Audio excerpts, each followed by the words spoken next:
Hello and welcome. I'm Catalina Marchand-Abreu and you're watching W News. Broadcasting live from the Al Arabiya studios in Riyadh. These are our top stories. Iran vows to retaliate after the U.S. attacked and seized an Iranian cargo ship. A U.S. delegation that will include J.D. Vance traveled to Pakistan for peace talks, but Iran says it has no plans to attend. And the British Prime Minister Keir Starmer admits his judgment was wrong when it came to appointing Peter Mandelson.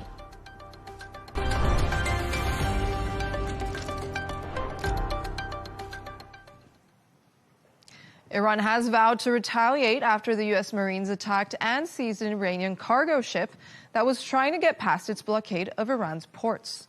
Posting on Truth Social, the President Donald Trump said the U.S. Marines intercepted and took full custody of the Iranian-flagged cargo ship in the Gulf of Oman, adding the Iranian crew refused to listen, so our Navy ship stopped them right in their tracks by blowing a hole in the engine room. The Iranian news agency Tasnim has reported that Iran launched drone strikes on U.S. military vessels in the Gulf of Oman. We can now speak to former British MP and former chair of the UK Defence Select Committee, Tobias Ellwood. Thank you for joining us. Good afternoon. Tobias, with reports that the U.S. has now seized an Iranian-flagged vessel, has the ceasefire effectively perhaps collapsed already? I don't think it's collapsed, but it's certainly shown just how complicated events are as they unfold. This to and froing between Iran and America, each side wanting to show that they have strength, each side wanting to show that they are in control of the straits, and each side not really willing to give way. What does unite both sides, and perhaps this is the good aspect for the rest of the world, is that both are war-weary. They've been fighting this battle, as we've seen play out right across the Middle East for 5 weeks now, and both of it are exhausted. There are knock-on consequences for Iran, certainly because it's economically and militarily battered, but also for America because it's a very unpopular war back home. So much as you say that the ceasefire is in jeopardy, the 60-day talks and so forth that are supposed to go ahead is a big question mark as to whether J.D. Vance will meet anybody. Ultimately, I do believe that after we've seen this show of strength in the Straits of Hormuz, people will get back to the table because ultimately they don't want to go back to war. Well, the U.S. president also claims that U.S. forces disabled an Iranian vessel in the Gulf of Oman. Iranian officials are calling this armed piracy. So what specific response should we expect from Tehran now? I think Tehran are proving, and in fact, emboldened by the fact that they've survived so far. Their trump card has always been the ability to weaponize the Straits of Hormuz and also to horizontally escalate, as it's called, to basically fire at anybody in the region, including most of the Gulf nations, to draw them into the battle as well. But I stress that both sides do not want to return back to a full-scale war. On the American side, I should add that there are other international events that are now coming into Trump's gaze. He's got the King Charles's visit that's coming up literally in the next few days. He also has a visit to China that's coming up as well. So there's other international events, and I think Donald Trump would like to clear the decks as such and get some form of agreement, even if it's temporary, even if it's some form of stalemate that then takes us on another 60 days as the details are discussed. It's worth stressing that this is the first time Iran and America have really had any serious talks in the last 47 years. We had the discussions over the nuclear deal and so forth in Obama's time, but ultimately to try and resolve the differences between America and Iran that have been in existence for decades. You're not going to sort that out in a weekend or in a simple visit, as Trump possibly would like. It's far more complicated than that. And I think that's exactly what Washington, D.C. is starting to learn. Well, then who has more to lose here if talks actually collapse completely? Is it Washington or Tehran? I mean, that's the big question. And it takes you as to why you started this war in the first place. There was a concern across Western capitals in Europe. Where will this go? What was Trump trying to achieve when he moved in the first place, knowing full well that Iran's vision was simply to survive? For them, victory looks like the ability to fight another day.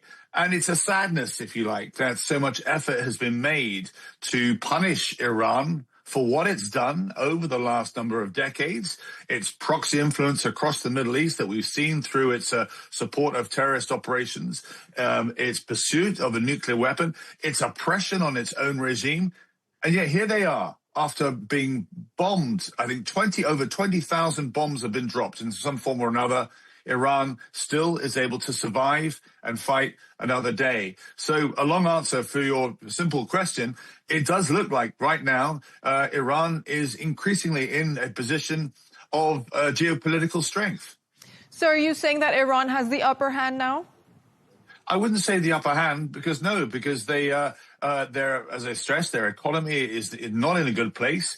Ultimately, the closure of the straits itself will weaken the country as well. They're reliant on getting that oil out, particularly to countries such as China. So both sides actually harm each other when the strait is closed. It's in both sides' interest to make sure that ships can return back to the transition that we saw prior to this war. But that then gets into the details. Iran wants some form of reparations. They want to be able to charge ships as they go through. So this is the detail now that you would hope Pakistan, who are hosting the talks, can actually start to get involved with and work out, is there a longer-term solution to allow the global economy not to be so affected by what's going on in just one very small part of the world?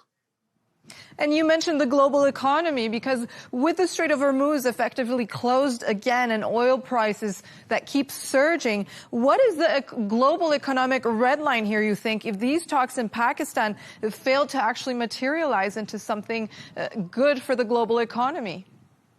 Well, what do countries do when they are pushed up against the wall in this way? When they don't have control of events, international events, they will look for other ways of becoming economically independent. And I think that's what we're going to see, is a massive shift in countries across the world looking at other ways to be able to keep the lights on.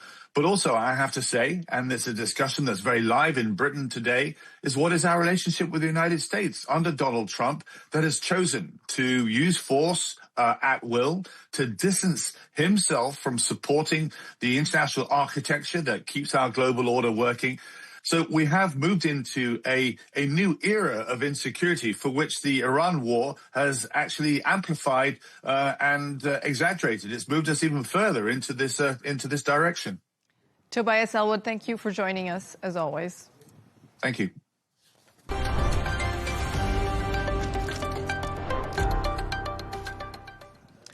Talks between the U.S. and Iran are due to take place in Pakistan, with Vice President J.D. Vance leading the delegation from America, alongside Steve Witkoff and Jared Kushner. A spokesperson for Iran's foreign ministry has said it has no plans to attend a second round of peace talks. For more on this, I'm joined by Iran and U.S. historian John Gazvinian. Thank you for joining us today. Thank you for having me. John, U.S. Vice President J.D. Vance is due to lead these high-stake negotiations with Iran, while there are also unconfirmed reports, perhaps, that Iranian officials may be in Islamabad. Given this uncertainty of the whole situation, is there still any real prospect for diplomacy here at this stage? Well, there's always a prospect for diplomacy, and it's, as you say, it remains unclear whether Iran will be at the peace talks or not. What they said was that we have no plans to be there, which of course leaves them with the wiggle room of being able to change their mind and actually join. I think that, as your previous guest said, both countries have a lot to lose by not making at least a serious attempt at diplomacy.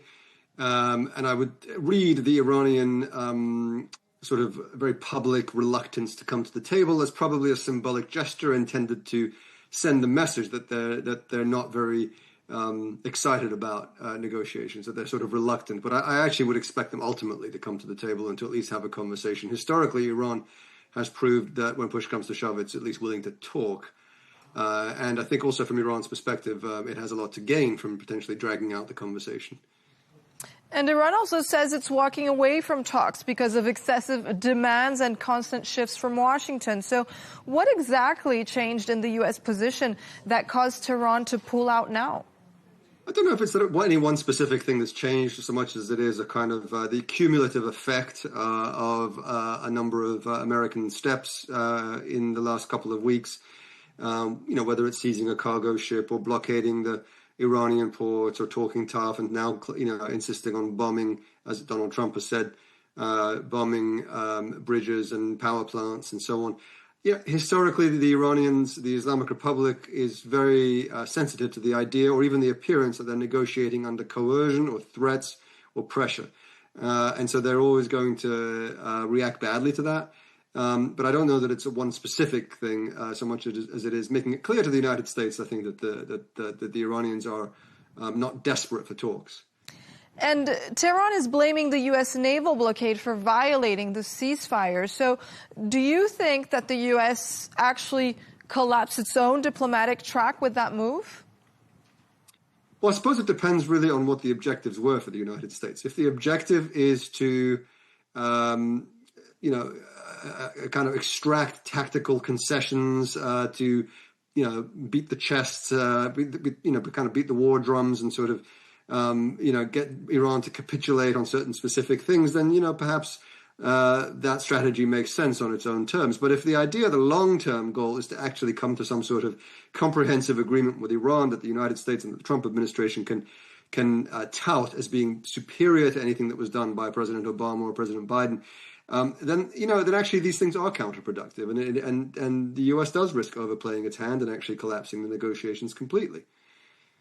And John, Donald Trump has also threatened, if these ceasefire talks don't materialize into anything, to knock out Iran's power plants and bridges. So what impact could these threats actually have on perceptions of the U.S.'s negotiation intent?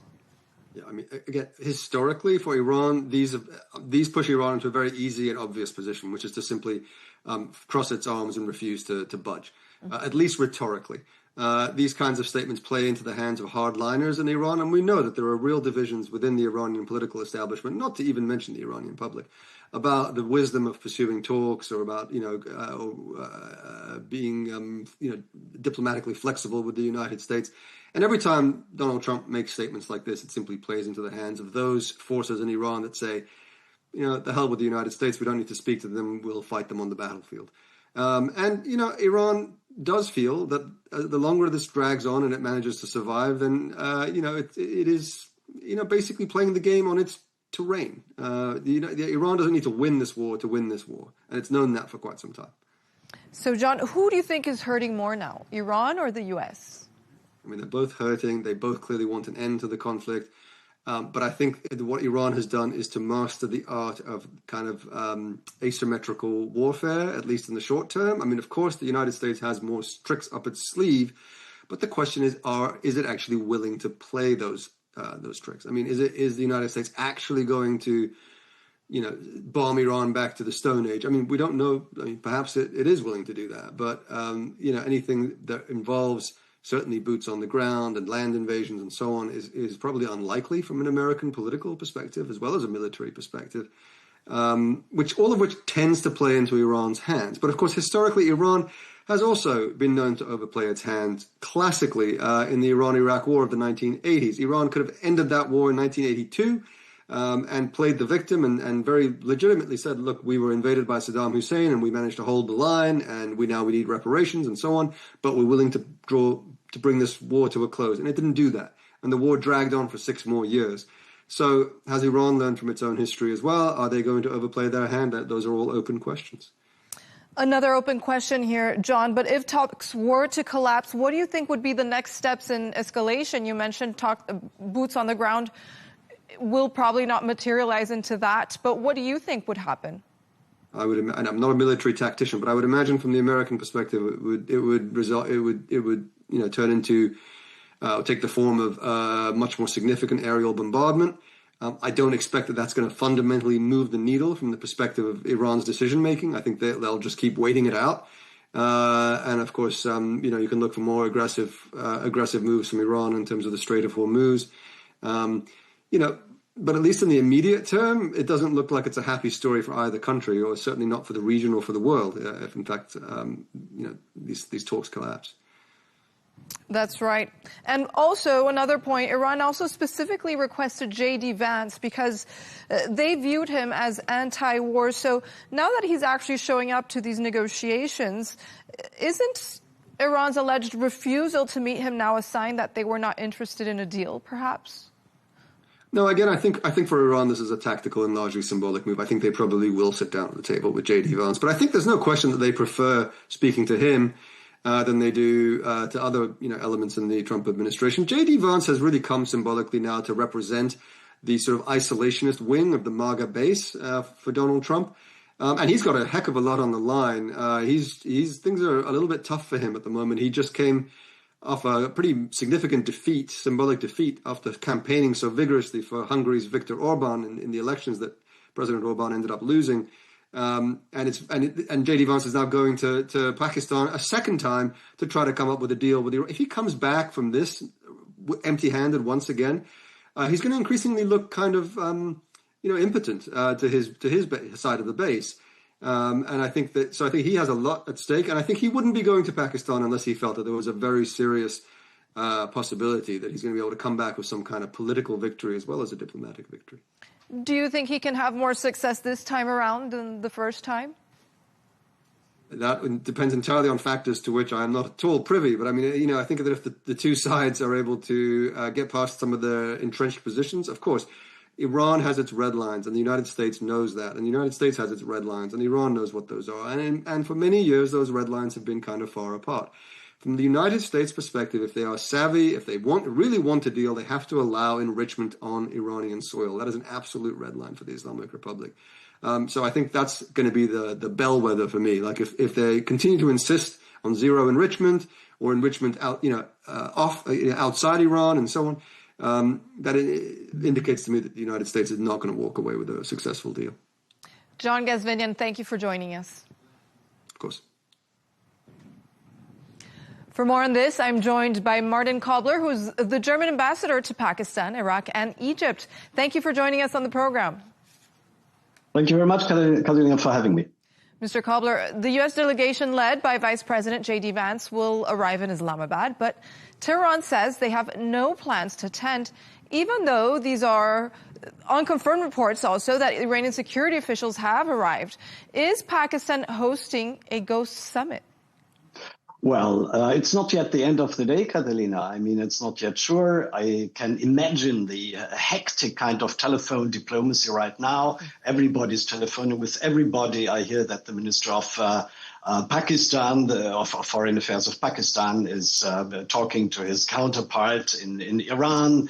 I'm sure that the Prime Minister Nawaz Sharif is also having telephone calls with his counterpart in the state, but also with the president of the assembly in Iran. So it's not yet the end of the day, and it's too early to say whether it's a ghost summit. I agree with those who say that there needs to be now, once J.D. Vance arrives, there needs to be a kind of success. So this puts a lot of pressure on everybody, and I am at this stage confident that both parties will arrive in Islamabad. And Iran has explicitly rejected a second round of peace talks, as we've reported, citing no promising prospects for serious negotiations. Is Islamabad still confident that it can bring both parties back to the table before Wednesday's deadline? Yes, I think they are confident. And you see, Pakistan is in the role of a mediator, of a facilitator. And once it fails, should this not materialize, that both parties are coming to Islamabad, it's also always very easy to say, well, it's them who did not come. A facilitator, a mediator, the only thing is to give your best. I did this many times, and I was also negotiating with Iranians, and I know how difficult it is and how the procrastination is going on. Now, the only thing is for Pakistan to give their best to bring both parties to the negotiation table. If they do not come at the end of the day, it is time to think, to lean back, So, but then to get up again and to try it a second, a third, and a fourth time. And you just mentioned that you've negotiated with Iranians. So according to your own experience, how does one successfully negotiate with Iranians? Well, you need time. You need time and not this kind of time pressure. And I'm also doubt whether it's right from the beginning a good idea to have the top negotiators meeting. Usually you start at a lower level and you test the waters. I hope this was done before J.D. Vance jumps into a plane and goes to Islamabad. But this did not materialize the first time, so I hope this is much better prepared. The most important thing is you have time. I witnessed situations sitting together, dozens of hours with Iranians, and then the next week, all was turned back to zero and you had to restart again. You should not feel frustrated. You have to start again. Now, the Americans, of course, have the military pressure. The Iranians, on the other side, think they have the watches here, and they can protract and they can get a better deal. They think they are the strategic winners of the war so far, and that's why my most important advice is not to overly push, but to bring time with you to the negotiation table in order to make this successful. Well, Donald Trump has threatened to knock out Iran's power plants and bridges if the ceasefire talks don't come through. We all know that Iran doesn't respond well to threats. So do you think that the U.S. is in the right track here? Well, I think the U.S. should understand better the Iranian mentality and also look maybe in the history books. I agree with those who say, look back to the Iran-Iraq war, which was supposed to end very soon, where somebody like Saddam Hussein, he wanted to have a quick win in 90 after the revolution of 79.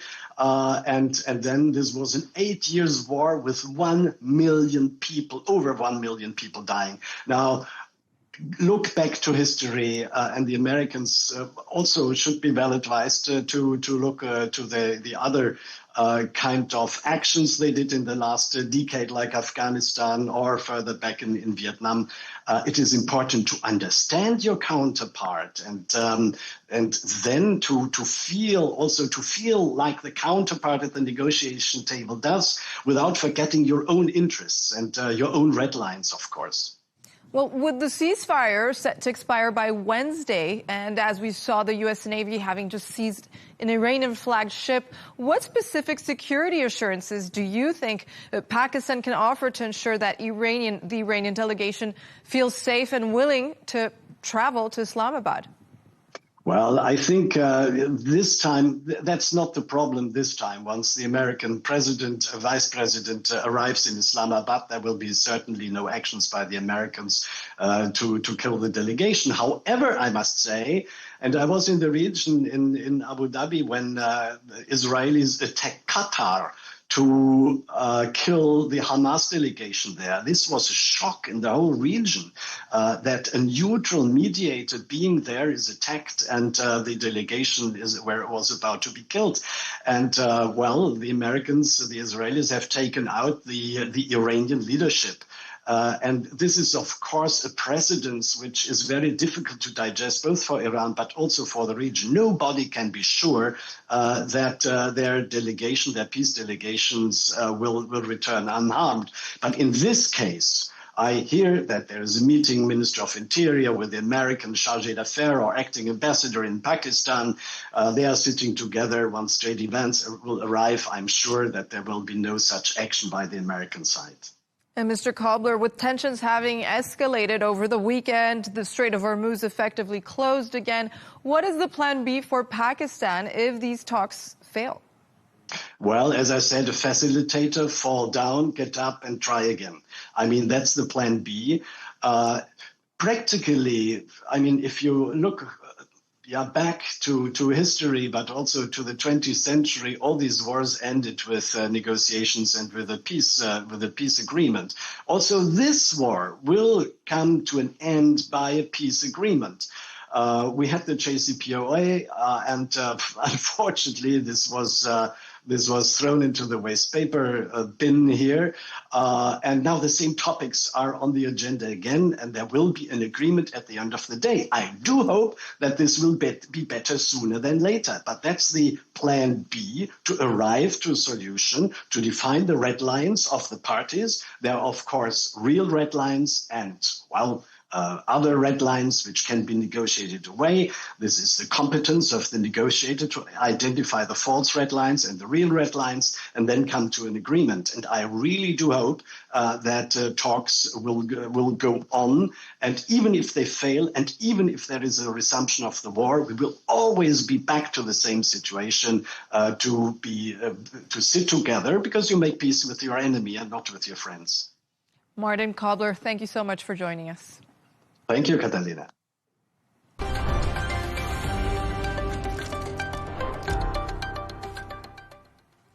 Let's take a look at some of the other stories making headlines today.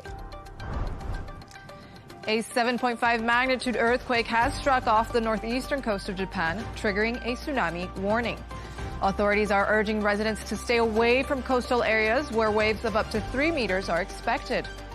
An emergency task force has been set up and citizens in the affected areas have been asked to evacuate.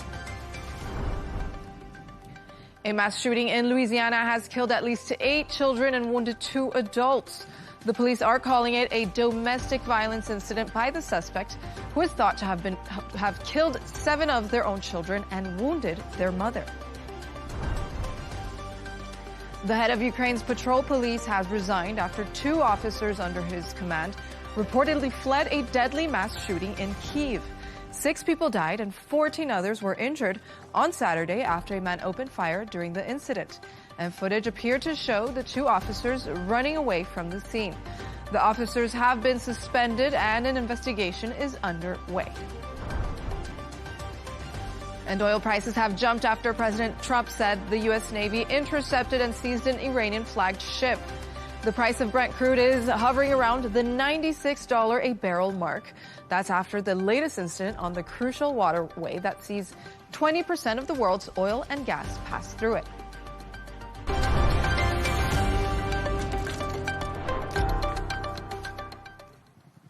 The British Prime Minister Keir Starmer has admitted his judgment in appointing Peter Mandelson as UK ambassador to the US was wrong. Starmer said he would not have appointed the former Labour MP if he had known he had failed vetting checks. Mandelson's close relationship with the late sex offender Jeffrey Epstein recently came to light in the Epstein files. But critics have said the UK Prime Minister didn't take security advice seriously enough. Take a listen. I should not have appointed Peter Mandelson. I take responsibility for that decision, and I apologise again to the victims of the paedophile Jeffrey Epstein, who were clearly failed by my decision. So let me be very clear. The recommendation in the Peter Mandelson case could and should have been shared with me before he took up his post. Mr. Speaker, let me make a second point. If I had known before he took up his post that UKSV recommendation was that developed vetting clearance should be denied, I would not have gone ahead with the appointment. We can now speak to Director of the Westminster Alliance for Ukraine and former UK MP, Roger Casale. Thank you for joining us. Thank you for the invitation. Mr. Casale, Starmer says he was staggered to find out only last week that Lord Mandelson had failed vetting. How is it credible that a red flag of this magnitude was kept from his team for over a year? Well, you're right. It does seem incredible and staggering. The British public will find it incredible and staggering. And the Prime Minister stood up today in the House of Commons and said that he found it incredible and staggering. But I think people would have expected, actually, the Prime Minister to explain more about why he didn't know. I don't think he did know. I think he's a man of integrity, and I think he wasn't told. But it does seem incredible, as you say, that he wasn't aware. And we just saw Keir Starmer delivered a high-stakes statement to MPs today. He said he takes full responsibility for the Mandelson appointment and apologized again for Jeffrey Epstein's victims, he says, who were clearly failed by his decision. So Opposition parties also reiterate calls for the Prime Minister to resign. Will he ultimately take the fall for all of this? I don't believe that this is a resignation issue. He hasn't lied to the House of Commons. He genuinely didn't know that Peter Mandelson had failed vetting, and he would not have appointed him had he known that. Of course he wouldn't. But I don't think also that he would have appointed him if anybody had been in the White House other than Donald Trump.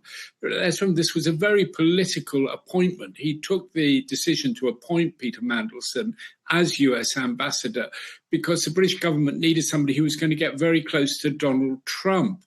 And I think another mistake that was made was really not to do the vetting in advance. He appointed him and then started the vetting process.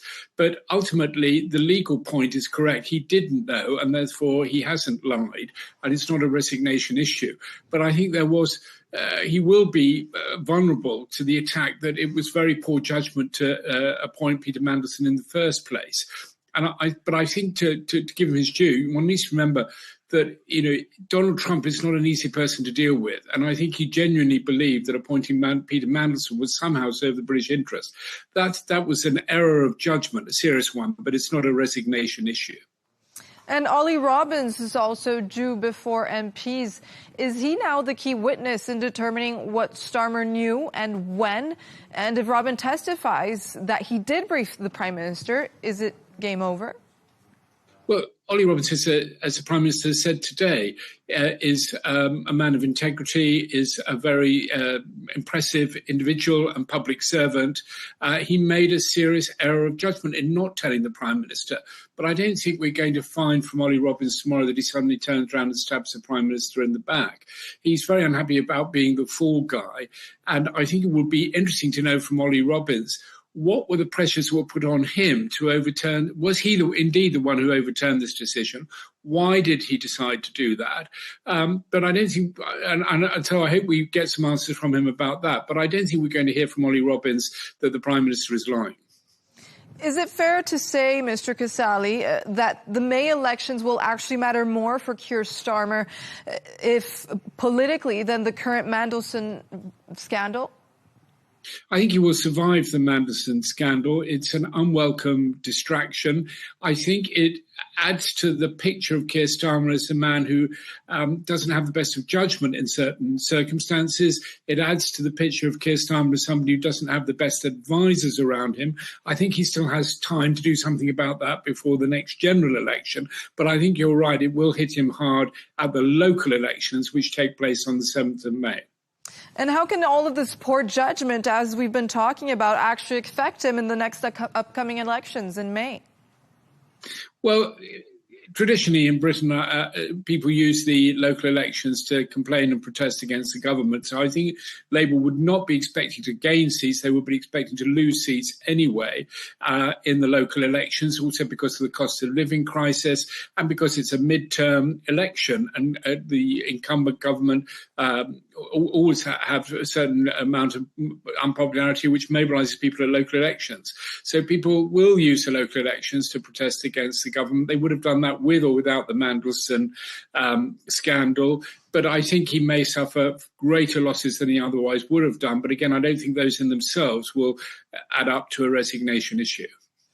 And what is Starmer's position in the world stage now? He's been dealing with the war in Iran, with very public spats with President Donald Trump, and this ongoing Mandelson scandal. So what position of force do you think he has now, if any?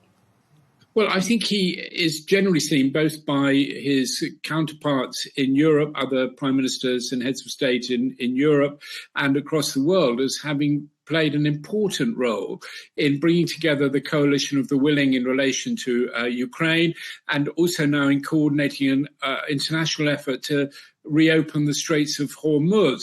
And I think in Parliament he's also respected for the work that he's doing internationally. Whether that will change people's decisions in the voting booths remain to be seen. Remember, Winston Churchill won the Second World War and then lost the election that followed. Roger Casale, thank you for joining us. Thank you.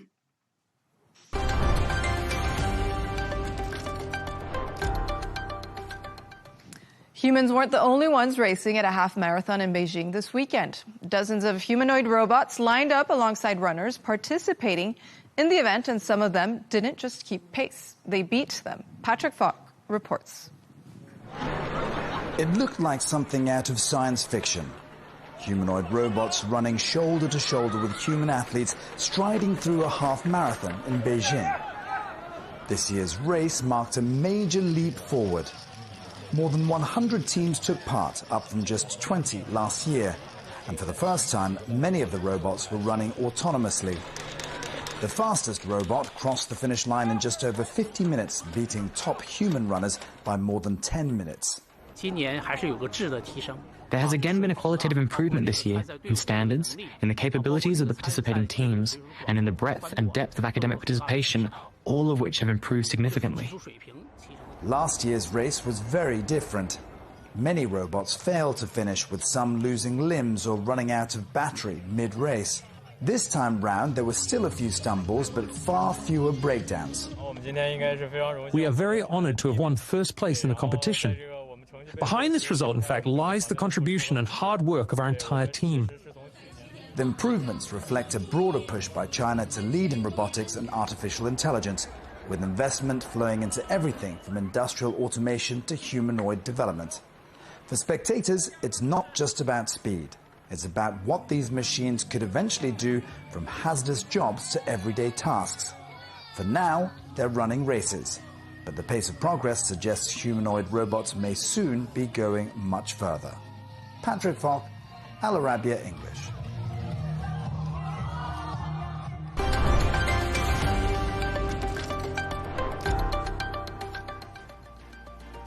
Iran vows to retaliate after the U.S. attacked and seized an Iranian cargo ship.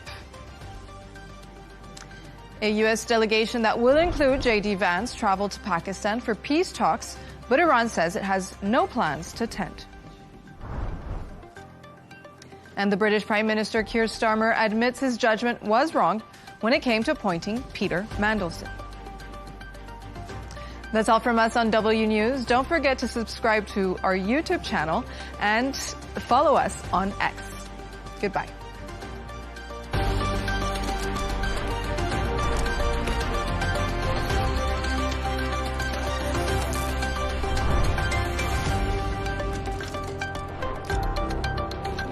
It feels like decades are passing by in a matter of weeks. Seismic shifts in the world order.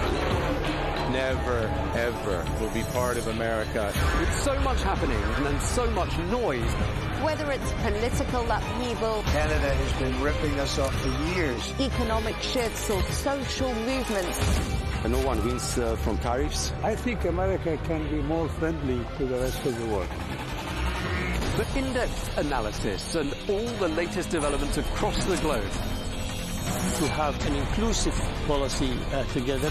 The meetings with Hamas gave me some hope. We're in another nuclear arms race. The most important development straight to your screen. Welcome to the dressing room. I'm on my own. I need backup. And an insightful look at the issues shaping our world today. It was not going to happen, that war, and it happened. Join us on Arabiya News, where the world talks. The jewelry is lost forever. Inspired by a true story. We were blaming insufficient security. It's a symbol that has been attacked. Isn't a museum the most protected space on the planet? Social media was flooded with countless fantastical videos. Before the era of artificial intelligence, people reacted to such shocks by taking to the streets. I didn't leave my chair, and I didn't say a word there. Technology no longer grants time, the luxury of time.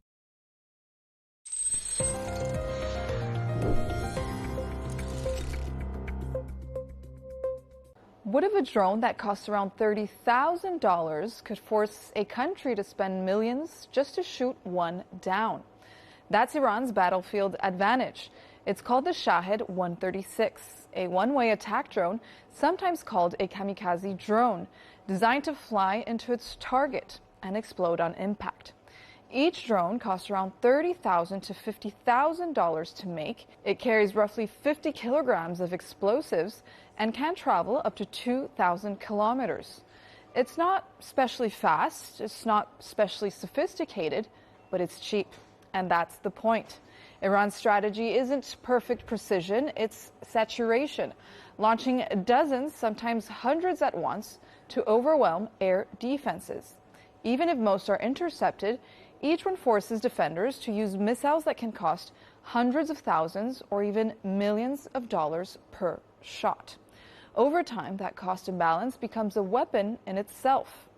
During recent escalations, UAE authorities to this day say they have detected 941 Iranian drones, intercepting 876 of them, while 65 fell within the UAE. Israel has also faced waves of these drones as part of broader attacks. Even when interception rates are high, it only takes a handful to cause serious damage. But this isn't new. Russia has launched more than 60,000 of these Iranian drones against Ukrainian territory, targeting cities and energy infrastructure. So the question is the Middle East ready to intercept a similar wave? The UAE Defense Ministry recently stated that the region has strategic reserves of air defense systems capable of countering aerial threats for a prolonged period. The spokesperson also added that the UAE will not accept any infringement on its sovereignty or the safety of its territory.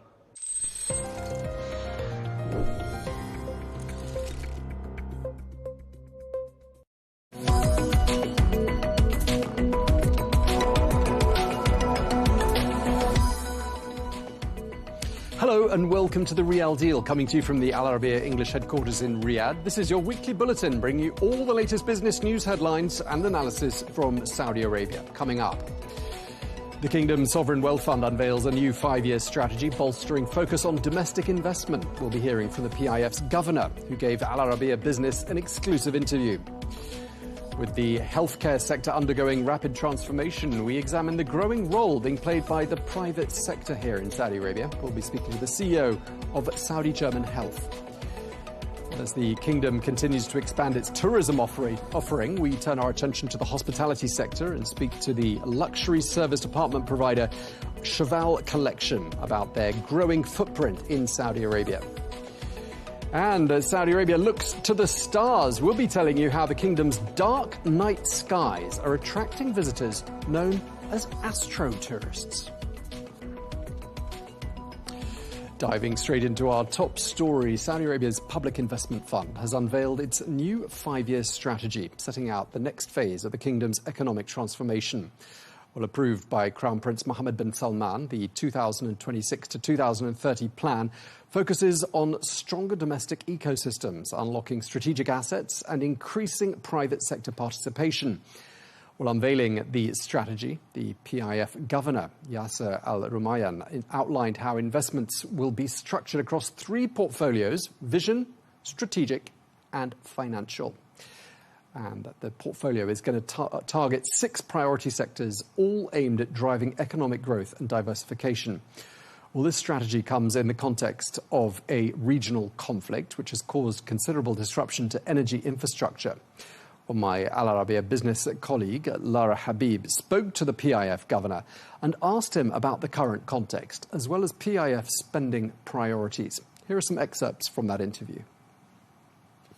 Undoubtedly, the first question in light of the current security situation is your assessment of the implications of this war on the Saudi economy, as well as on the fund's strategy. Naturally, the impact of the war is not limited to the Saudi economy or the fund's strategy alone, but extends to the global economy as a whole. Oil prices have increased, shipping and insurance costs increased, food prices have increased, as a significant portion of chemical fertilizers passes through Saudi Arabia and other Gulf countries. In addition, helium gas is facing difficulties reaching Taiwan, leading to delays in semiconductor chip manufacturing or increased costs. As for the fund, our strategy is long-term rather than short-term. It spans the next 5 years and represents a continuation and evolution of previous strategies since the fund's establishment in 1971, through the transformation phases in 2015 and 2017, followed by the 2021 to 2025 strategy, and now the current strategy for the period from 2026 to 2030. Even before the war, discussions in Saudi Arabia were centered around spending priorities, particularly with major upcoming events such as the World Cup and Expo. Where do spending priorities stand in the kingdom today? As mentioned, spending priorities fall under the Vision portfolio, which consists of 6 main sectors. The first ecosystem is travel, tourism, and entertainment. The second is urban development and urbanization, including projects such as Roshan, New Maraba, and Kaft. The third is advanced industries and innovation, including companies such as Lefra and Sear. The fourth sector is logistics services, including companies such as Maiden, Hadid, and Bari. The fifth is infrastructure for renewable and clean energy, as well as water. The sixth infrastructure is NEOM. If we return to the first sector, that's travel, tourism, and entertainment, we find that it includes a number of companies that have been integrated under one framework. For example, King Salman International Airport. With major events such as Expo and the World Cup approaching, passenger numbers are expected to rise significantly. Therefore, we must invest more in developing and expanding King Salman Airport to accommodate this demand. Similarly, Riyadh Air aims to increase the number of routes and connect Riyadh to destinations around the world. Investment in Expo and the construction of World Cup stadiums are also key priorities within this sector. It is also important to note that priorities have evolved alongside the strategy. During the 2021 to 2025 period, artificial intelligence was not as prominent as it is today. As a result, some priorities have been reshuffled and investment objectives repositioned, with greater focus on AI infrastructure and investments in AI companies, both domestically, such as Humane, and internationally across regions including the United States, Europe, and Asia. Accordingly, the repositioning of investments remains an ongoing process, driven by emerging global priorities. NEOM specifically, NEOM consists of several zones, and there has been a lot of talk about the cancellation of some projects within it. So far, what is being circulated about the cancellation of projects in NEOM is not accurate. No projects have been canceled. However, the company has been directed to rearrange its priorities. There is a common perception that the line represents NEOM in its entirety, whereas in reality, it is just one of the projects under NEOM. Is it necessary for the line to be completed by 2030? I don't think so. It's good to have, but it's not a must-have. The must-have is the industrial zone Oxagon, which includes a port for commercial shipping and trade, multiple data centers, and hosts a number of local and foreign investors. Based on our strategy and the ecosystems we operate within, Oxagon is currently the most suitable focus for investment, while some other projects within NEOM may be deferred. As for deferrals, these are managed through directives given to our companies, including NEOM, within the framework of an integrated ecosystem under the Vision portfolio. The company itself evaluates these directives after receiving guidance from its board and the fund's board, and we then await the company's plan on how to achieve all or part of the objectives in the most financially efficient way possible. Historically, most of the fund's projects, especially in mega projects, infrastructure, and real estate, were fully funded through equity from the fund. But is this the optimal approach? Certainly not. This aligns with our current strategy, which aims to achieve the same objectives or a significant portion of them with less capital. As an economic catalyst, we initially assumed the early-stage risks by developing the infrastructure. Once that phase is completed, it becomes much easier for the private sector, both locally and internationally, to step in and invest. For example, it would be extremely difficult for any private investor to initiate a project on the scale of NEOM or the Red Sea projects, given that their scope is comparable to entire countries, and in some cases even larger than certain European or Middle Eastern nations for a single company. Therefore, it is impossible for any private sector investor, whether local or international, to initiate. However, we initiated by putting infrastructure in place. And now, the Red Sea, most people, whether local or international, saw on the ground what offerings are in place. improved investor understanding, and consequently, increased interest. Today, we are seeing growing demand from both local and international investors to participate in these projects.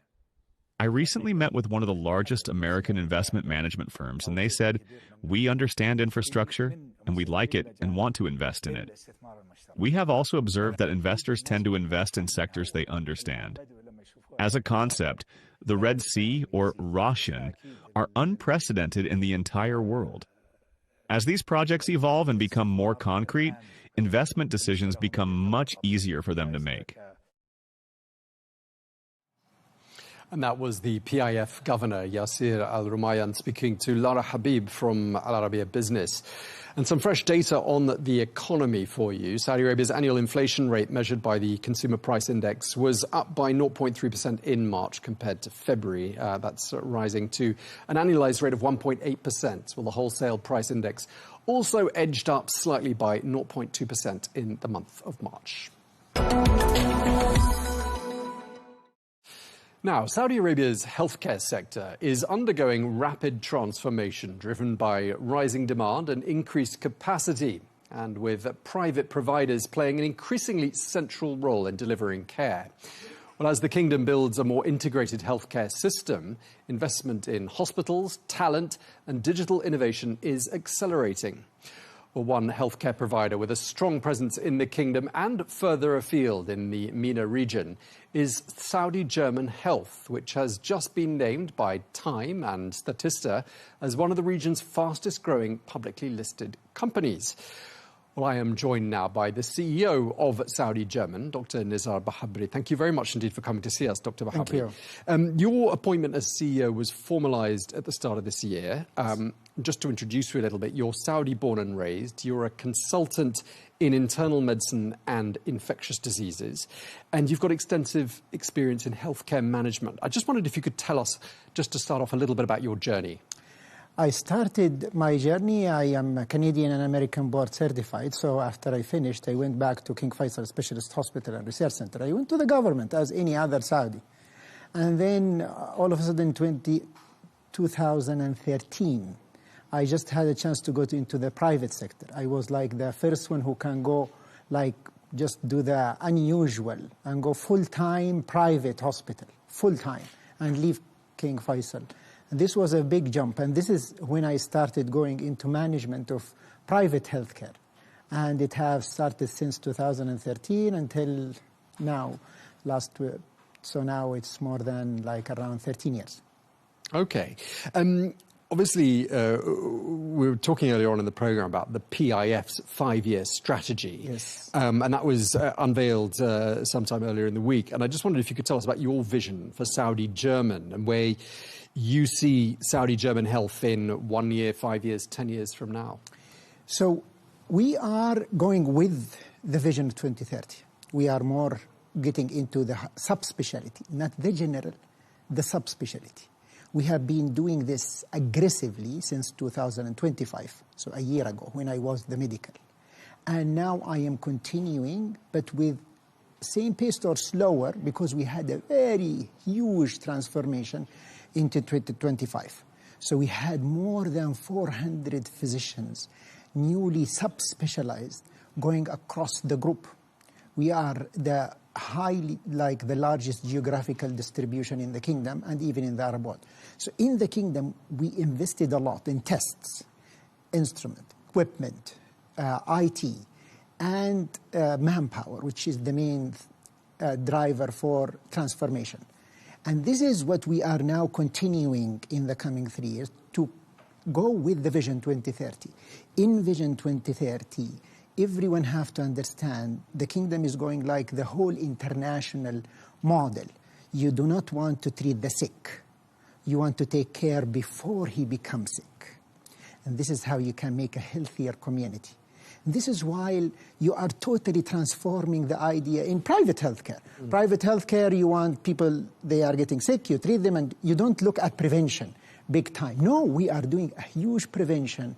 We are having a very strong population health program with a highly certified people to look at the people before they get complication, before they get sick. So you can give the best care, you can decrease the complication and take care of your family. If you always, we say, we take care of our patient like our family before they get sick. Okay, so Dr. Bahabri, you've explained there that it's all about putting out the fire before it starts. Absolutely. Tell us about your expansion plans. What are you aiming to do with Saudi German Health? So you have to understand, we have a very big distribution around the kingdom. We have 9 hospitals. We are now transforming the medical care rather than expansion. We have a small expansion in Riyadh we started just a month ago, small clinics to be an easy accessibility. We are going to have one big tower to our original hospital in Al-Zahra in Jeddah. This will be like a couple of floors, very highly specialized, expansion of the same hospital. We have a couple of other small expansions, but nothing major, because we just opened Al-Subh, which we are just having a share on it, and we are managing it fully. And this is all if we want to take care of it, if we want to have the best care, we want to derive the medical care. Take it highly upskilled, highly complicated, highly specialized, rather than going into further building new buildings. This is what we are. Can you tell me, do we have another vision? I am looking, hopefully, by having more of distributing our services and knowledge to others, and to have something called Saudi German Health Network, that I can provide healthcare to the doctors in distant areas about a difficult case. I can give them a second opinion. I can take care of a specialized test. I can do a lot of things to have a strong network around the kingdom, rather than doing acquisition or doing new buildings or doing this and that. Okay, and one of the things we've been talking about is how the healthcare system here in Saudi Arabia has shifted from being specifically sort of government-led to one that is more insurance-supported. Yeah. And I'm wondering what opportunities that represents. There is a huge opportunity. I'll tell you. In private, whenever you want to go with Vision 2030, you have your high demand toward your population. If you are in the government and you are taking care of, like if you are a cluster, you have a certain population to take care of it. Prevention is not easy. Remember, treating the sick is something that you know. Prevention, you should, I will give you a small example. Very small example. You need to make sure that people do not have weak bones. They do not have osteoporosis. So you have to screen.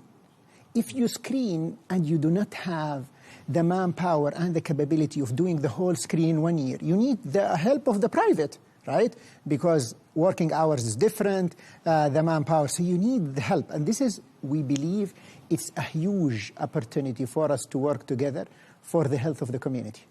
Okay, lots of opportunities, lots of challenges as well. And one of the challenges that I'm thinking of, especially with private healthcare, is you've got this delicate balance, haven't you, between providing top quality healthcare, yes, and managing your bottom line. How do you strike the balance?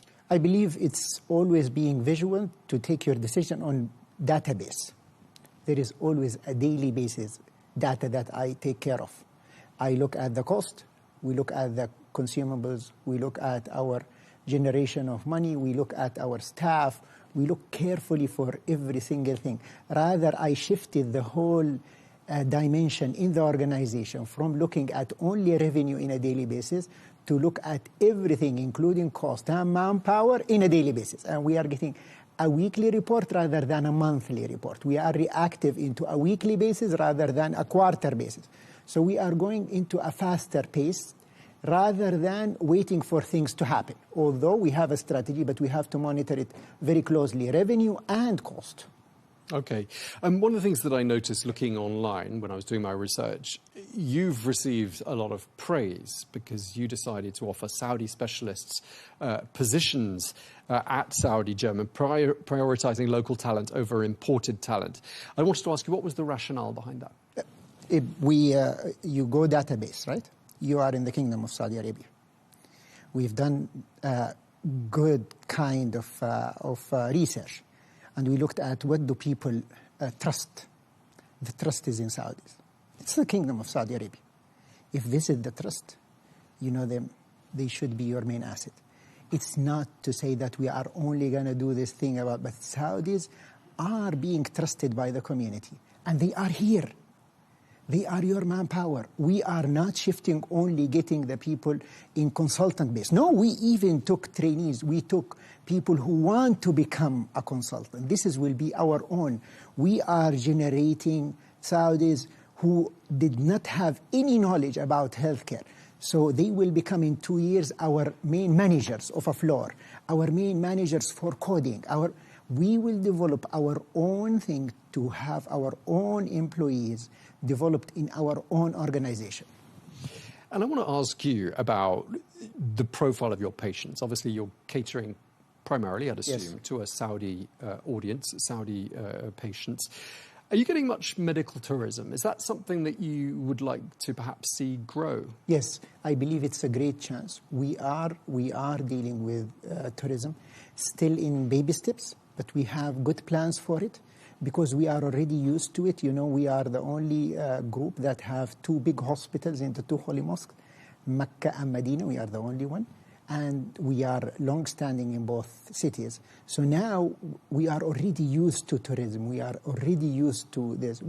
Last year, we took care of some of the largest hospital in Mina as operational for MOH. And we took care of more than, like a lot of groups who came to Hajj, more than 400,000 of the Hajj. We were taking care of them in their areas of living. So this has gave us a huge experience in it. And now we are looking into expanding our tourism because we can still get people who can do their knee replacement in Hail and see Hail, how does it look like. And inshallah, we are working on that. South, we have Abha. And this is a great opportunity for us to have people who want to have medical tourism and to enjoy a different kind of weather. So because we are distributed, we have a new initiated arm for international tourism. Yes, baby steps, but we are looking forward for it. It used to be the case, didn't it? But a lot of Saudi patients went abroad for treatment, and you saw large numbers of people who went to London or to Switzerland to get their medical care. Now it seems like perhaps people from the UK and Switzerland will be coming to Saudi Arabia. For sure. I can tell you, I can assure you, you can have a knee replacement much, much faster in Saudi to be done rather than to be done in so many European countries. So many. I will tell you, we are much faster. We have the capability to be done. People can wait in different countries for a couple of months. In us, maybe they can get it in 2 weeks. Okay, just lastly, I know you've got a presence outside of Saudi Arabia. You've got facilities right across the region. I'd just like to ask you where you're seeing the most opportunities as far as untapped markets are concerned. We are now working hard in Morocco. And we are going to be present in Morocco and hopefully in less than 2 years. We are also in Pakistan. A huge market, huge demand. People admire the name of Saudi in there. So we are going to have also presence in Pakistan. And I believe it's the vision of the founder, Engineer Subhi Batarji, to be around the world. And also Dr. Makarim Batarji, he is also following the steps of his father. He wants to be present, giving help in health in anywhere in the Islamic world. Okay, well, unfortunately, that is all we have time for, but it's been a real pleasure talking to you. Dr. Nizar Bahabri, the CEO of Saudi German Health. I hope you'll come back and see us again soon. Sure. Thank you very much. Thank you very much indeed.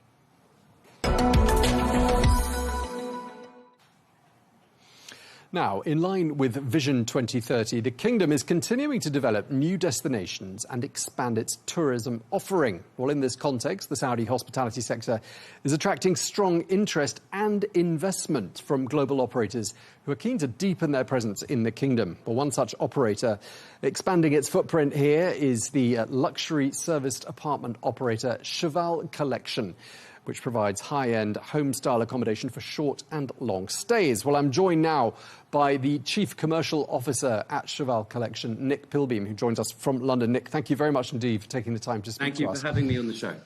Could I just start by asking you to tell our viewers a little bit about Cheval Collection? Of course, Cheval Collection has been around for over 40 years now and is purely focus on luxury service apartment accommodation with 9 properties trading at the moment in London. We have 2 operating in the Middle East at the moment in the UAE, based in Dubai. And we're delighted to have recently announced that we'll be entering the Saudi Arabian market with our first property opening, Cheval Ladun Living, opening in Riyadh in 2027. Followed by in 2028, our second property in Riyadh confirmed, Cheval Maison Suleymaniya, opening just the year after. And I'm sure that's not going to be the last. We're delighted to be in the Saudi Arabian market. We're delighted to be part of Vision 2030. We feel we're a really good fit. And of course, we get lots of Saudi nationals coming to visit us at our properties already. So we've had a fantastically positive response to the news about entering the Saudi Arabian market.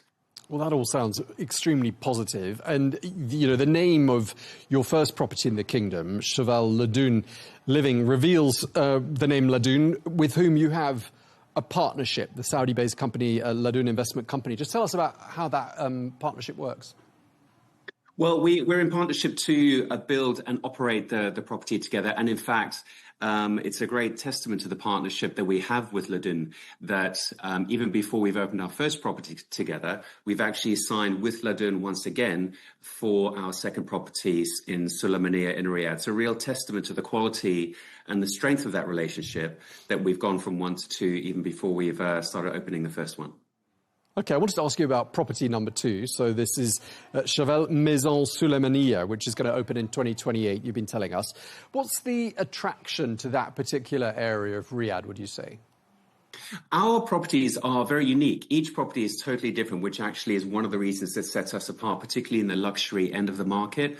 And we attract a very diverse segmentation around the world. We attract diverse guests from over 150 countries. So actually, Cheval Ladun Living, our first property, is a beautiful glass tower with a range of 1, 2, and 3 bedroom apartments, beautiful swimming pool, F&B facilities, leisure facilities such as a gym.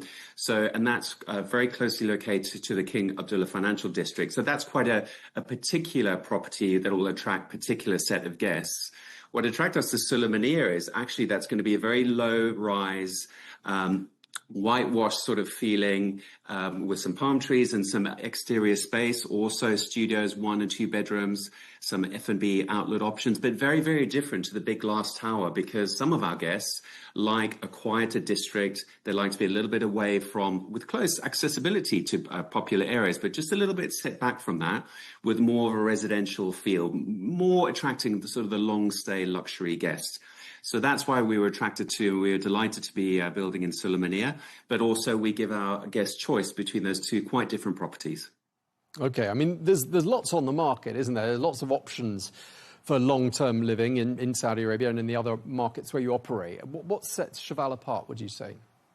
Cheval, actually, the feedback we've had is Cheval is very unique because we are hospitality-led long-term living. We're not rentals, we're not residential. We are service long-term accommodation at the luxury end. So actually, Cheval is very unique in that space.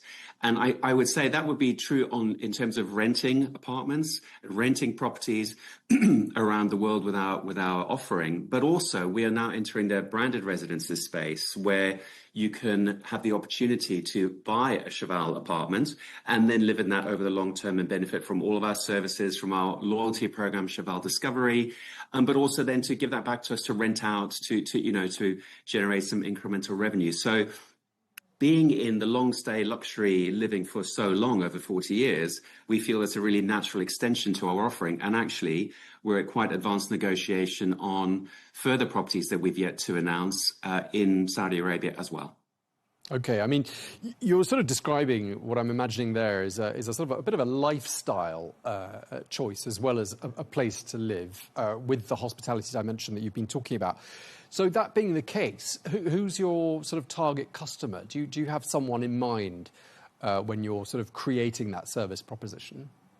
We look at the markets carefully where we open about who we're going to service, what segments are going to come and stay. And I think particularly for Saudi Arabia, we already get a lot of Saudi Arabian nationals staying at our properties in the Middle East, in Dubai and in London. So we're a well-known brand domestically.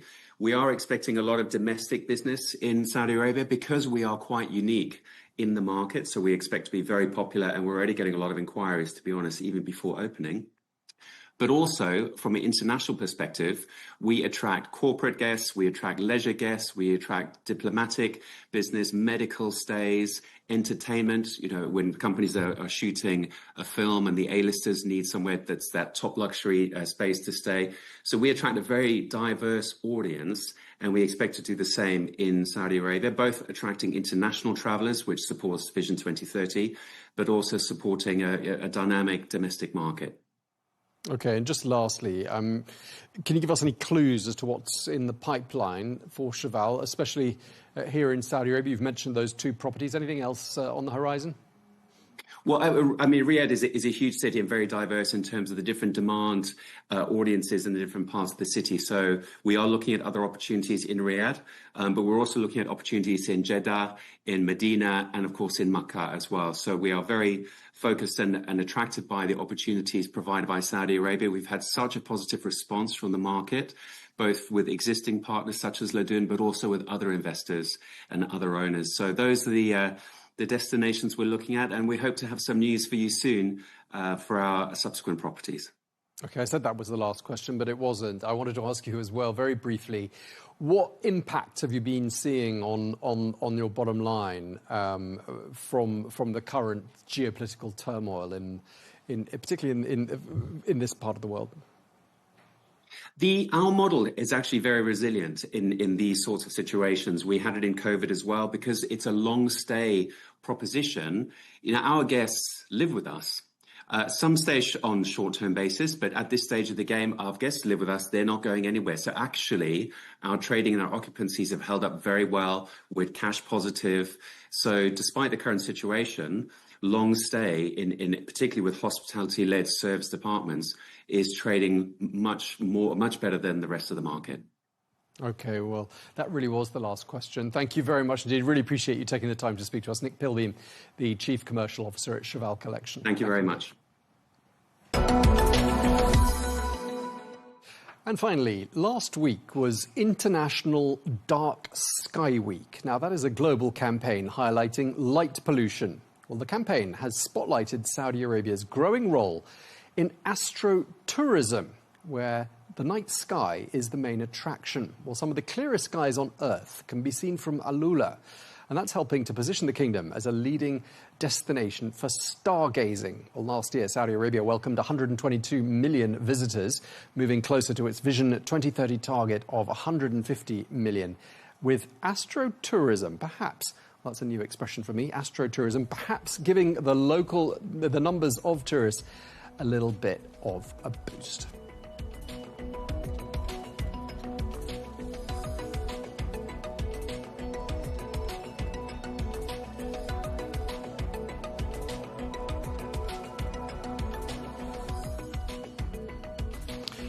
Well, that is all we have time for. Thank you very much indeed for watching The Real Deal here on Al Arabiya English. We look forward to seeing you again next week.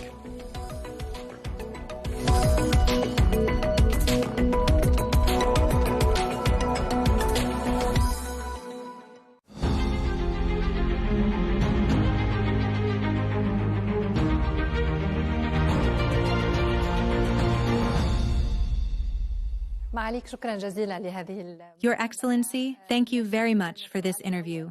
Undoubtedly, the first question in light of the current security situation is your assessment of the implications of this war on the Saudi economy, as well as on the fund's strategy. Naturally, the impact of the war is not limited to the Saudi economy or the fund's strategy alone, but extends to the global economy as a whole. Oil prices have increased, shipping and insurance costs increased, food prices have increased, as a significant portion of chemical fertilizers passes through Saudi Arabia and other Gulf countries. In addition, helium gas is facing difficulties reaching Taiwan, leading to delays in semiconductor chip manufacturing or increased costs. As for the fund, our strategy is long-term rather than short-term. It spans the next 5 years and represents a continuation and evolution of previous strategies since the fund's establishment in 1971, through the transformation phases in 2015 and 2017, followed by the 2021 to 2025 strategy, and now the current strategy for the period from 2026 to 2030. We will return to the fund's new strategy or its next phase shortly.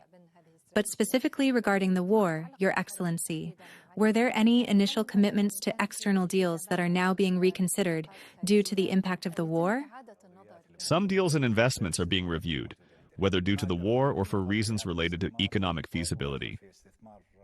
We continuously reassess our priorities and existing investments.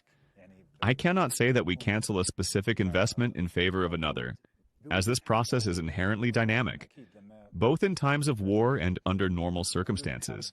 However, it is certain that the presence of war places greater pressure on the need to reposition certain priorities. And where do the priorities lie? Priorities are naturally defined based on national needs and aligned with the requirements of the national economy, which constitutes a key priority for us. We do not operate solely as financial investors. Rather, our role extends beyond that. Since the fund's establishment, the objective has not been limited to generating financial returns. While returns are an important part of the fund's goals, they are not the only objective. Financial returns and developmental objectives for the fund. Based on that, how do you measure performance? And what KPIs do you rely on to assess what has been achieved for the Saudi economy? KPIs are significant in light of what has been achieved. To answer this question, it is important to review the fund's stages of development since its establishment in 1971. In its early years, the fund focused on developing the local economy, particularly in the financial sector, the petrochemical sector, and infrastructure projects such as railways, playing a clear role in driving development. In 2015, a major transformation took place. Developmental goals were no longer the sole objective, but became part of a broader framework that also includes economic feasibility. Limiting objectives to development alone would mean overlooking the economic viability of projects. In 2015, following the transfer of the fund from the Ministry of Finance to the oversight of the Council of Economic and Development Affairs, work began on redefining its strategy for the 2018 to 2020 period as part of this transformation phase. During this transformation period, we established several companies and major projects, among the largest globally, were launched, including NEOM, the Red Sea Project, and Qiddiya. The fund also strengthened its partnerships locally and internationally, contributed to the creation of significant job opportunities, and enhanced collaboration with the private sector. At the start of 2021, the fund entered the third phase of its strategic development for the 2021 to 2025 period, marking a stage of expansion and growth while building on the achievements of previous phases. Several national companies were launched, including Roshen, Humine, and Savvy, while existing companies such as ACWA Power, Bari, and Ma'aden were further enabled and developed, with the fund playing a key role in expanding their operations and strengthening their impact. The current strategy, covering the period from 2026 to 2030, builds on this trajectory and focuses on transforming 13 strategic sectors into 6 integrated economic ecosystems. On what basis were these ecosystems selected? To answer this question logically, it is important to explain how the fund's investment structure has evolved. In the early phase of its strategy, the approach was based on a geographic allocation of investment objectives. The fund had 6 investment portfolios, 2 dedicated to international investments, 2 to domestic investments, and 2 to local real estate investments, including a dedicated portfolio for mega projects. We have now moved to implementing 3 main portfolios: the Vision Portfolio, the Strategic Investment Portfolio, and the Financial Investment Portfolio. Each of these portfolios has distinct investment objectives, although all are ultimately aimed at delivering strong financial returns. The Vision Portfolio focuses on enhancing integration across priority strategic sectors for the Saudi economy and the Public Investment Fund. It also aims to maximize value for the fund's companies and support local economic growth through the development of integrated economic ecosystems, numbering around 6. The second portfolio, which is the Strategic Investment Portfolio, focuses on managing and maximizing returns from strategic assets, while also increasing the economic impact of the fund's companies. The third portfolio, the Financial Investment Portfolio, is primarily focused on generating financial returns, both domestically and internationally. Since the transformation, The fund has achieved average returns of around 7%. Are you now targeting higher returns than that? Overall, yes. Let me provide a historical overview of the fund's achievements.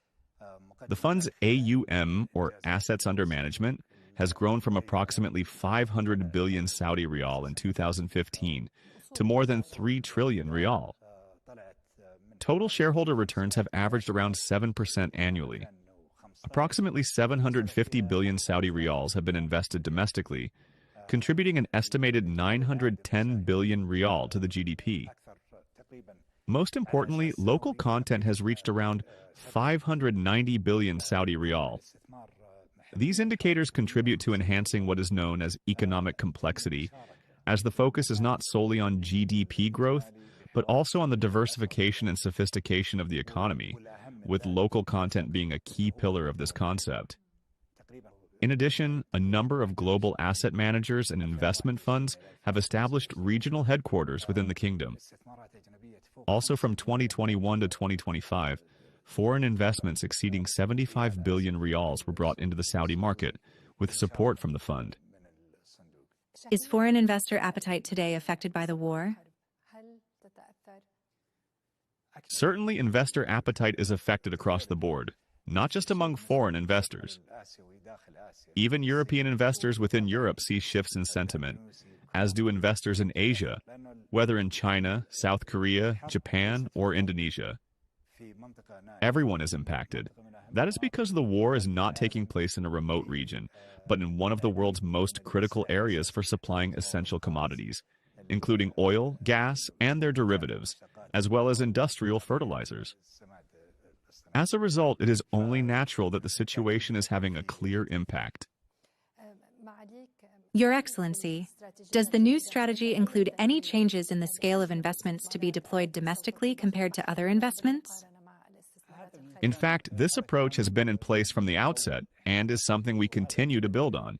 It has been reflected in the restructuring of investment portfolios into 3 main categories: the Vision portfolio, the Strategic Investments portfolio, and the Financial Investments portfolio. Our primary focus remains on the Saudi economy by strengthening local investments in a way that delivers strong financial and commercial returns. Is there a target ratio for the allocation of domestic investments? From the outset, we announced that approximately 80% of investments would be domestic, compared to 20% allocated to international investments. Historically, the fund's focus on domestic investment was around 98.5%, before international investments increased to approximately 30%. However, this does not mean reducing the absolute value of investments. Amounts may continue to increase, even if the percentage declines, as assets under management is expected to grow in the coming years. Therefore, even with a lower percentage, the total value of investments can still rise. Your Excellency, over the past 5 or 6 years, we have seen some significant exits from the local market, particularly in the stock market, most notably the full exit from SABEC, as well as a reduction in your stake in STC. Could we see similar exits going forward? Certainly. This year? I can't say whether it's this or the next, but in general, our investments go through around 7 stages, starting with the initial investment concept, followed by preliminary and detailed feasibility studies, then execution of the deal or project, company establishment, performance monitoring, and finally the 7th and most important stage, the sale. These stages are structured this way because exit or sale is a fundamental part of the investment cycle. No investor holds a single investment indefinitely. For example, we saw that SABEC had reached a suitable stage for us to exit, and that its transition to Aramco would create greater synergies between the two. As a result, we recycled the proceeds from that exit into new investments. Similarly, in telecoms companies or others, we reduce our stakes and redirect those investments into new or existing companies with the aim of expanding our investment scope and maximizing returns. Your Excellency, even before the war, discussions in Saudi Arabia were centered around spending priorities, particularly with major upcoming events such as the World Cup and Expo. Where do spending priorities stand in the kingdom today? As mentioned, spending priorities fall under the Vision portfolio, which consists of 6 main sectors.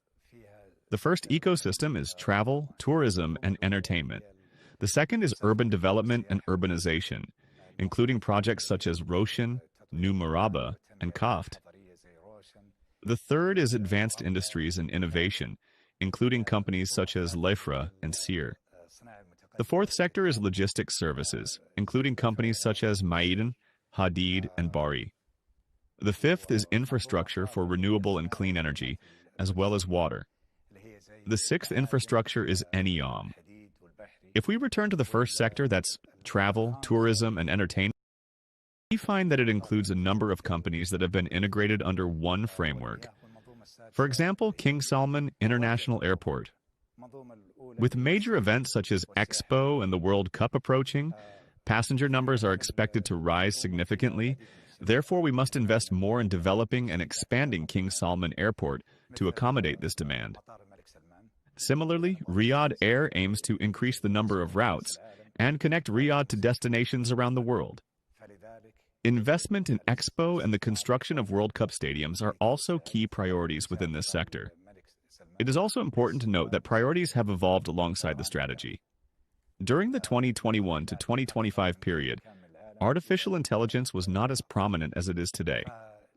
As a result, some priorities have been reshuffled and investment objectives repositioned, with greater focus on AI infrastructure and investments in AI companies, both domestically, such as Humane, and internationally across regions including the United States, Europe, and Asia.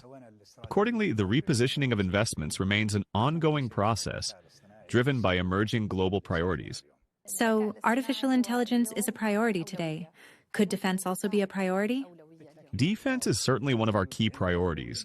It has been important in the past, but it carries even greater significance today. We have SAMI, a company specialized in defense industries. It falls under the third sector, which is advanced industries and innovation.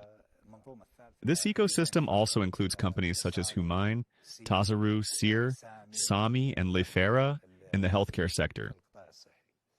Your Excellency, we have heard a lot about the reassessment of some major projects, or even the cancellation of some. Are these reports accurate? This reinforces what we consistently emphasize.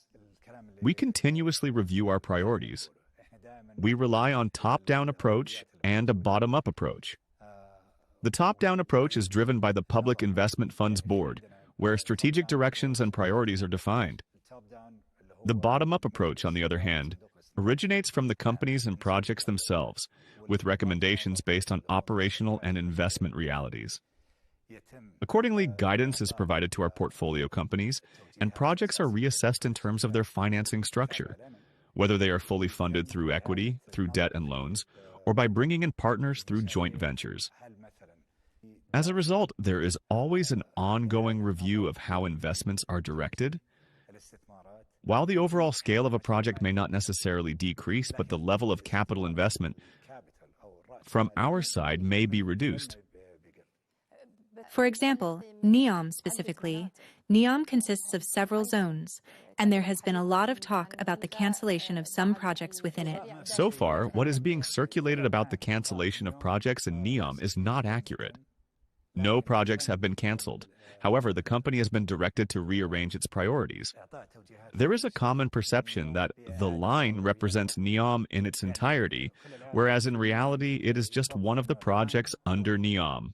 Is it necessary for the line to be completed by 2030? I don't think so. It's good to have, but it's not a must-have. The must-have is the industrial zone Oxagon, which includes a port for commercial shipping and trade, multiple data centers, and hosts a number of local and foreign investors. Based on our strategy and the ecosystems we operate within, Oxagon is currently the most suitable focus for investment, while some other projects within NEOM may be deferred. As for deferrals, these are managed through directives given to our companies, including NEOM, within the framework of an integrated ecosystem under the Vision portfolio. The company itself evaluates these directives after receiving guidance from its board and the funds board, and we then await the company's plan on how to achieve all or part of the objectives in the most financially efficient way possible. Historically, most of the fund's projects, especially in mega projects, infrastructure, and real estate, were fully funded through equity from the fund. But is this the optimal approach? Certainly not. This aligns with our current strategy, which aims to achieve the same objectives or a significant portion of them with less capital. As an economic catalyst, we initially assumed the early-stage risks by developing the infrastructure. Once that phase is completed, it becomes much easier for the private sector, both locally and internationally, to step in and invest. For example, it would be extremely difficult for any private investor to initiate a project on the scale of NEOM or the Red Sea projects, given that their scope is comparable to entire countries, and in some cases even larger than certain European or Middle Eastern nations for a single company. Therefore, it is impossible for any private sector investor, whether local or international, to initiate. However, we initiated by putting infrastructure in place.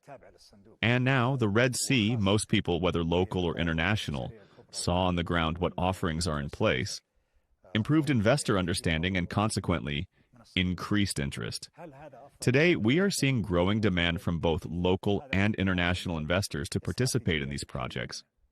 I recently met with one of the largest American investment management firms, and they said, "We understand infrastructure, and we like it and want to invest in it."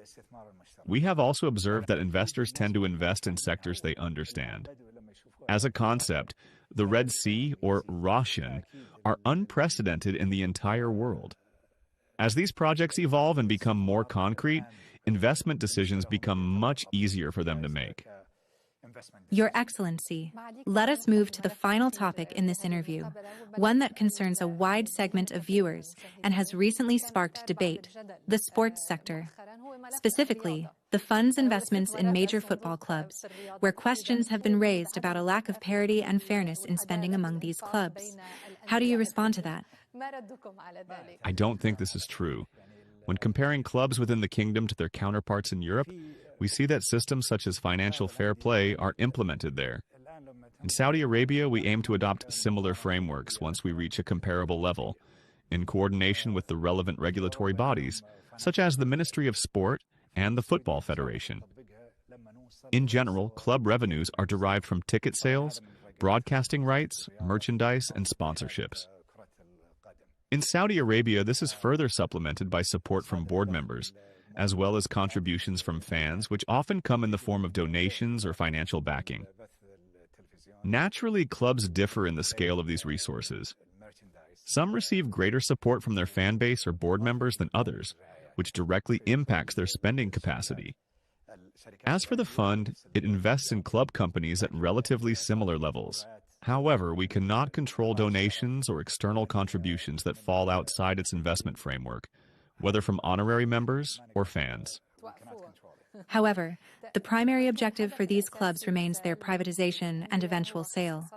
Are there serious negotiations underway in this regard? Yes, there are ongoing negotiations, and we expect, God willing, to announce within the next 2 days the sale of our stake in one of the clubs. Can we know the name of the club? You will find out within the next 2 days, God willing. And are there other deals that could be completed this year? As mentioned earlier, our investments go through several stages, with the 7th being exit or divestment. We entered the club sector with the objective of improving governance, which was previously quite weak but has now significantly improved. We have also worked on enhancing financial sustainability and increasing club revenues, particularly on match days, where revenues have risen by approximately 120%, more than double. We are gradually moving toward the privatization of these clubs. While we may retain certain stakes, we will not remain the majority owner. Your Excellency Governor Yasser Al-Rumayyan, thank you very much for this interview. Thank you.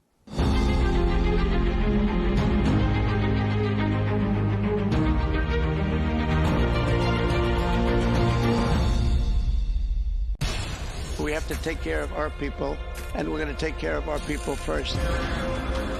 For in-depth analysis and all the latest developments across the globe, make sure you join us every weekday. President Trump is trying to negotiate a ceasefire. With so much happening, so much information, and so much noise, international law will have no part in his administration. It can be hard to keep track. Tariffs will just fuel inflation. We're going to fight these tariffs. But you can count on us to tell you what you need to know. We stand by your side. Join me, Tom Burges Watson, for Global News Today, right here on Arabiya News.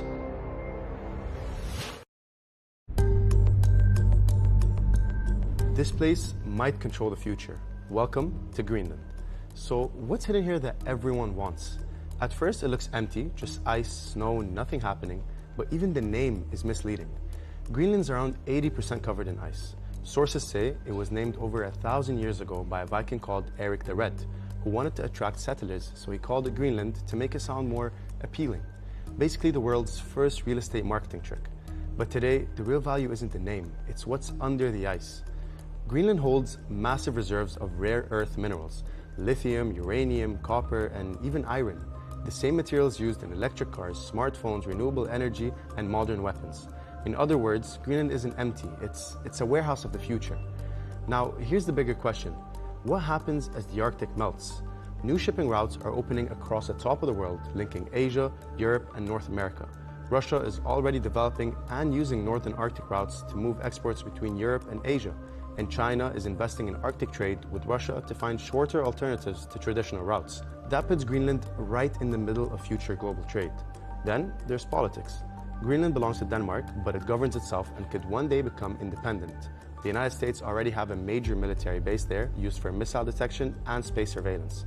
So what if the US controlled Greenland? It would control critical minerals. It would sit on the world's next trade highways, and it would gain a permanent military position between America, Europe, and Russia. So Greenland isn't just ice, it's resources, it's leverage, it's power. And that's why this frozen island might end up shaping the future of global politics. Greenland was never green with grass, it was green with value.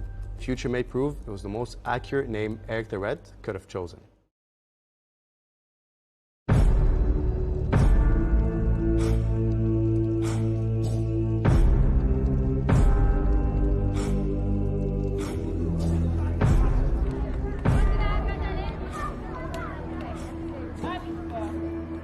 The people of Milana are distinguished by their light brown hair and eyes. Their noses are long. Their skin is wheat-colored. They resemble the inhabitants of the Mediterranean basin more than those who live in Himachal. The unique democratic system practiced in Milana is considered one of the oldest in the world. It closely resembles the model of ancient Greece. It consists of two councils, a lower and an upper house, where matters are discussed carefully.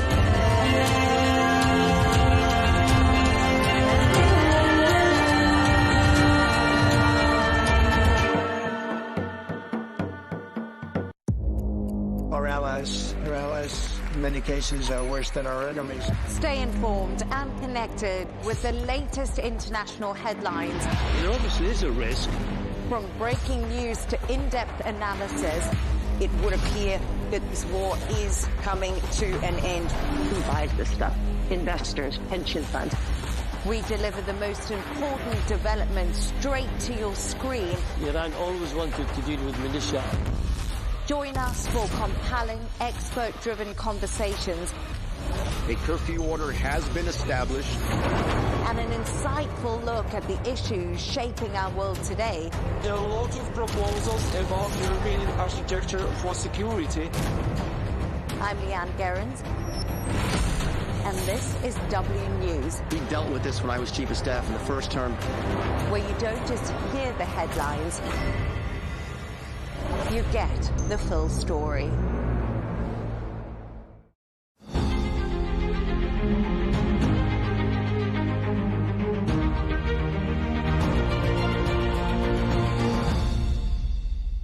The war in the Middle East is rewriting the global energy map. Strikes on Iranian and Arab Gulf energy infrastructure and the closure of the Strait of Hormuz, the umbilical cord of world oil supply, have already sent shockwaves through commodity markets. And the risks are far from over. Yemen's Houthis, largely on the sidelines since the conflict erupted a month ago, appear to be signaling a potential entry into the war, raising the spectre of a simultaneous closure of the Bab el-Mandeb Strait. If that happens, the consequences for global oil flows would be even more severe.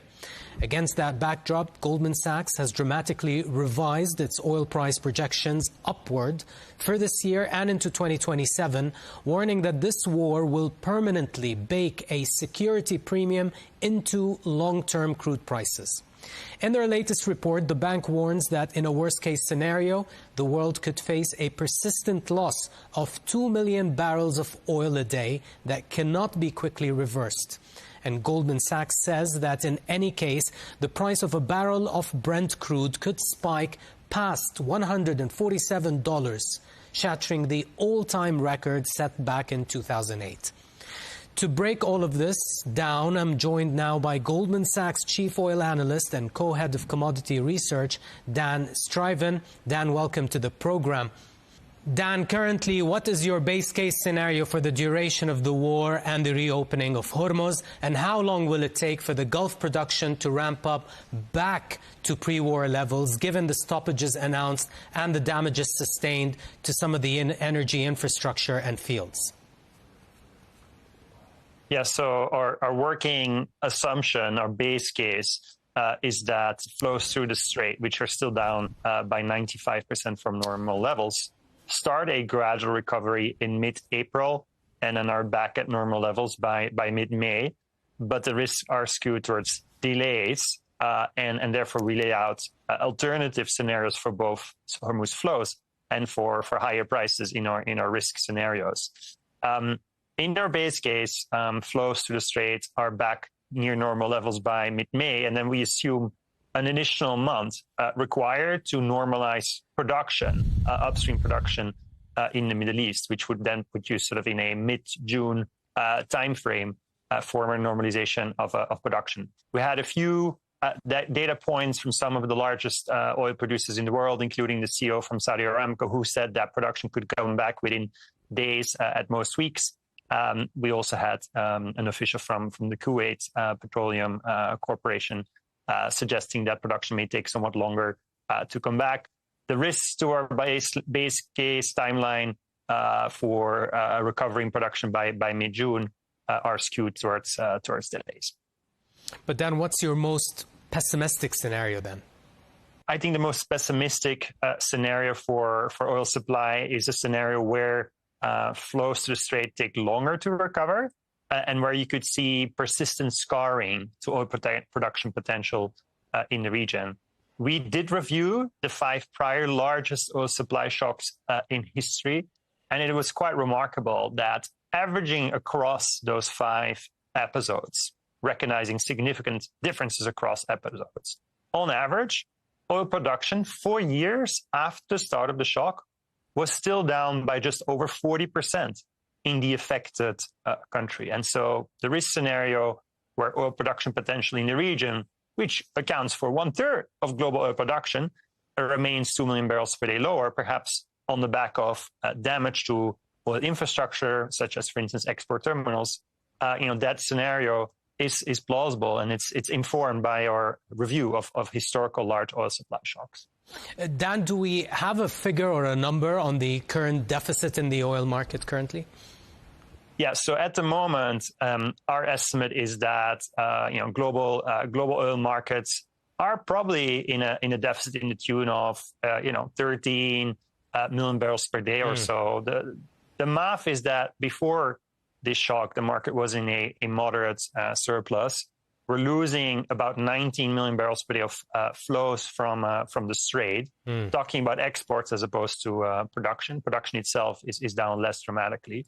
But we have been impressed by the redirection through pipelines, both the East-West pipeline and also the Fujairah pipeline in the UAE. And so we're seeing flows through these pipelines being about 5 to 6 million barrels per day higher than normal. And so, if that sort of gives you 19 minus 6, call it, roughly a 13 million barrels per day loss in terms of oil exports available to the market. Extra production losses are somewhat more limited as producers are storing some of the production that they can't export. We will later come to the East-West pipeline and that Saudi turnaround over there. But first, in your recent report, Dan, you speak of a post-shock model. Will oil prices remain higher for longer? Take us through your oil price projections over the short and medium term first, and then I'll ask you about the structural changes driving those projections. Yeah, great. So in the base case that we discussed, where flows through the Strait normalize by mid-May and production in the region normalizes by mid-June, in that base case scenario, we see Brent averaging $85 in 2026, ending the year around $80 per barrel.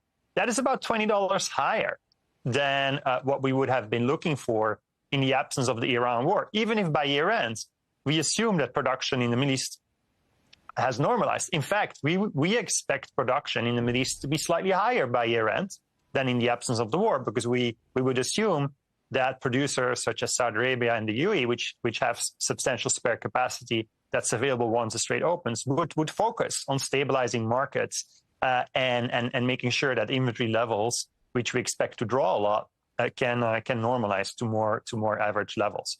Now, that $80 Brent year-end base case forecast is about $20 higher than what we would have forecasted without the war for three reasons. One, very large draws in commercial oil inventories, and lower inventories typically mean higher oil prices.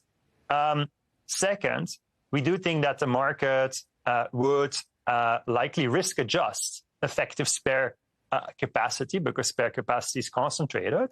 And therefore, we think that long-dated oil prices, sort of the back end of the oil futures curve, should be about $5 higher than in the absence of the shock. And third, we think that positioning, which was quite short going into 2026, we think positioning should be persistently somewhat higher as investors are willing to pay a premium, a security premium for available barrels. And along with sort of the rotation into hard assets that you're seeing across macro markets, this is sort of the third reason why we look for higher prices for longer, even if the Strait normalizes. Dan, I want to zone in on the security premium post this war over the longer term. What are the structural changes to oil pricing do you expect to happen? Will this higher geopolitical security premium embed itself into oil prices? Would countries from now on turn to strategic stockpiling more aggressively? And what would be the implications for this enhanced security sensitivity be on supply and demand? Yeah, absolutely. So one key reason we look for lower global commercial oil inventories by year end, which was sort of the first reason I discussed for higher prices because of the war, is that while in the short term we expect significant strategic petroleum reserve releases while the disruption lasts, we do think that this event will lead to very significant refilling of strategic petroleum reserves. Two reasons. One, we'll end the summer or the fall with very low strategic petroleum reserve levels, especially in countries like the US relative to historical standards. So even normalizing SPR levels will require significant refilling. And second, we think this shock will incentivize policymakers to target higher equilibrium, steady state SPR levels. And in fact, the US SPR program, it's not a sale, it's a loan. Borrowers who are now getting access from April 1st, from tomorrow, to US SPR barrels, they're expected to give 20% more barrels back down the road than what they receive. It's a sizable 20% sort of interest rate expressed in barrels. Going back to the logistical aspects and the transportation aspects of the oil market, the Houthis in Yemen have been mostly on the sidelines since the war broke out a month ago, but it seems they have made a couple of what seems to be a warning shots in the last couple of days.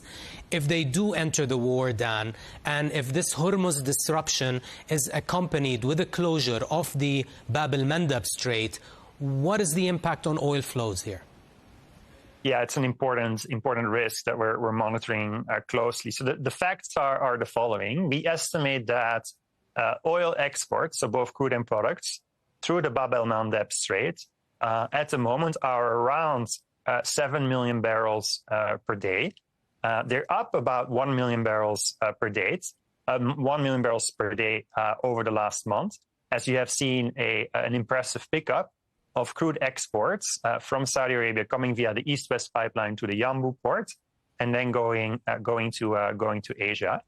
I think we've learned that most shippers are risk averse. If there were attacks on oil tankers, you could expect a meaningful drop in volumes there as well. Now, there is some optionality to reroute some of the flows via the Suez Canal, via Europe, via the Mediterranean. But there are two challenges. One, the very large crude carriers, once they're full, they're too heavy, they're too deep to go through, and so you would have to use a pipeline or bring smaller ships to the region. And the second problem is it really extends the journey, and the tightening Hormuz shock is very much an Asia-centric shock, or at least initially, and it takes a lot more time to go to Asia via the Mediterranean and the African Cape of Good Hope than going directly via Bab el-Mandeb. How high can oil get in such a scenario if we do get a closure of the Bab el-Mandeb as well? The maximum we saw intraday so far is $120. We laid out a severely adverse risk scenario in our work. In that scenario, we assume the Strait of Hormuz closes for 10 weeks, and we have 2 million barrels per day of persistent scarring. And in that scenario, prices in the short term exceed $150 per barrel in April, and end the year at $115 per barrel, so well above our $80 base case for end 2026. I think you're asking about a slightly different, a severely adverse scenario where oil prices could be similar. But the critical question, I think, for the long term is, will production from the region eventually fully recover or not? That's ultimately the most important question to think about oil prices 12, 18 months from now.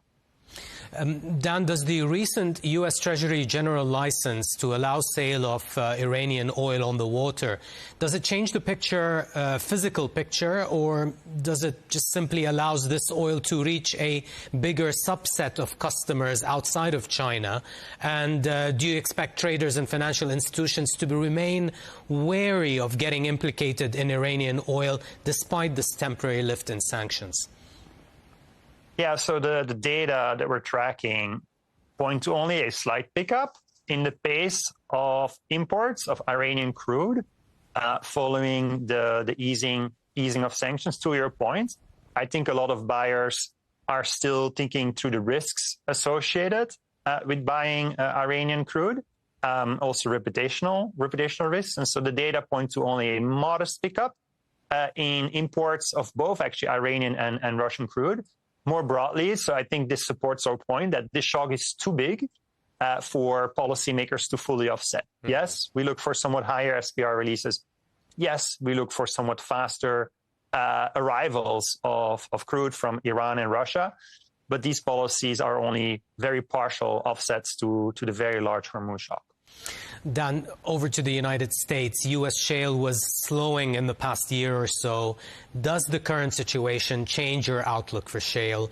Do the higher prices encourage higher capex, or do you expect the shale players to remain cautious and more capital disciplined? Directionally, incrementally, this suggests that production from U.S. shale could be somewhat higher than otherwise, but I think we're really talking, 300, 400 KBD more than in the absence of the war, which again is quite modest relative to the size of the shock. Two challenges that U.S. shale companies are facing. One, we do think that their inventory of high quality acreage is gradually depleting somewhat. And second, to your point, they have been capital disciplined. When they are capital disciplined, capital markets reward them financially from a stock price perspective, and we think they will remain capital disciplined. So slightly higher shale production makes sense. After all, it's still the most important, short-term price elastic part of the global supply and demand balance, abstracting from OPEC spare capacity. But again, it is quite modest. And if this shock were to last a lot longer than our base case, most of the rebalancing would have to operate via demand destruction as opposed to supply responses. Dan, you've pointed earlier on to the east-west Saudi pipeline. Given that Saudi has been able to shift loadings to its west coast on the Red Sea at Yanbu, how would you describe this Saudi turnaround and how fast it was undertaken? And does this infrastructure hedge or bet finally comes to fruition not only for Saudi, but for the entire global oil market? And given the current prices, what is your expectations of the net impact on Saudi oil export revenues in the last couple of weeks? Yes, I think it is impressive and faster and bigger than what most analysts were looking for. I think the volumes through the east-west pipeline at the moment, estimated around 7 million barrels per day, are significantly bigger than, for instance, estimates of pipeline maximum potential that agencies such as the IEA or the U.S. and the Department of Energy have put out. So that's very impressive.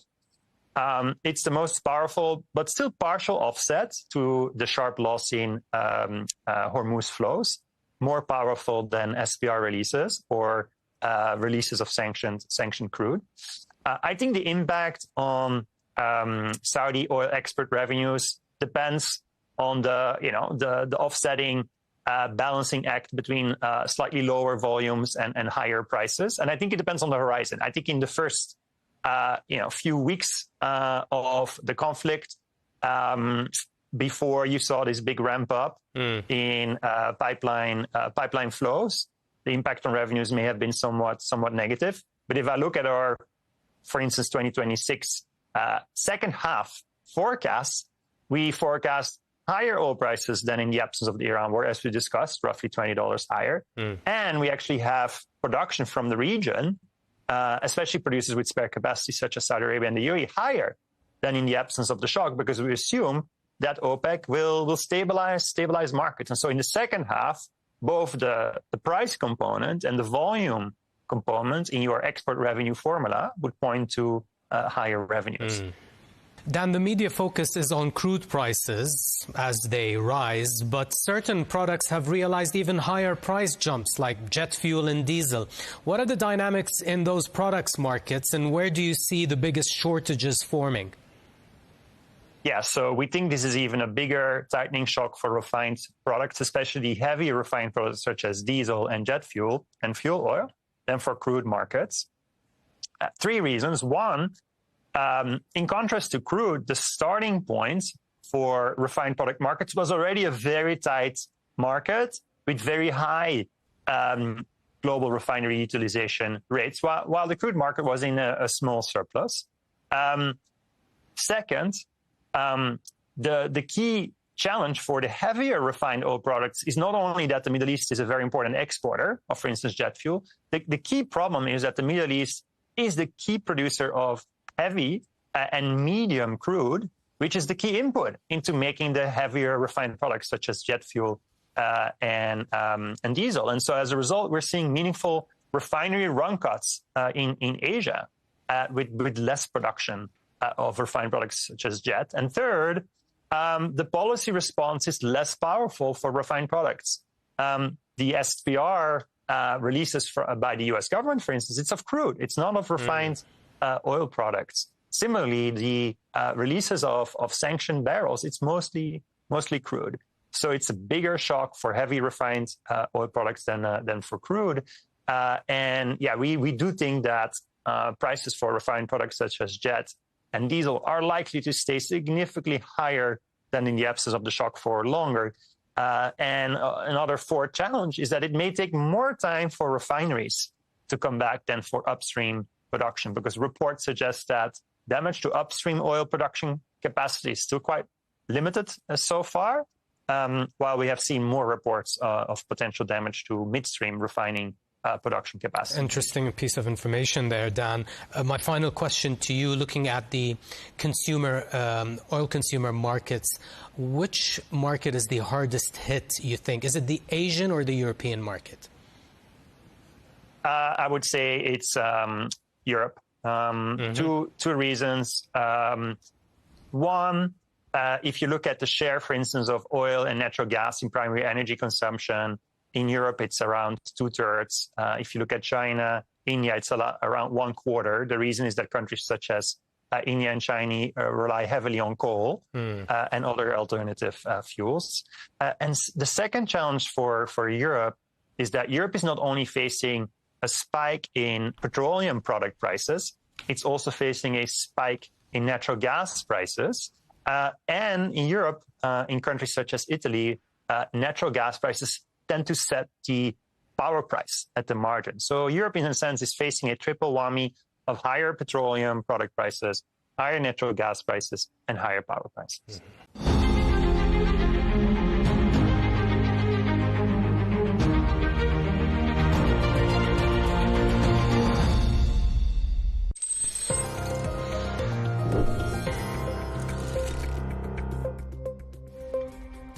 Jeffrey Epstein's brother says new autopsy details coming in February will prove Epstein was murdered, not a suicide. Epstein, the convicted sex offender, died in his New York jail cell on August 10th, 2019, while awaiting trial. His death was officially ruled a suicide. His brother Mark Epstein identified the body and has questioned the ruling ever since. What does that tell us about this? Oh, it's a scary thought that you could be killed in prison by the government. Mark claims there's evidence of murder. He even hired former NYC chief medical examiner Dr. Michael Baden, who said the injuries point to homicide rather than suicide. Never seen 3 fractures like this in a suicidal hanging. Going over 1,000 jail hangings, suicides, in the New York City state prisons over the past 40, 50 years, no one had 3 fractures. Despite Mark's claims, the FBI and DOJ reported in June 2023 that there was no credible evidence of foul play. Still, Mark doubled down in a January 9th interview with News Nation, saying more autopsy facts will be released in February that prove it, insisting the injuries didn't match the way his brother was found hanging. Mark has also claimed Jeffrey told him he had compromising information on powerful figures, including Donald Trump during the 2016 election, allegedly enough to cancel the election. In a recent December 2025 interview with Chris Como, Mark went even further, suggesting Trump could have been involved in his brother's death. You really believe that Donald Trump is capable of having your brother murdered to spare himself embarrassment? Absolutely. Based on what? From meeting him years ago and just watching his performance the last 20 years. Seeing he doesn't seem to have a limit on what he would do to help himself. Now, a vocal critic of the Justice Department's investigation, Mark says he won't show his face publicly due to safety concerns. His continued claims and the promised new autopsy details are reigniting debate and conspiracy theories surrounding one of the most controversial deaths in recent history.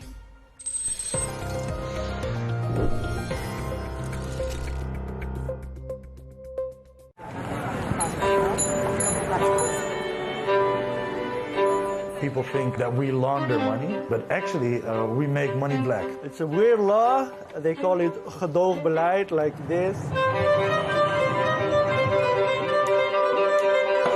That is the law. So they say, okay, bye, but don't let us see you.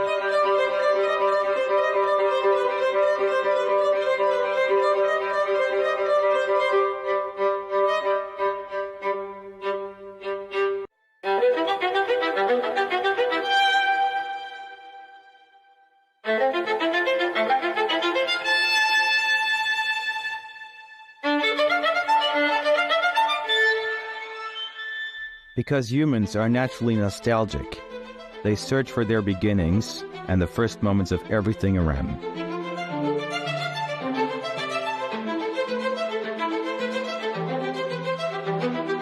It is in our nature to cherish what we consider precious, to protect our memories, even those that break our hearts.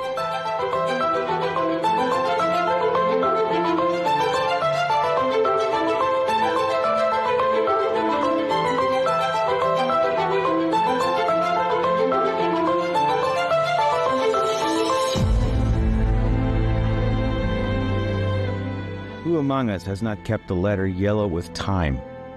A lover's perfume in a glass bottle. A grandmother's earrings passed through gentle hands, a photograph, a record, a book that carries the warmth of a heartbeat. Can we say that everyone has their own museum?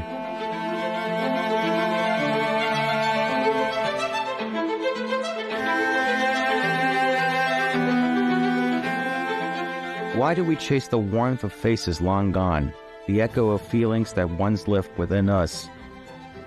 Why does the human heart wander endlessly backward, spending half its life in the soft light of yesterday?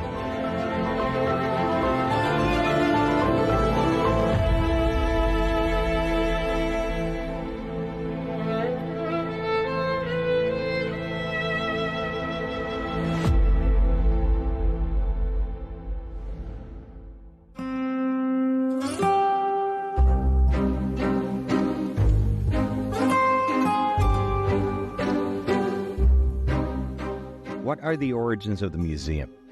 When did humanity decide that its treasures should belong to everyone? The story of museums, those guardians of culture and memory, begins much earlier than most imagine.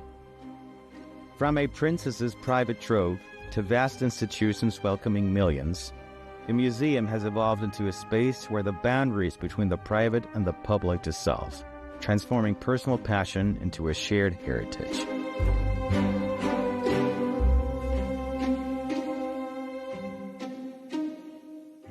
The Louvre has always been in the center of Paris. That is to say, it has been the heart of Paris for almost 800 years.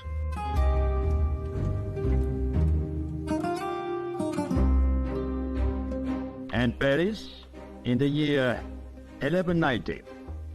It is necessary to go back that far to find a Paris without its Louvre.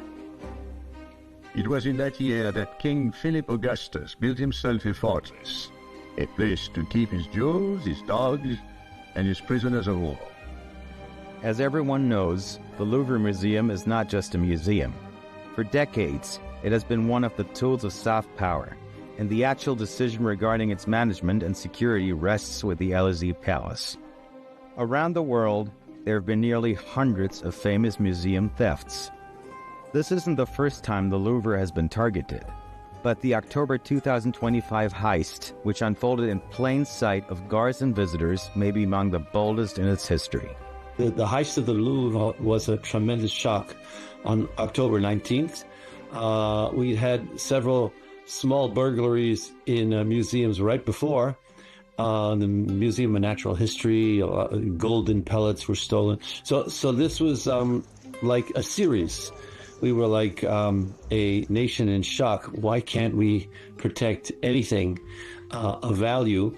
And secondly, there was a sort of shock about the fact that there was insufficient security. So we were blaming insufficient security, so laxness and indifference, and at the same time, some sort of national curse. From the Apollo Gallery 50 years ago, the sword of King Charles, made around 6 kilograms of gold, studded with precious stones, vanished from its display and has never been recovered. But the real story here isn't the theft itself, but what it says between the lines. Why are museums robbed more easily than jewelry stores? Why do surveillance systems, guards, reinforced glass, and alarms so often fail to do their jobs? Let's say that a jewelry store has a limited perimeter, it's a small area, and they have strict access control, and they have standardized procedures. But for a museum, it's by nature an open venue. They welcome people, so you have a lot of flows, and it's always a compromise between access, conservation, and visitor experience. So, of course, it's a whole chain of security that has to be set up.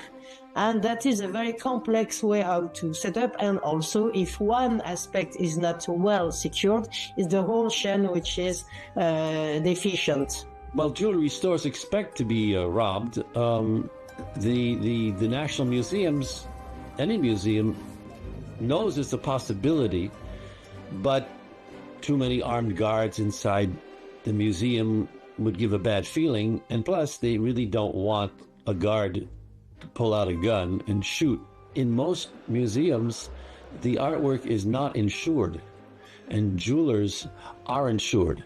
So the jewelers, they can put up a fight, but in the end, it's not that tragic for them. For a museum, they don't put up a fight. It's almost counterintuitive, but they should be guarded like crazy since they don't have insurance. But it's exactly the reverse that happens.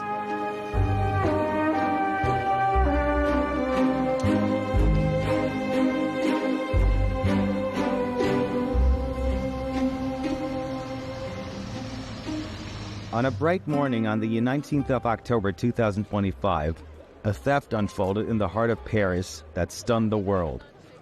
Not for its scale alone, but for its symbolism. In broad daylight, priceless artifacts vanished from the Louvre, the world's most visited museum and one of France's proudest institutions.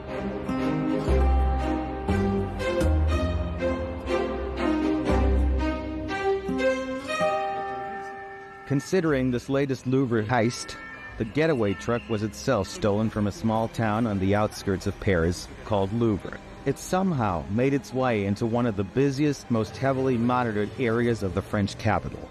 The truck stopped, 4 men got out, 2 entered the gallery, took what they came for, and left. All happened in just 7 minutes. This is what has been confirmed. Digging into details, sources say that those 7 minutes were invested wisely. 3 minutes and 57 seconds were enough to smash the glass, snatch 2 displays of jewels, and escape without anyone lifting a finger to stop them.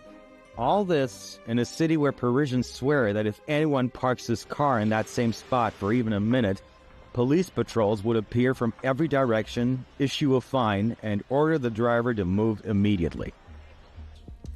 It's a symbol of France. What happened in the Louvre was shocking. We always see police cars all over Paris every minute, but here in this spot and specific minute, no police car was there to stop the robbery. It is shocking.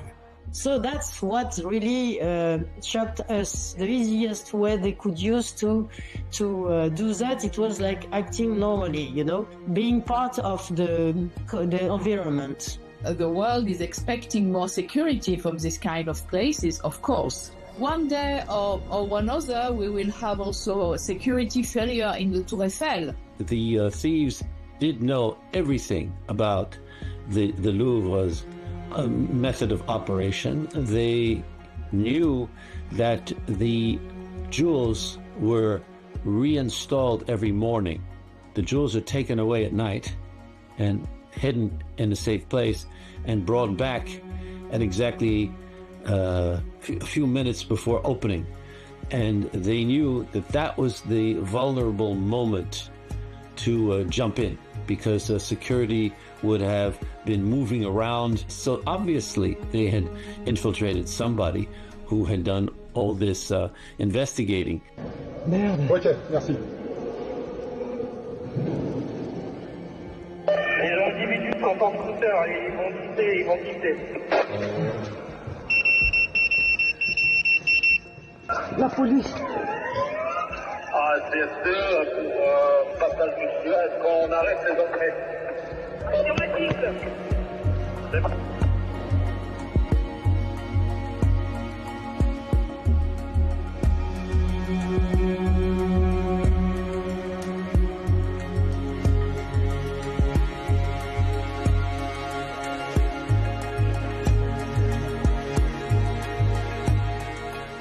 Experts say museum officials long believed that a daylight robbery of a major museum was virtually impossible. Yet growing evidence suggests the Louvre thieves may have received assistance from inside the institution itself. Some even speculate that the perpetrators had a digital or human Trojan horse inside the museum, a secret accomplice who is now just a stunned observer like everyone else. Still, these are speculations nonetheless.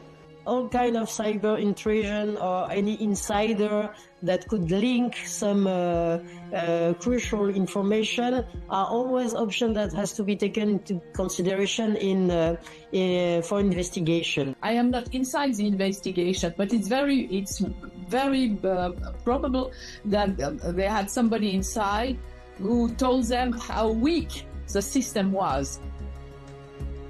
It's very plausible, very plausible.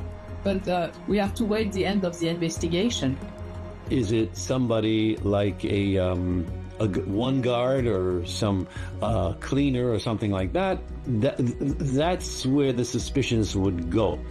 But that it was an inside operation that was commanded by people inside who working against their own institution, no, that has not been considered in the end by the investigation, nor the fact that it would be a foreign nation. According to what we know about what they said, the criminals said during their arrest, and also what they have, what the investigators have discovered, there was no any traceability of intrusion. Could be internal insider providing with crucial information, or any kind of cyber attack on the system in the Louvre. So for the moment, nothing goes to that explanation.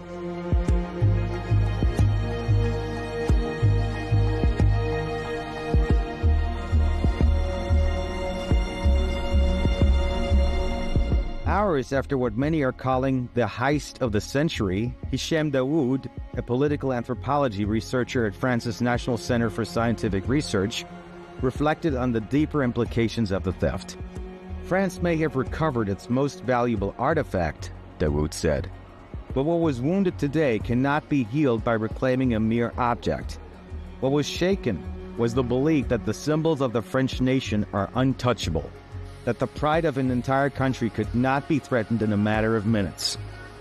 He continued, "The crown has returned to the Louvre and may soon shine again, and perhaps the remaining stolen pieces will be recovered. But the image of that crown lying abandoned on the roadside will haunt the national memory. Deep down, the French fear that one day their country could resemble that crown, stripped of pride, of grandeur, and of protection." You know, everybody, the newspaper reported that something very easy, and then the jewelry is lost forever. It's part of organized crime, and we will never find them. Those jewels are considered to be national treasures, and who would dare do this in front of everybody and steal them? So museums are behind in their thinking. They got it more or less backwards. And there is another problem, that when you steal from a museum, you have to dispose of the artwork on the black market. So these jewels will have to be cut and transformed in order to be sold. And there is another problem, since it's a national affront. They have 100 police working on this. I mean, for a jewelry store, you wouldn't necessarily have that many police. So it's really very counterintuitive, and it's just this illusion of ease that the criminals saw, which made them try such a thing after a whole series. But after this, I think the French museum world will change completely. I was in another museum when it happened, and I saw the guards got nervous and started walking around Napoleon's sword. So there's going to be a reaction.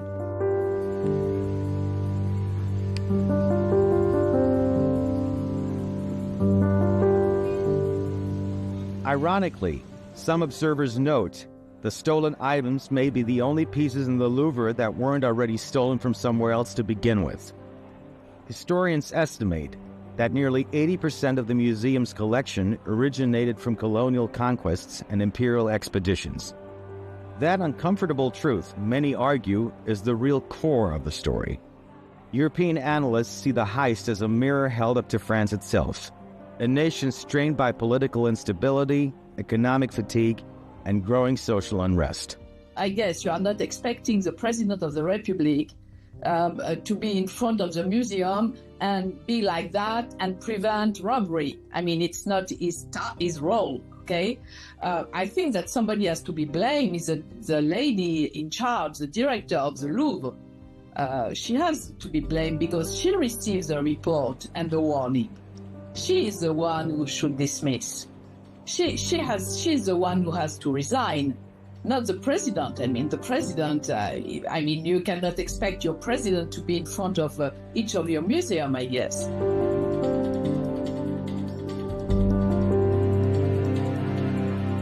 It wasn't just a robbery, one senior cultural critic in Brussels said. It was a symbolic message reclaiming that what France once took can also be taken from France. Investigators remain tight-lipped about how the thieves managed to infiltrate one of the most secure museums in the world in broad daylight. Yet the brazenness of the act and its timing between a collapsing government and another trembling under pressure has deepened public unease. To many, it feels as though the country's sense of pride and protection has been breached. It's a symbol that has been attacked, and for France, it's really a very critical and even political issue, let's say. And also the amount of the law, which is the value of the jewelries are around 88 million euros. With considerable intelligence, because really the timing was incredible. And they got lucky because the police went to the wrong place when they finally got the alarm. And they were also lucky, these burglars, because the casing of the jewels was not as, it wasn't impenetrable. Okay, this was not Fort Knox. So they did have some time to drill a hole in the glass, and the Louvre doesn't have armed police inside. You have to go get them. You just have security, and they came in, and the burglars threatened them with these drills, and so really nobody wanted to be attacked. And in the past, there have been guards who were overpowered and gagged and tied up a few decades ago. So nobody wants to go through that.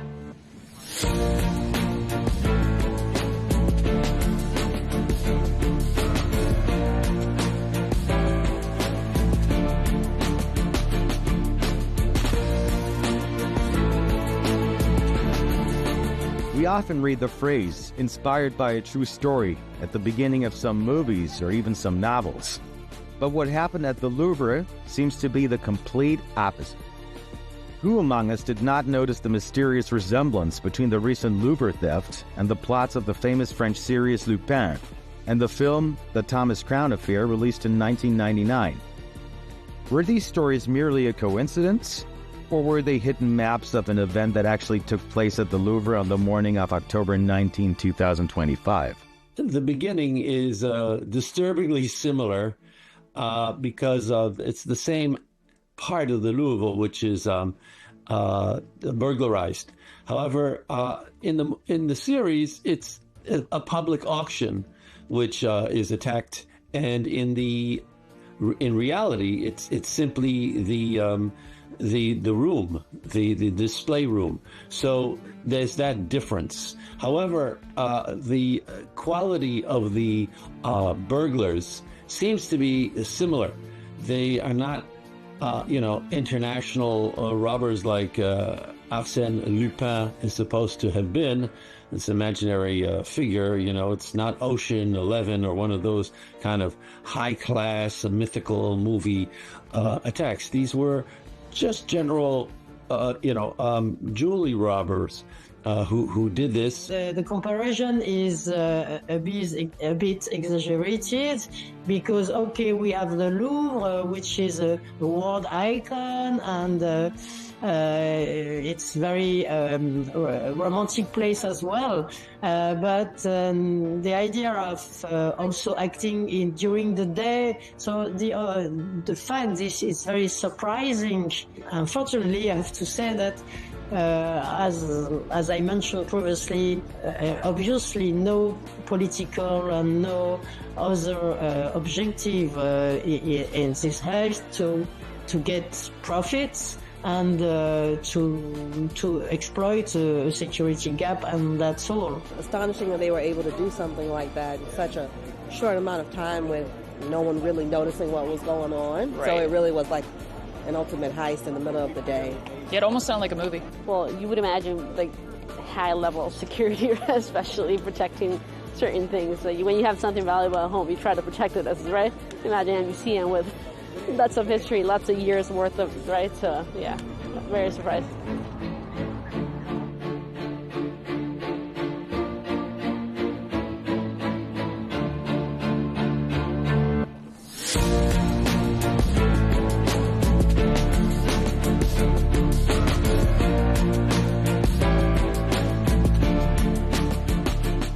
Here, the sequence of events can be laid out chronologically as follows. First came the theft itself. Then the wave of astonishment, not only in France but globally. Third, the rapid spread of the news, thanks to social media networks. The fourth was the collapse of any sense of time as the public demanded quick answers before shock could turn into yet another crisis from Macron's government, which was already navigating intense political pressure at the time. In such a situation, it was only natural to resort to artificial intelligence to understand what had happened.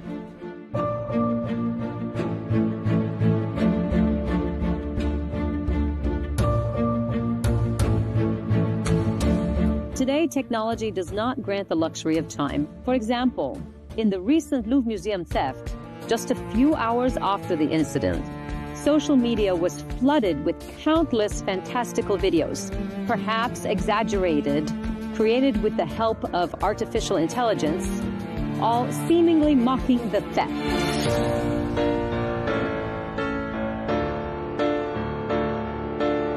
This allowed those behind technology screens to be journalists, analysts, and even investigators. For example, I didn't fly to Paris or enter the Louvre.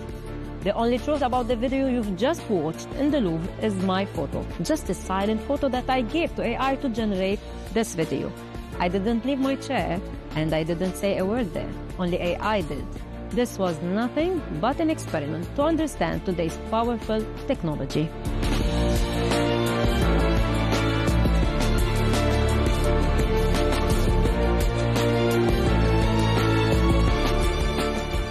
Trying to find a kind of plot in this due to the political and social situation in France. Macron is always used for groups that are against the situation and let's say the current political scene. It's another way how to attack France, or more specifically its president. On ne tire pas sur une ambulance. You don't shoot ambulance. When somebody is weak, it's always easier to ban him and to blame him. Okay?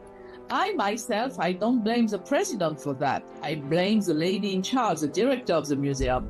She is the one who had the report. She is the one in charge. She is the one who must be taken accountable on that.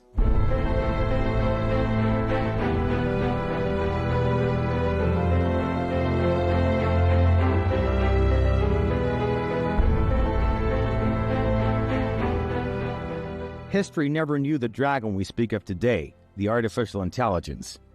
Yet history tells us that the Babylonians and the civilizations that followed them in Mesopotamia, along with the ancient Egyptians, Persians, Romans, Greeks, and others, were the ones who first conceived and developed the idea of a museum through centuries of accumulated experience.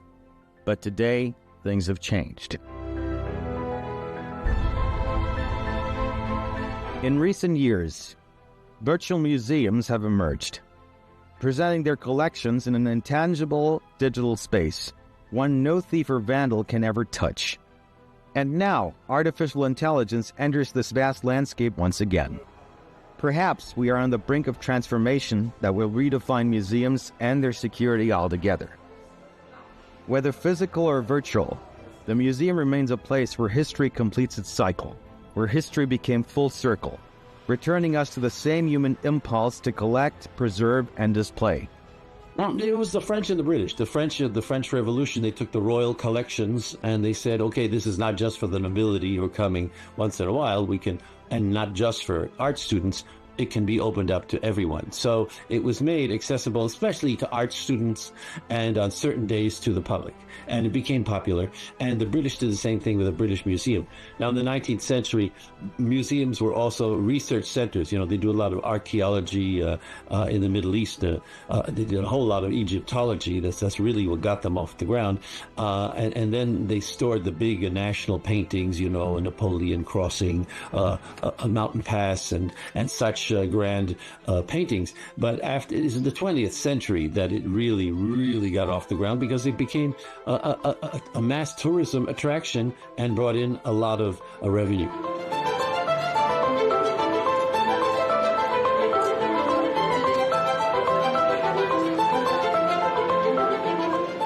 Museums, despite their symbolic and cultural weight, are not all fortified like high-end jewelry stores. They rarely anticipate the possibility of a bold daylight robbery.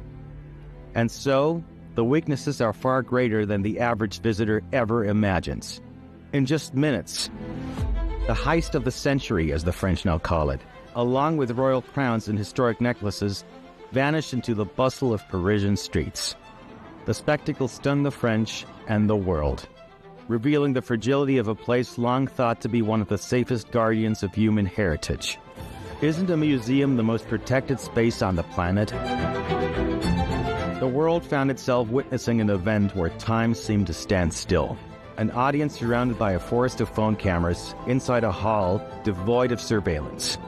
In the past, before the era of artificial intelligence, people reacted to such shocks by taking to the streets, joining strikes, waving flags, writing songs, demanding justice. Technology no longer grants time the luxury of time.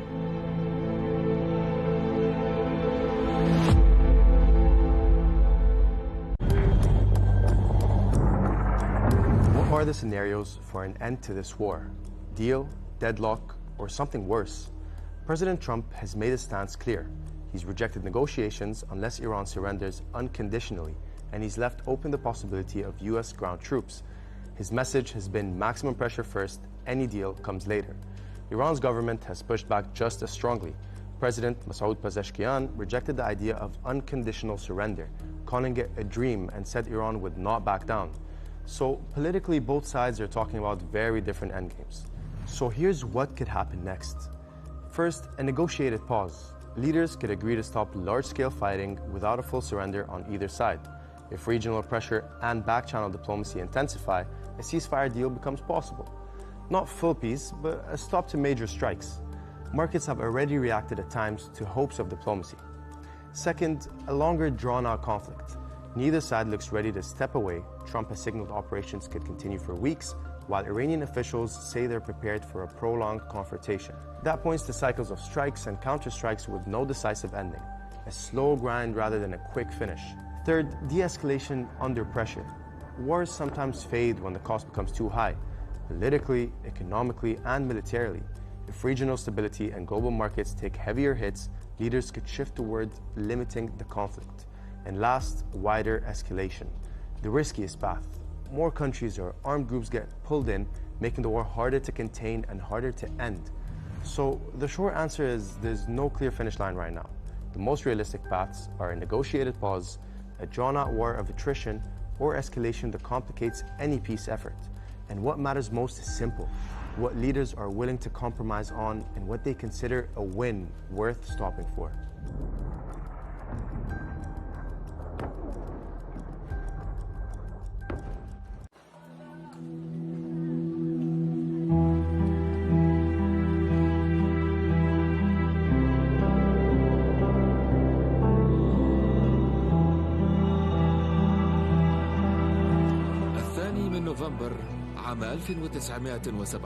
On November 2nd, 1917, Britain's Foreign Secretary, Arthur Balfour, wrote a brief letter promising his government's support for creating a national home for the Jewish people in Palestine.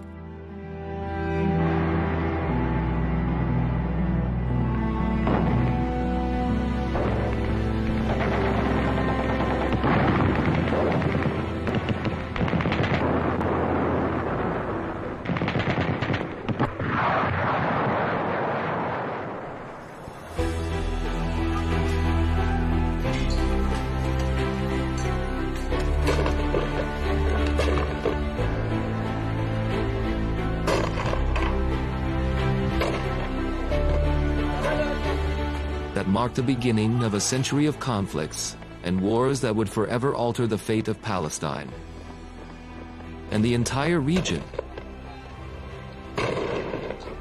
108 years later, Britain's Prime Minister Keir Starmer stood before the world. On September 20th, 2025, before the cameras, announcing his country's recognition of the State of Palestine. I state clearly, as Prime Minister of this great country, that the United Kingdom formally recognises the State of Palestine. As your chairman has reminded you, The British recognition carried special symbolism. No other nation has played a more decisive role in the modern history of Palestine than Britain itself. it is nearly 16 years since he recruited me to the Zionist movement.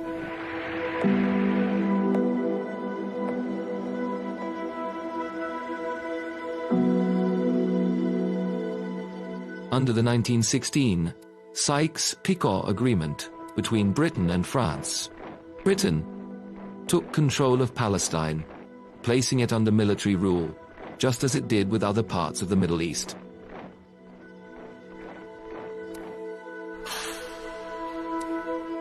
A year later, Balfour confirmed in his letter to Lord Rothschild, the wealthy British Jew, that his government viewed with favor the establishment of a national home for the Jewish people in Palestine.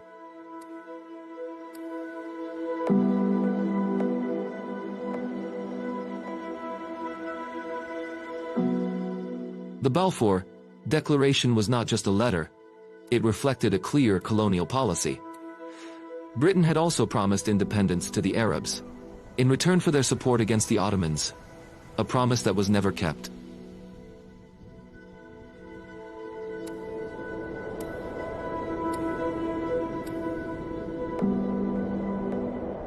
In 1920, Britain formally declared its mandate over Palestine. As the de facto authority, the British allowed waves of Jewish immigration into Palestinian lands. The resulting anger led to massive uprisings in cities like Jerusalem, Jaffa, and Haifa, culminating in a Palestinian revolt in 1936 that lasted 3 years before being brutally crushed by British forces.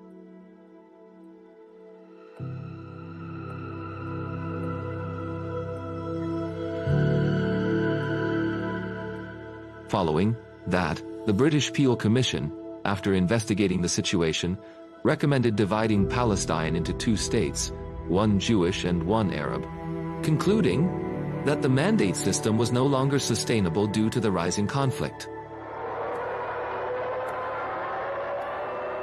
On the eve of World War II in 1939, a British white paper sought to calm both sides. It announced the support for establishing an independent Palestinian state where Arabs and Jews would live together within 10 years. But both sides rejected the plan. It satisfied neither their ambitions nor their fears. Keinen Mut, die mehr zu zwingen vermag, dann wird unser Wille und unser Heil. The outbreak of the World War made Palestine even more volatile. As the Nazis tightened their grip on Europe's Jews, migration quickened, until Jews made up nearly 1/3 of Palestine's population. In 1947, Foreign Secretary Ernest Bevin handed the matter to the United Nations, announcing Britain's withdrawal from the mandate. The resolution of the Dutch Committee for Palestine was adopted by 33 votes, 13 against, 10 abstentions.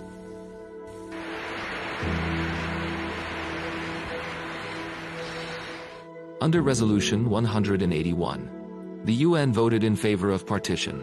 The Jews accepted it, while the Arabs rejected it. In 1948, Britain withdrew as an occupying power, leaving behind a land already in flames. Soon after, on May 14, 1948, the State of Israel was declared. And the Nakba began.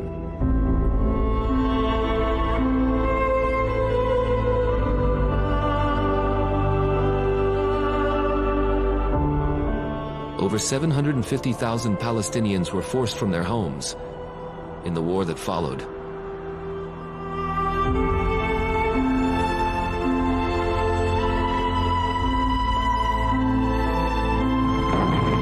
During the Suez Crisis of 1956, Britain joined the tripartite aggression against Egypt, but its failure showed the world that Britain was no longer the dominant power controlling the region's destiny. The United States had become the global superpower instead.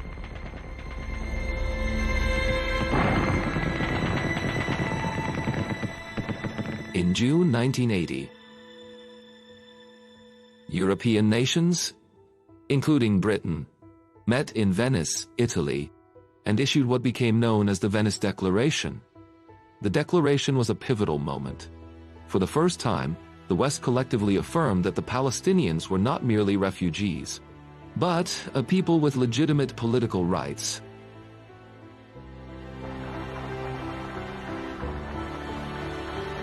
The Oslo Accords of 1993 revived hopes for peace in the region. Britain supported the negotiations and financed the emerging Palestinian Authority. It seemed the Palestinian state was finally near.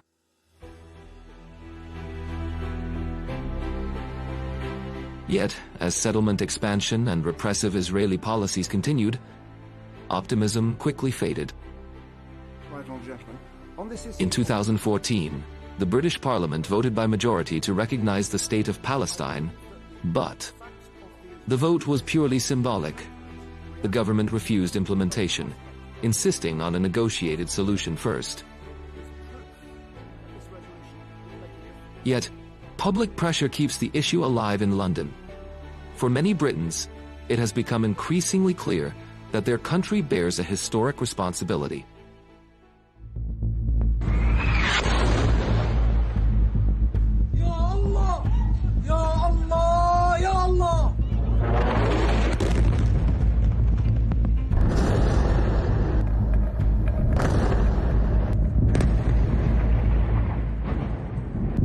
In 2023, Palestine faced another pivotal moment as Israel launched its ongoing assault on Gaza following the events of October 7.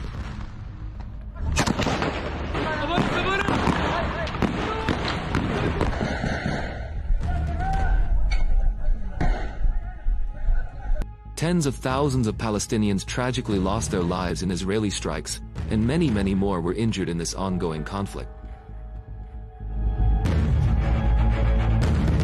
More than 80% of the Gaza Strip was destroyed.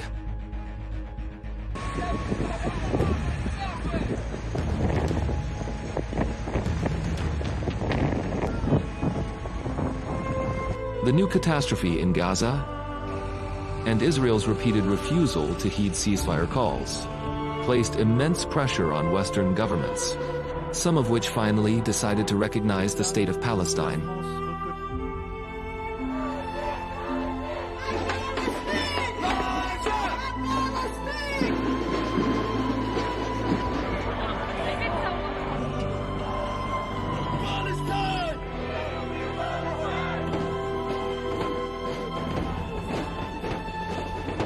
Britain was among the first, and its decision was seen as the most significant and symbolic.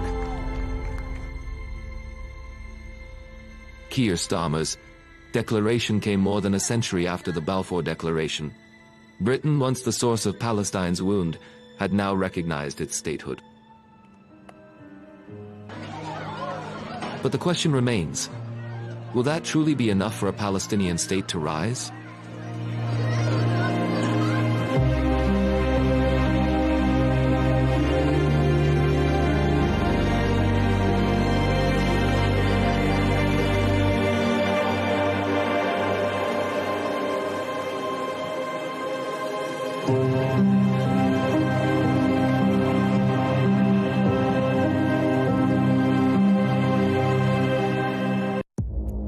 Our allies, in many cases, are worse than our enemies. Stay informed and connected with the latest international headlines. There obviously is a risk. From breaking news to in-depth analysis, it would appear that this war is coming to an end. Who buys this stuff? Investors, pension funds.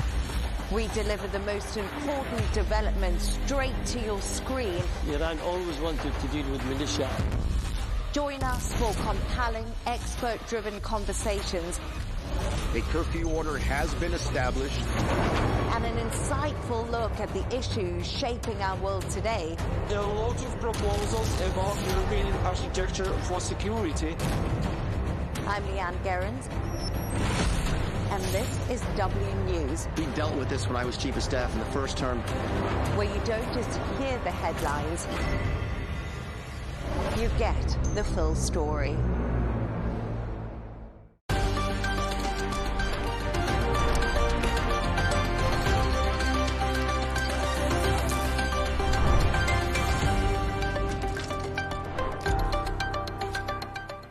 Hello and welcome. I'm Catalina Marchand-Abreu and you're watching W News Extra, broadcasting live from the Al Arabiya studios in Riyadh. These are our top stories. Iran vows to retaliate after the U.S. attacked and seized an Iranian cargo ship. A U.S. delegation that will include J.D. Vance traveled to Pakistan for peace talks, but Iran says it has no plans to attend. And the British Prime Minister Keir Starmer admits his judgment was wrong when it came to appointing Peter Mandelson.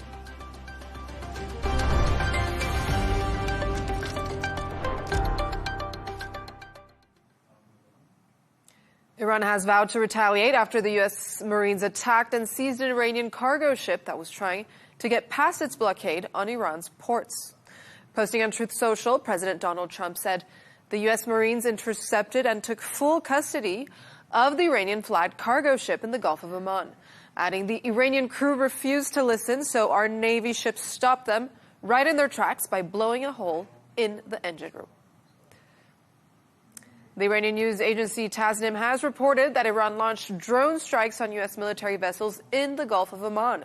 To discuss this and all of today's top stories, I'm joined by Washington correspondent Sarah Firth and broadcaster Jono Hayes. Thank you both for joining us today. We'll start with you, Sarah. I think we all thought we were making progress on Friday after the Strait of Hormuz opened, but it feels like we've gone backwards over the weekend. Yes, I think it's fair to say that the conflict has entered a dangerous phase because you've got the risk, really, that what's happening militarily at sea is overtaking diplomatic efforts. So you have had the United States saying that it seized an Iranian-flagged ship near the Strait of Hormuz that was allegedly defying orders. This is, of course, linked to Washington's blockade of ships coming in and out of Iranian ports. And US CENTCOM put up a video showing some of that operation where you actually had that vessel boarded after those warnings were given.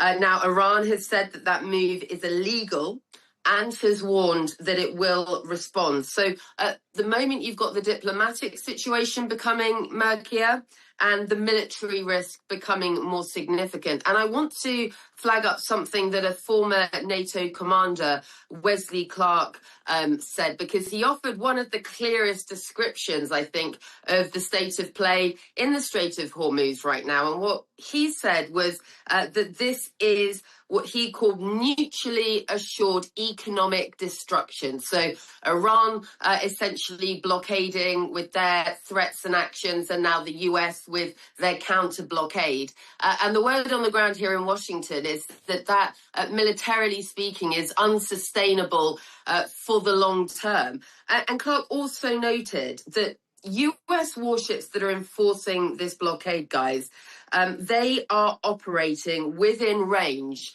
of Iranian anti-ship missiles. Now, that is critical because We've seen this type of brinkmanship, strong rhetoric, especially from President Trump in the lead up to negotiations, as is again happening this week. But there is another layer of danger here in that you have got US vessels right now, US servicemen and women on the front line within range of enemy fire. And so that really ups the risk. There is absolutely no margin for error here right now. And Jono, there also doesn't seem to be much trust between Iran and the US. What's going on here? Well, look, I think, Catalina, that is the core issue. It has been for a little while now. We've kind of moved beyond tensions. This kind of looks almost like it's complete strategic distrust that's between Donald Trump and the Iranian government. So what we saw over the weekend, that was what you mentioned there at the start of this, the US physically seizing a vessel. But then, of course, most crucially, they used force to disable it. So that's not diplomacy breaking down. What we saw there was the military saying and signalling that they are taking over. So from Iran's perspective, they're saying, and we heard that, armed piracy is what they're calling it. So they're no longer even pretending that this is part of the negotiating framework, which is a risky and dangerous situation to be in. Then if you layer on top of that the drone response that we had, so there was no damage, we know that, but it is very, very symbolic. That's Iran very much saying we will respond. We're calibrating it, but we are going to respond. So it's not escalation, but it's very, very deliberate. So if you look at what's happened in the last couple of days, and as we said, going into the weekend, we kind of felt very positive about this and that a plan was in place and at least some level of a ceasefire would lead to some peace negotiations. But we had that fragile pathway, Hormuz reopening, Hormuz being closed again, talks that were being floated around. And now we flipped into something else. Now this is deterrence mode where both sides are, and this is where it gets dangerous, they're testing the red line. They're both responding militarily, and we saw how that ended the last time. They're still talking about these negotiations, but it's a really dangerous hybrid situation where there's miscalculations that could happen. Then there's a risk that can happen as a result of that. So the trust isn't just low. I think the trust is non-existent. It has been for quite some time. But right now we're in a very, very fragile place. And I think, Catalina, until that changes, every incident like what we've seen in the last couple of days has got the potential to spiral. That's bad news for the entire region. And it can happen much quicker than anyone intends. Now, even in looking into this, and you think a ceasefire for a lot of people, certainly in the GCC, felt like this was a step in the right direction. Historically speaking, about 1 in every 3 ceasefires do end up being a peace agreement afterwards, which is good news, of course. Experts are saying that this looks more like a 1 in 10 chance of a ceasefire that's going to lead to a peace agreement because there are so many fragile moving parts right now. And I think that is crucially a very dangerous place to be in. Dangerous, Jono, and the day isn't over yet, but do you think if the ceasefire talks break down, will we enter a more dangerous area or conflict escalation here? I think it's anyone's game. I think if the ceasefire talks, it really depends on what happens tomorrow. The White House have just confirmed in the last hour or so that J.D. Vance is definitely on the way. We know that that's going to happen. And I think we've had a lot of that rhetoric from Donald Trump in the last couple of hours, and he seems to be gone on. And I think Sarah's watching this attentively from Washington right now, but he seems to be gone on a bit of a rampage on Truth Social. He will use that strong language again to try and get Iran to the negotiating table. But I'm struggling to think of a time when both parties weren't directly speaking to each other where we didn't see a resolution to a conflict. And this is, remember, the intermediary that is there, which is Pakistan, going between the two. Again, I think it's very volatile. It all could spill over, and we'll find out more, I guess, once that ceasefire expires, which is on the early morning of the 22nd of April, which is just 2 days from now. And Sarah, we just recently saw Donald Trump tweeting that he's going to have a better deal here than Obama's deal. What do you think this entails? Yes, well, first of all, thanks to Jono, because we got the confirmation here in Washington from speaking to him via the White House official channels on social media, because the confusion of the morning here in Washington was, is J.D. Vance, the vice president, en route to Pakistan or not? The vice president had started the day reporting to one American outlet saying that he was en route. Then you had J.D. Vance's motorcade pulling up to the White House, not Islamabad, and then finally that confirmation, as Jono said, that they are actually en route to Pakistan. But look, it is clear there is some kind of framework, right? And that the talks, it's hope, the president speaking, positively about the possibility of an outcome, whilst at the same time making those very serious threats to Iran again, that it will bomb the bridges and power plants. You know, we've heard that threat before. Actually, just in the last few minutes, there's a line coming saying the US ambassador to the UN has said, we are confident Iran will join the negotiations and relinquish its pursuit of nuclear weapons. Now, that is according to Sky News Arabia. That's from the US ambassador to the UN. So look, you've got a US team en route to Islamabad. It's not at all clear yet who from the Iranian side, or even if anyone from the Iranian side, are confirmed to be around that table. And there is, as of right now, no publicly confirmed roadmap for what happens next. So as Jono pointed out, that really interesting statistic about the number of ceasefires that sort of succeed or fail. If you listen to the experts who were involved in the last deal with Iran, they were talking in terms of years for some of those technical details. So, and the importance of those technical details being agreed by both sides, so that further down the line, after a sort of announcement of a ceasefire or a peace agreement, you don't have it fall apart very rapidly because both sides were not on board with the exact wording in terms of that agreement. So again, the idea when you speak to experts that a couple of days or a couple of roundtable meetings, although it is historic that both sides have been in the room for the first time in a very long time, the actual ceasefire, peace agreement, that would be something that would take a little bit longer. I think there is a hope that we'll get some kind of extension of the ceasefire agreement, perhaps some kind of tentative beginning of a process of a peace deal. But look, Catalina, the honest answer is right here, right now in Washington, D.C., nobody actually knows the outcome of this right now. Mixed messaging all along, even here in Riyadh, Sarah. So stay right there as we move on to those Pakistan talks. Talks between the U.S. and Iran are due to take place in Islamabad, with Vice President J.D. Vance leading the delegation from America, alongside Steve Witkoff and Jared Kushner. Iran's foreign minister spokesperson has said it has no plans to attend a second round of peace talks. Now, Jono, what are these talks likely to achieve if Iran is not around the table? I think realistically the answer to that is unfortunately very little. I mean, in the last minutes only, we've had the US, the Iran having told Pakistan that the violations of that ceasefire is an obstacle to the talks. So there we go. There's a first stumbling block nonetheless. Then we've got Donald Trump saying on Truth Social just this evening as well that he won't lift that blockade on the Iranian ports until a deal has been agreed. And again, these are red lines for Iran. So I think in the immediate sense, negotiations without Iran at the table really aren't not negotiations. We've seen this with Ukraine and Russia in the past. These are positioning exercises.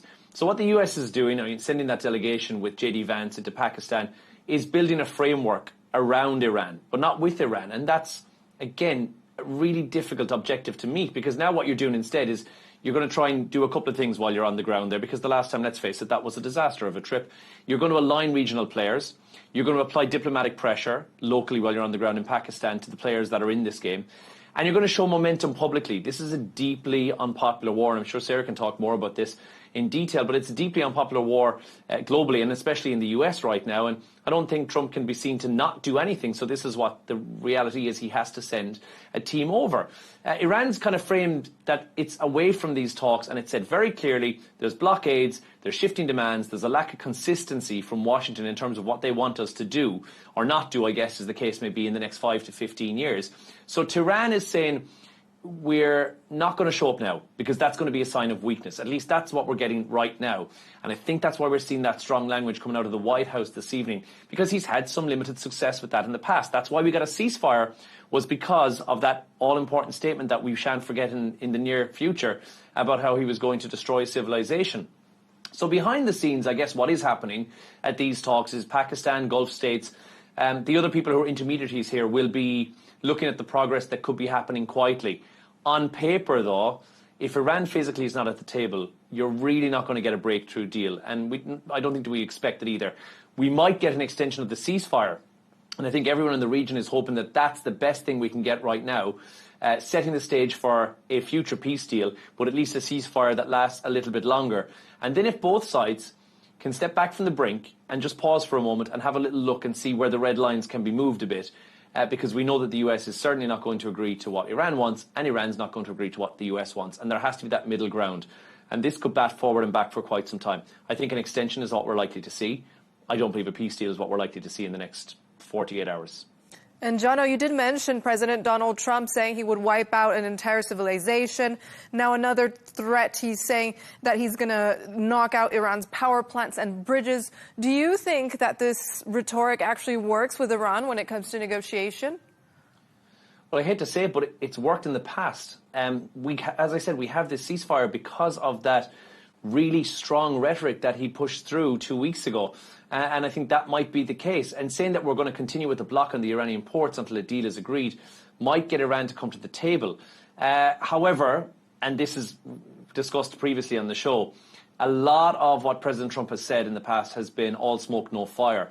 And something like 7 out of 10 of every one of his statements that he actually makes, or one of his threats that he makes, don't come to fruition. So Iran might be looking at this one a little bit more cautiously and saying, you know what, let's push it a little bit further. But I think the entire region right now is on tenterhooks hoping that that doesn't come to fruition, because we don't want to run the risk of something kicking off again. It seems like peace and stability feels like it certainly has returned. And certainly for the people in Lebanon right now, that ceasefire that's going on, let's talk about being directly linked to the Iranian conflict, is good news for people there who just needed a break in what was going on and the onslaught that was happening from Israel in the last couple of weeks there, and the thousands of people who've been killed. So this was felt as something that was necessary. So I think people will be hopeful that this attempt at rhetoric that Donald Trump is putting forward will be somewhat successful. I can't guarantee it, because Iran seems a bit like a live wire at the moment. It could go any direction. And Sarah, what do you think? We're getting very close to the end of the ceasefire deal. Could we see some kind of progress before tomorrow or Wednesday, or is there going to be escalation or more confrontation and extension? What do you think? Well, look, I think it's worth recapping some of what President Trump has said in the past, because Jono's right, we've heard those threats before, and actually the president attributed the threats of previously threatening to bomb bridges and power plants, which he has reiterated again this time round. The last time he attributed those threats as a reason why Iran was brought to the negotiating table. Again, it is worth always pointing out that some of what is being threatened, legal experts have said that they would amount to war crimes potentially if carried out. So that's just a reminder of the sort of reality that we're now in when it comes to the type of rhetoric being used here. President Trump, just today, I want to go over a little bit of what he is saying, because it's just worth bearing in mind, you know, sort of where the president's head is at right now. He has said, I am winning the war by a very big margin. Guys, he also said Iran is experiencing firsthand how the blockade, we won't lift until there's a deal, and it's absolutely devastating Iran.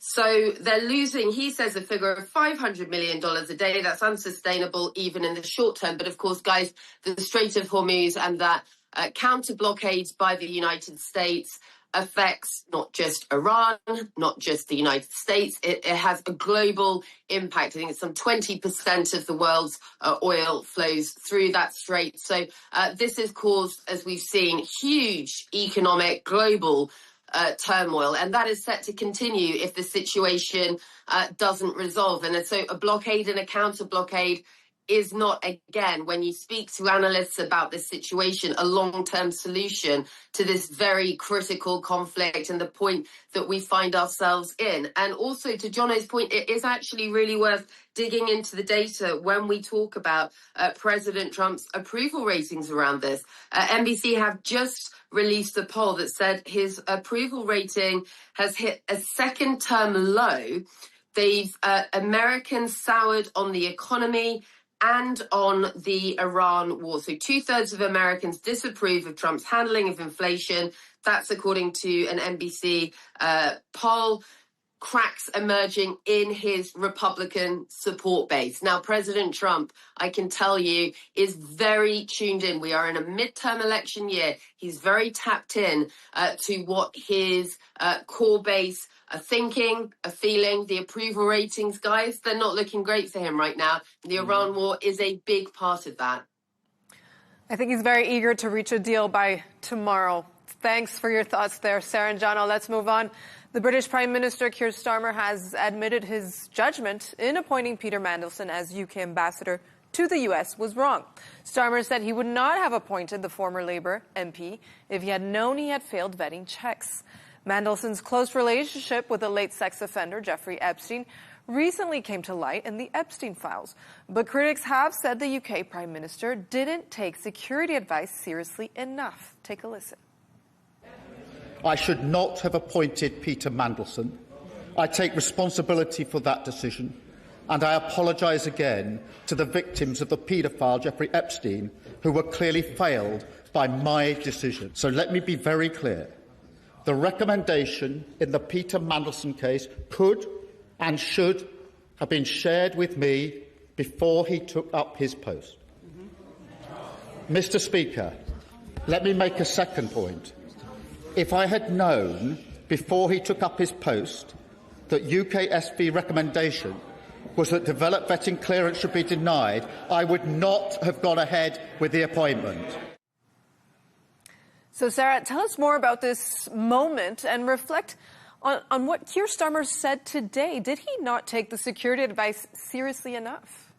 Well, it was interesting, Catalina, wasn't it, listening to him speaking there before Parliament, because, yes, you had some contrition and a mea culpa of sorts, but then very quickly shifting the blame onto the system and, more specifically, the Foreign Office. So what Keir Starmer is essentially saying is that when he made this claim that the vetting had gone ahead, that was why he'd made the decision. That information was wrong. Now, he said that was information that he had a right to know. And so, look, when people come up for these top-level government posts in the UK, they go through this very serious security vetting. And so what had happened, and this specific incident, we're told, is that the specialist vetting team had recommended that Peter Mandelson not receive the highest level of security clearance. It's not clear at this point in time why that was not approved, but what is clear is that Prime Minister Keir Starmer is saying he was not informed of that decision by the Foreign Office specialist vetting team, that he shouldn't receive that highest level of clearance. And Keir Starmer is saying today, had he known that, he would not have offered him that role. So what we're now seeing is a pretty public spat, guys, between Downing Street on the one hand, the Foreign Office on the other hand. You have had senior Foreign Office civil servant Ollie Robbins has been fired over this. His allies are arguing that, look, when it comes to vetting, these are like very secure, very secretive issues. It's not something that civil servants are able to talk about openly and are free to talk about. So it's unclear exactly why the president wasn't informed of this. I think there's a wider argument here that you're going to see critics of Keir Starmer start making, is that, look, regardless of whether it was the man or the system at fault here, the buck has to stop with someone. And if there is a problem in the system and in the way the Foreign Office is communicating with Downing Street, the buck, many people would argue, would stop with Keir Starmer. Guys, tomorrow we're likely to see this argument intensify, because that senior civil servant from the Foreign Office, Ollie Robbins, he is due to testify before a parliamentary committee. Maybe we're going to get an answer to some of those very uncomfortable questions for the Prime Minister right now. And Jono, many are saying that this is a make or break for the British Prime Minister. It's not the first time we've heard calls for Keir Starmer to step down, especially by the opposition, of course. So what are his critics and indeed also his supporters saying at this time? Well, I guess what this is, Catalina, is a bit of a credibility battle for Keir Starmer. It's not just a political one, but it's across the board, because the critics are, well, very simply, they're doing exactly what you would expect. They're saying he was warned. he had access to the intelligence. That's important. So he either ignored it or he didn't act decisively enough, and that's going to be the big question. And Sarah's pointing out we might get some answers to those in the next few days. It's about judgment. It's not just a process. It's about the judgment that Keir Starmer had in terms of this appointment. So you're hearing calls that said this is actually beyond a bureaucratic error. This is more, can Keir Starmer be trusted with high-level decision? And that's going to be the question that's on not just these critics, but also upon the supporters as well, because on the opposite side, and to give credit to him, his supporters are saying, well, look, the system failed. It wasn't the Prime Minister. They're saying his handling of the Iranian crisis, by the way, has been largely popular with people. It was stabilising, which, to be fair, a solid political move. He listened to the public on that, which was, I think, for once, he's done something very, very good there. And supporters are saying that he's politically being weaponised right now as well. So they're happy in certain issues of it. The key issue is going to be perception more than anything else. And I think if this drags on, and it seems to have been the stain in the copybook that really is going nowhere for Keir Starmer right now, but especially if more details come out this week, this then starts to look a bit like a pattern. It starts to not look like a one-off anymore. We can all make errors as a one-off. You're unfortunately a bit more prone to them when you're the Prime Minister, and therefore you can be taking the task on it. So there's internal pressure that will be there. That could become dangerous, I think, and it won't just be the opposition who'll make noise about it then, because he has support, but I think that support that he has right now in the UK is very conditional. This week is going to be very important for Keir Starmer, politically speaking. If that support holds, then, bully for him, he'll move on and he'll continue. It could start to fracture, which will be not great if you look at his public opinion for 2026 and the latest polls that are out. He is 75% unfavourable. His net rating is minus 57. That's bad in any books, by the way. I want just that to be very clear in terms of he's right up there with Theresa May, the last Prime Minister to have scored 57. So 3 in 4 Brits would actually view him negatively right now. But then you think, well, that's fine because that takes into account everybody, doesn't it? And there's a large, swift change right now in the UK in terms of where support lies. So then let's delve into the voters who are Labour and what they think of him. And unfortunately, it's not a prettier picture. It's 55% of Labour voters dislike him. So he's actually more unpopular than popular within his own base right now. So if you're asking people, is he doing well or badly, then PM, I think the resounding answer is that he's not doing great right now. So there's been some good decisions he's made. He's running the risk now that there could be MPs who turn, there could be leadership challenges that take place, anything like that, and he's gone. If there's a clear wrongdoing that comes out in the next couple of days, and there's the ongoing fallout from that, MPs will abandon him and he's gone. And of course, if he loses control in upcoming elections as well, there's rebellions that could happen with that. Looks a little bit weak, pressure builds, and he's gone as well. There's a lot riding on this week for Keir Starmer, so I hope he's buckled in and ready to go. And I guess this will ultimately be decided in the upcoming May elections. So stay right there as we move on to another story now. Humans weren't the only ones racing a half marathon in Beijing this weekend. Dozens of humanoid robots lined up against runners participating in the event, and some of them didn't just keep pace, they beat them. Patrick Falk reports. It looked like something out of science fiction. Humanoid robots running shoulder to shoulder with human athletes striding through a half marathon in Beijing. This year's race marked a major leap forward. More than 100 teams took part, up from just 20 last year. And for the first time, many of the robots were running autonomously. The fastest robot crossed the finish line in just over 50 minutes, beating top human runners by more than 10 minutes. There has again been a qualitative improvement this year in standards, in the capabilities of the participating teams, and in the breadth and depth of academic participation, all of which have improved significantly. Last year's race was very different. Many robots failed to finish, with some losing limbs or running out of battery mid-race. This time round, there were still a few stumbles, but far fewer breakdowns. We are very honoured to have won first place in the competition. Behind this result, in fact, lies the contribution and hard work of our entire team.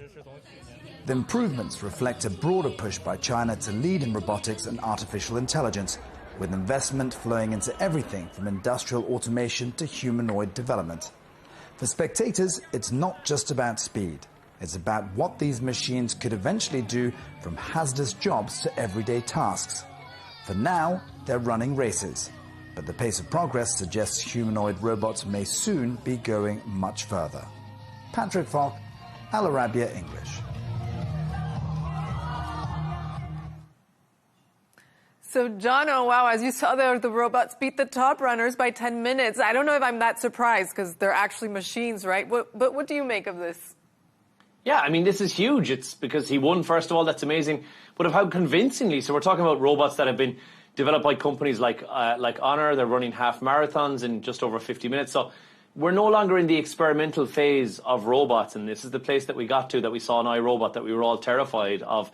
This is an elite level of performance. But it is a robot, though, so it's not going to get tired, is it? I mean, the only risk that this robot runs is running out of batteries. So I think what we have to look at here is the advancement in the technology, which is the very, very impressive part. I mean, even from last year, there's 100 teams that are involved now. Half of them are operating fully autonomously. We've seen robots like this in the past before, but they need a person behind them to control it. It's massively improved in terms of stability and endurance. And now it looks a little bit more like somebody who's just overdone it on Ozempic more than it looks like a robot. So it's not just speed, it's decision making, it's doing that in motion, it's navigating terrain, it's doing all the stuff that it should. Now, runners aren't about to lose their jobs because obviously that's not something AI needs to do, but it is showing what AI and robotics can move into physically and also how they can dominate markets that are not just digital ones as well. So we're no longer asking, I guess, can the machine think? We're thinking, can they outperform us physically in a very complex environment? And the answer from the race, what we can see, is becoming yes, very quickly in these conditions specifically.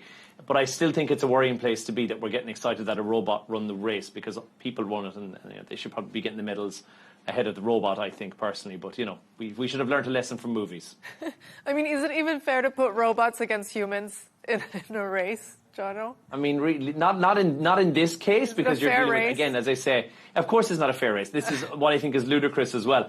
But the fact of the matter is that we're now making them look more like us. And I don't think we need to do that. And I think we need to be looking at what the advancements we're going to use these robots for in the future. I'm all for these incredible robots that can do surgery where an amazingly gifted surgeon is in one part of the world and a machine doing the operation is in another part of the world, and that, you know, that is the AI that's been used to make these incredible advancements. I'm like, yes, for that. That's amazing. But a robot making his way down the road, beating somebody in a marathon who's trained for 15, 20 years to do it, and then a pile of batteries runs past you, I'm not so much up for that, to be honest. And Sarah, we've seen so many of these sophisticated robots like this in China before, right? I've also seen the RoboCops. We saw that just recently. Should we actually be embracing this type of technology, or do you think we should be feeling a bit unsettled about it? What do you think, Jono? Do you think this is unsettling to have robots, so many robots in China right now? So here's the issue. It's not just China. I think it's everywhere. We're now seeing more and more where AI, as I said, is gradually taking over bits and pieces of things. And I don't know, but I've seen certainly in TV studios, I don't know if you've got a cameraman that's behind you right now as you're conducting this chat, but there are studios that are completely operational without any people behind cameras. The concern becomes, where does it cross the line and start taking over jobs? And that, I think, is where we end up in this really unusual quagmire. I know that they're saying that 25% of the jobs that are currently in the market, that even the people who are in university for at this moment, will be pretty much defunct and done by AI within the next 15 to 20 years. So we're training people in universities right now for jobs that are not going to exist in 15 years, because robots will have taken those positions over.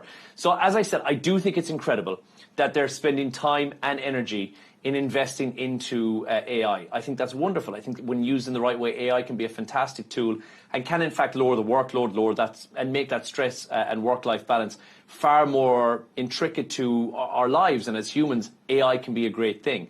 Where it crosses the line is when it starts doing things that we need humans for. I mean, you put robots into a ring for a boxing match, and that takes away all those elements, regardless of what your views on boxing are. That takes away all of the sportsmanship elements that go with boxing, the skill that goes with it, the years of dedication that sports people put into learning their trade and learning how to do this. And it just makes the Olympics very, very boring if you're going to have 15 or 20 robots who are going to be up there competing for gold medals. So I think we need to look at it in real terms in the next couple of years and say, right, well, what do we actually need these robots for? Because yes, if they're going to make your lives better, I am 100% behind getting those robots into the working environment, whatever that may be, for jobs that perhaps we feel can be done by a robot instead of being done by somebody who's been trained up for that. But I think we'll get to the point whereby people are going to start losing their jobs, but those people might be better off in another career path or something else within the office that allows them to be used better, or their time is used better. So I think there is advancements that you can look at that are very beneficial, and that I'm here for robots for that. And then there's some points when you have to go, is this just a very large waste of time, energy and money, which is, I think, what we saw yesterday, to be honest with you. And as very, very impressive as it is, we do not need to put a hat on the robot to somewhat make him into more of a personification of we don't need that. We don't need that energy, I think. We'll find their definitive use very soon, right, Jono? Now, it's that time of the show where Jono and Sarah, we don't have Sarah for now, but we'll go to your story, Jono. It's about an innovative new Chinese car model. Tell us more about this. Well, we're back to China and we're back to AI with this story, Catalina. We can't stay away from China. We can't because of these advancements. And here's one that I'm actually going to get in behind and roll behind and say, you know what, I like this. It's one of those stories that I'm not really sure whether to be impressed or also slightly concerned and, if I'm being honest, a little bit grossed out. A Chinese car manufacturer called Ceres have just patented a voice-controlled in-car toilet, literally built into the seat. So the concept on this is, please say we don't have pictures on. I don't want to see the pictures of it in real life. The concept is you're on a long journey, thankfully. Long journeys, you're camping, you're stuck in traffic. Instead of stopping, and you know, that can be quite detrimental to somebody who's on tight time scales and schedules. Instead of stopping, the toilet literally slides out, does its job, and retracts again. Technically, very, very, very clever. It has a ventilation system in there to remove odours. There's a waste tank storage in there. There's even a heating mechanism that's going to dry the waste. But the bigger picture here is what EVs are going to do in the market in China, but also globally as well. They're hyper competitive right now. I haven't heard of this brand before, but for sure in the next 4 to 5 years you'll see it across Europe and across the US probably as well. But it's not just about performance, it's about the features that are in there to make it more of a driver-friendly experience. We've seen karaoke systems, we've seen built-in fridges, we've seen massage seats, and so they thought, well, why not let's put a toilet into there and see. It really takes it to the next level. I don't know if it's going to make it to production because this is a prototype only, but it does show where the industry is going. Cars are kind of becoming these self-contained living spaces more than anything else. So whether people want it or they don't want it, someone somewhere definitely will want this contraption in their car and will say, hey, by the way, have you seen my new Ceres? You need it, and you say, here's my new Ceres. If you want it, we're heading out for a quick drive. Don't worry about it. If you need to go for a week, we've got everything on board. Don't stress about it. And I think it's just it's a further advancement in technology that I don't necessarily know if we need it. But I am more okay with this than I am with the marathon runner who was a robot, because I feel like this is benefiting humanity. I haven't got my head around the whole privacy part of it just yet. Like, do you have to tint your windows automatically when your loo comes out, or do you put up a little screen around you if there's people in the car? I'm getting my head around that right now. But for somebody who travels solo in the car on very long journeys quite a lot, this for me I think is it's getting 2 thumbs up for sure. What do you think, Sarah? I think we had many questions about this new car model. Yeah, I mean, guys, when we're talking about tech, I want my Zoom line to be stable, not a flaming robot who can run a race or a toilet in the car. But look, Jono, you said it, okay? The tech videos, films that we've seen, the rule number 1 is you've got to be polite about these guys before they take over everything, so that when they look back at what we've all said, you're in their good books. So, look, I'm all for, as Jono said, technology that makes people's lives easier. You guys asked a little earlier, would I want that on like a long journey with my kids? And then I was like, you know what? Well, first of all, on our car journeys as kids, we just had to pull over the side of the road and go in the bushes. Very dignified. But also, will we even have cars in by the time my kids are driving 18 years from now? I don't know. I don't know if it's going to be technology that sort of comes and then is redundant because we'll all be teleporting, as one of the Trump administration claims to already be doing. And now, Sarah, on to our next. You're our official animal correspondent tonight. So tell us about the NYPD officer on horseback ride patrolling through Manhattan. Catalina, Jono, and our wonderful Lucy, who is off air but makes all of this magic happen. You have all made my dreams come true by calling me the animal correspondent. It literally is. Look at this video. So that is that police horse, doing what it is trained to do and chasing down a criminal on the mean streets of New York. But seriously, someone had snatched a purse. The officer on horseback was in the vicinity, chased down the person who had stolen the purse, caught the person, retrieved the purse, and the person is in custody, was arrested. You can see him being handcuffed there. I love these stories about service animals. They don't often get the recognition they deserve, but boy, are they well trained. And, you know, that's the kind of creature that you want around you when your purse gets snatched or a crime is being committed on the streets of New York. You can't outrun a horse. Those images are incredible. Jono, what do you think? Do you prefer the horse or the robots in China? Look, I think that this is amazing. This is like something out of the Wild Wild West. Seeing a video like that is just so reminiscent of that. I love Western movies as well. I think service animals in general, they don't get the credit that they deserve for the stuff that they do. And I always see this wonderful, even with dogs as well, and, you know, amazing horses who've been so well trained. And I can't get, you know, my dog to stop going to the bathroom on the floor randomly in the middle of the day. And I just think, what have I done wrong in terms of my animal husbandry versus the husbandry that these animals in Manhattan go through to make them so incredible? It's a phenomenal video and really one of those feel-great stories that I'm so glad Sarah's brought into my life today. Well, thanks to our guests here, Washington correspondent Sarah Firth and broadcaster Jono Hayes. That's all from us on W News Extra. Don't forget to subscribe to our YouTube channel and follow us on X. GNT is coming up next. Goodbye.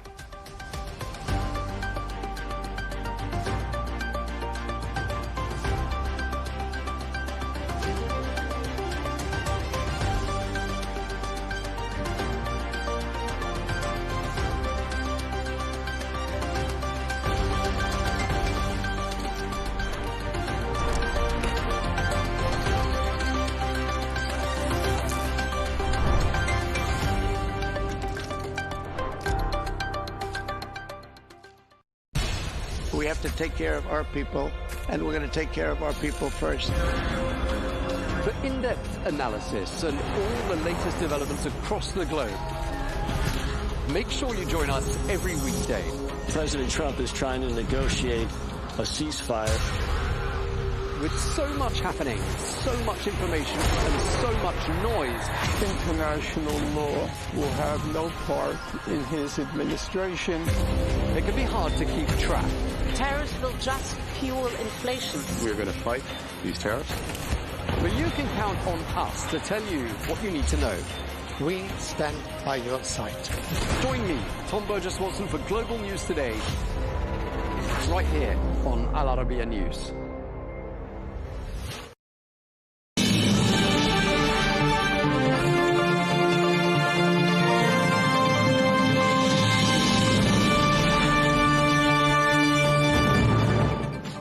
Hello and welcome to Global News Today, bringing you exclusive interviews with leading experts every weekday here on Al Arabiya English. From our headquarters in the Riyadh, I'm Tom Burges Watson. Coming up on the programme today, as the US Vice President J.D. Vance heads back to Islamabad for more talks aimed at ending the war with Iran, we ask, what are the chances of a breakthrough?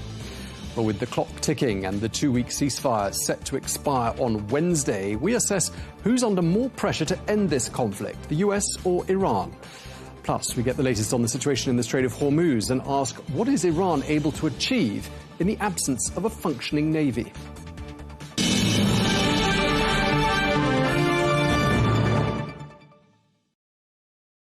Hello and welcome to the programme. We begin with the latest on the Iran war. And the 2-week ceasefire between the US and Iran is set to expire on Wednesday. So what are the chances of a breakthrough before the ceasefire ends? Well, the United States has sent a delegation to the Pakistani capital, led by the Vice President J.D. Vance. But Tehran says it has no plans to participate in the next round of talks. Meanwhile, the US President Donald Trump has once again threatened to strike Iranian power plants and bridges if a deal is not reached.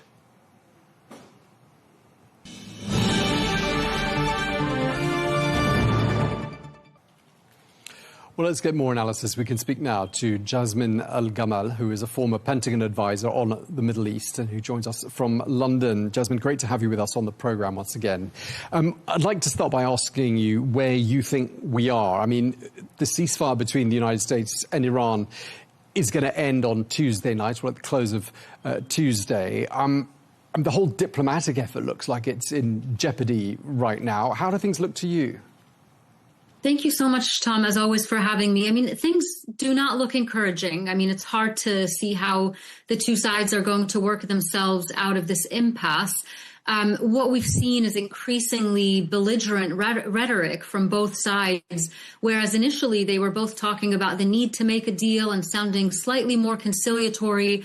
We're now seeing those tensions ratchet up again. Iran, of course, saying that the U.S. was not negotiating in good faith once again because they didn't end the blockade when Iran said it would open the Straits of Hormuz.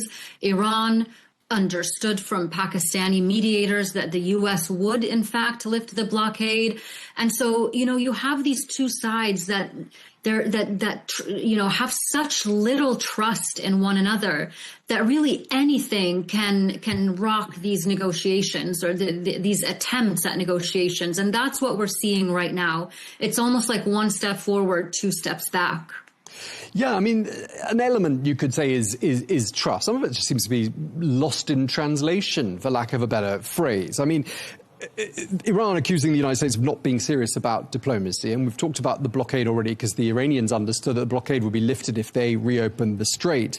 And then this rhetoric that we hear from the US president saying he's going to destroy every bridge and every power plant in Iran. That's what we've heard him saying during the course of the weekend. I mean, a lot of people would argue that that is not at all conducive to peace. What do you think? Absolutely. I mean, look, I always say that these are two parties that each have made their own mistakes and that have their own negative influence in the region. I mean, not to compare at all. These are apples and oranges we're talking about here. But in terms of Iran, you know, Iran has wreaked havoc in the region for many, many years. I mean, you know as well as anyone, by support for proxies and the instability it fomented during the Assad regime and the Syrian civil war, in Lebanon, certainly through support for the Houthis. So it's not as if Iran is an extremely well-intentioned actor in general. But when it comes to these negotiations, Donald Trump has entered into this war and is continuing to operate with what appears to be just a fundamental lack of understanding of the Iranian regime, of the system and how it works. You know, Donald Trump is used to negotiating, whether it's in business or diplomacy, you know, with these really bombastic statements and threats and social media and maximalist demands, thinking that that puts a lot of pressure on the other party. And then he could start to climb down the ladder. Now, that is the opposite of the approach that is needed with the Iranians. This is a culture, the regime's governance culture, and the frameworks through which they operate. It's built for resilience. You know, I always like to say that it's like a submarine. It is meant to withstand great amounts of pressure. And so that approach hasn't worked at all. And every time we've come to a moment where there could be an off-ramp, Donald Trump will put out a tweet that aims to humiliate the Iranians, essentially. And so we're back at square one. So I think you're really right to point out this issue of understanding, of just people to people interactions, because that seems to be something that's really missing with this Trump administration, especially this second Trump administration, which is quite different than the first one. Iran has had decades of dealing with the Americans, and a lot of the same people are still around. But with this new Trump team, there isn't that institutional knowledge or cultural knowledge. So it makes everything a lot harder. But the US still has seasoned diplomats, military officials, generals, officials current and retired who know all of this stuff and who could advise and steer the administration. Why aren't they doing that? Well, of course, I mean, you're assuming that the administration listens to any advice, right? I mean, we know from leaked reports that General Kane, for example, the chairman of the Joint Chiefs, was warning against a lot of what we're seeing now, and President Trump did not take his advice. I think we have a U.S. president who was feeling really emboldened by successes in Venezuela. And even last year, during the 12-day war, he had Prime Minister Benjamin Netanyahu, Senator Lindsey Graham in his ear telling him that this was essentially going to be a walk in the park. And he chose to listen to that advice rather than the advice of seasoned military personnel. In terms of subject matter experts, Tom, we know that the State Department and the National Security Council staff has been really hollowed out over the last year of the Trump administration. And so a lot of those experts that you're talking about simply aren't there. Who's feeling the heat more at this stage, the Americans or the Iranians? I mean, who looks like they're in more of a hurry to get to some sort of a conclusion? Yeah, this is a really good question because I think both sides want the war to end. They both see that it's not in either of their interests to continue fighting. They're both losing in certain ways. Iran's economic situation is extremely dire. It needs to get this war over with so it can start rebuilding and revitalizing its economy. It's really desperate in that sense. And the U.S. president, you know, opinion polls are against this war. The global markets are going up and down every day. And allies are more and more looking at the U.S. like saying, you know, what are you doing? How can we trust you as a reliable ally, as a leader, you know, of this global system, as a guarantor of global shipping? You know, all of these things that the U.S. used to be known for, that's diminishing by the day. And so both sides want this war to end. The question is, as you said, who is hurting more? I think, you know, one way to look at that is who is more accountable to a more diverse set of stakeholders. Iran is not a democracy. Certainly, the regime has proven that it does not care about the Iranian people, their suffering, their opinions, their desires. Neither does it care about its international relations or its place or standing in the world. So it can continue to take the heat without really having to answer to anyone. Not so for the United States, for all the reasons that we've mentioned. It's a democracy. Congress is breathing down the president's neck, at least the Democrats are. Global markets, like I said, are putting a lot of pressure. Gas prices are increasing. All of this as the U.S. midterms are just around the corner. So as an analyst, I would say that the U.S. is more in a hurry than Iran. Okay, and just lastly and briefly, because I know we've got to let you go. I mean, one of the surprising things I've found covering this conflict has been the Iranian PR machine, which I think by a lot of people's standards has been quite slick. And I wonder whether you think it's taken the US by surprise and whether you think it's been effective. I think it's probably taken them by surprise simply because they, you know, this Trump administration, we know, does not have very high regard for you know, I would say other cultures in general. And so they wouldn't think that the Iranians would be as, you know, snarky or clever, if you want to use that word, in terms of their use of social media. And we know that a lot of this is playing out over social media because the Trump administration is also using cartoons and memes and other social media friendly methods of communication or, you know, information warfare, I guess, for this day and age.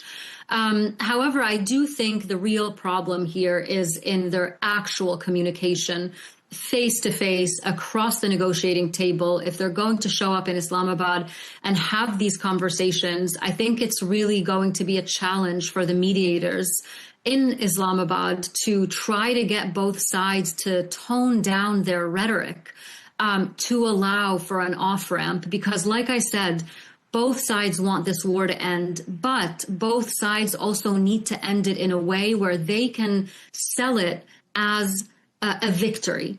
It doesn't have to be an absolute victory, but it has to be some kind of a victory. And so that's what we're going to see negotiators try to come up with, that formula that can allow both sides to walk away somewhat saving face and trying to avert any further escalation that could further destabilize the region and global markets if this deadline ends without some sort of agreement on a framework for future negotiations.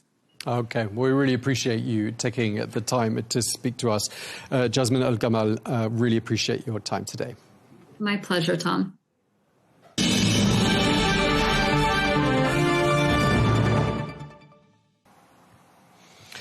Well, we're joined now by Matt Terrell, who is the former chief of staff to Marco Rubio during his presidential campaign. He joins us from D.C. Matt, always a pleasure talking to you. I mean, I think one thing that the Iranians and the Americans might agree on, when Tehran says the overall atmosphere cannot be assessed as very positive, and they're talking there about the peace talks, I mean, quite hard for either side to dispute that. Well, look, I think what we're seeing right now is the process. And what the United States is dealing with here, particularly President Trump, is a regime that just can't be trusted. You know, for every couple of steps you take forward, you take a few steps back. But that's normal in these kind of processes, particularly when you're dealing with Iran. So I don't think anyone's shocked by this, but I actually think you are having positive movement here. You are seeing the United States put, in my view at least, the necessary pressure on the regime. Part of that at the start of this campaign was military pressure. Now you're ramping up economic pressure. And then the third step here is going to be diplomatic pressure and getting to that diplomatic table, if you will. I actually believe that these negotiations will continue.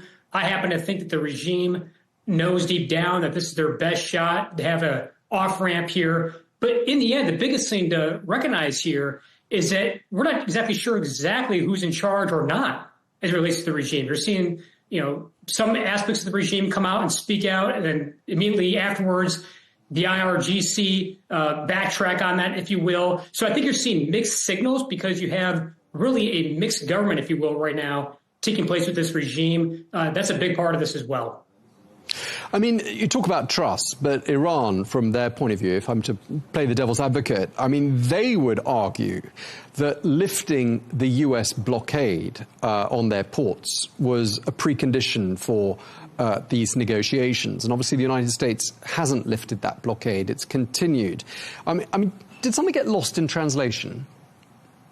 Well, I think what's lost in translation here is that the regime has not been clear about the fact that they will give up the number one thing that is important here, and that is their nuclear capabilities, their enrichment capabilities. You know, it's not as if that has been not core to the messaging here from President Trump. And so I think in the end, the number one priority from the United States is ensuring that the regime agrees to give up their desires to have a nuclear weapon. And they've been clear that they're not willing to concede on that point. And then beyond that, it really is trying to get to the next steps, which is, of course, getting the Strait back open up and organize and process in a way that sees fit economically. But ultimately, it comes down to nuclear capabilities here. And what we've seen time and again is that this is a regime that lies. They don't negotiate in good faith. In fact, they have lied about how far their missile capabilities can go. We saw that, for example, with the missiles that they launched against Diego Garcia. So, look, in the end, it comes down to, are you dealing with a party that's going to negotiate in good faith? The Iranians, I don't believe, will ever negotiate in good faith, but there is a deal, I think, to be made here. And ultimately, this is the best off-ramp for the Iranian regime. You know, everyone talks about, you know, off-ramps here. Well, the real party here that needs to have an exit here, an exit strategy, that is the regime. This is their best shot here coming up with these negotiations. And if they don't, President Trump has been clear about what he will do, and that's going to be maximum military pressure again on key targeted attacks that obviously will be only setting the regime back even further here. Right, but just one final point on the sort of the misunderstandings and the mismatches of narratives that we're seeing here, and we've seen lots of them. On Friday, we heard President Trump saying that Iran had agreed to hand over its roughly 440 kilos of enriched uranium. And then Iran's foreign ministry says, we never even discussed that. So, I mean, it's really difficult, isn't it, to know what's fact and what's misunderstanding here? Well, look, if you're asking me, I'll tell you this much. I will take President Trump's word every day over the Iranian regime's word. But I do think, not to be repetitive on this point, but I do think what's important to recognize is that this is a government in Iran right now that's really broken. I mean, again, you're seeing mixed messages, I think, out of the country because it's not really clear who's in charge or who's not. Obviously, we're seeing some elements of the IRGC take control here, if you will, and I think that they are the ones leading right now. But look, in the end, it comes down to making a deal. President Trump is all about making deals. And look, he wants to see this war be concluded. I think the United States has already, frankly, won this war. Right now, it's focused on winning the peace and winning the long-term game here. And that is ensuring that in the long term, Iran does not have the ability to develop a nuclear weapon. That's really, at the end of the day, what this entire campaign, this entire conflict has really been all about. And so, look, if you're the regime right now, I think there needs to be recognition that there is one or two paths you can go, the easy way or the hard way. And the easiest approach is to get to the negotiating table and work out a deal here that's going to be a win. We'll see what happens here. I still think that these negotiations will take shape, as I said at the top of this interview, but time will tell on that over the next few hours. Okay, let's talk a little bit about the U.S. team. And I'm curious to know where your former boss, Marco Rubio, is when it comes to the negotiations. Because, I looked at his agenda for today. He is unveiling a portrait of Mike Pompeo today. That's one of his agenda items for today. But wouldn't you like to see him more front and center in these negotiations? Because we've got, at the moment, we've got the US Vice President, J.D. Vance, who's on his way to Islamabad, Steve Witkoff, Jared Kushner. Where is Marco Rubio in all of this? Oh, I think he's absolutely engaged and involved as the Secretary of State in this matter and many matters, of course. And look, I think what people need to recognize is not always what figures within the administration are doing publicly, but what are they doing privately as well? And look, in the end, this is President Trump's administration. He's the president. He makes the final calls, but he has surrounded himself, particularly in Trump 2.0 here, with people that he trusts, respects, and knows. There's no question that he trusts, respects, and knows Secretary Rubio. There's no question in my mind that this is a great team that he has on the field, but there's multiple people on the team, and you're seeing different members of the administration playing a role in this conflict. But recognize that there's other things taking shape around the world here as well. It's not just about Iran. Yes, Iran is dominating the news cycle, and yes, this conflict is centerfold of much of what's taking shape here, particularly economically in the United States and around the world. But this is a big world. There's a lot of conflict. There's a lot of opportunity as well. And that's something that, whether you're the Secretary of State or any member of the cabinet, you got to be focused on. Multitask, multi-pronged approach to how you act. But in the end, it's up to President Trump about who is doing what. But I'm confident that he has full confidence in Secretary Rubio, not just on this matter, but obviously on other matters that are taking place in the global stage and on the domestic stage as well. We're in the 8th week of this war. Prices are up. There's not much appetite and not much support for this war in the United States, if the polls are to be believed. How is this playing out domestically, would you say, Matt? Yeah, look, war is never a popular thing. If you go back and look at polling on past conflicts, look, it's obviously not a very popular thing in the moment. But I think in the end, it's going to be about the result.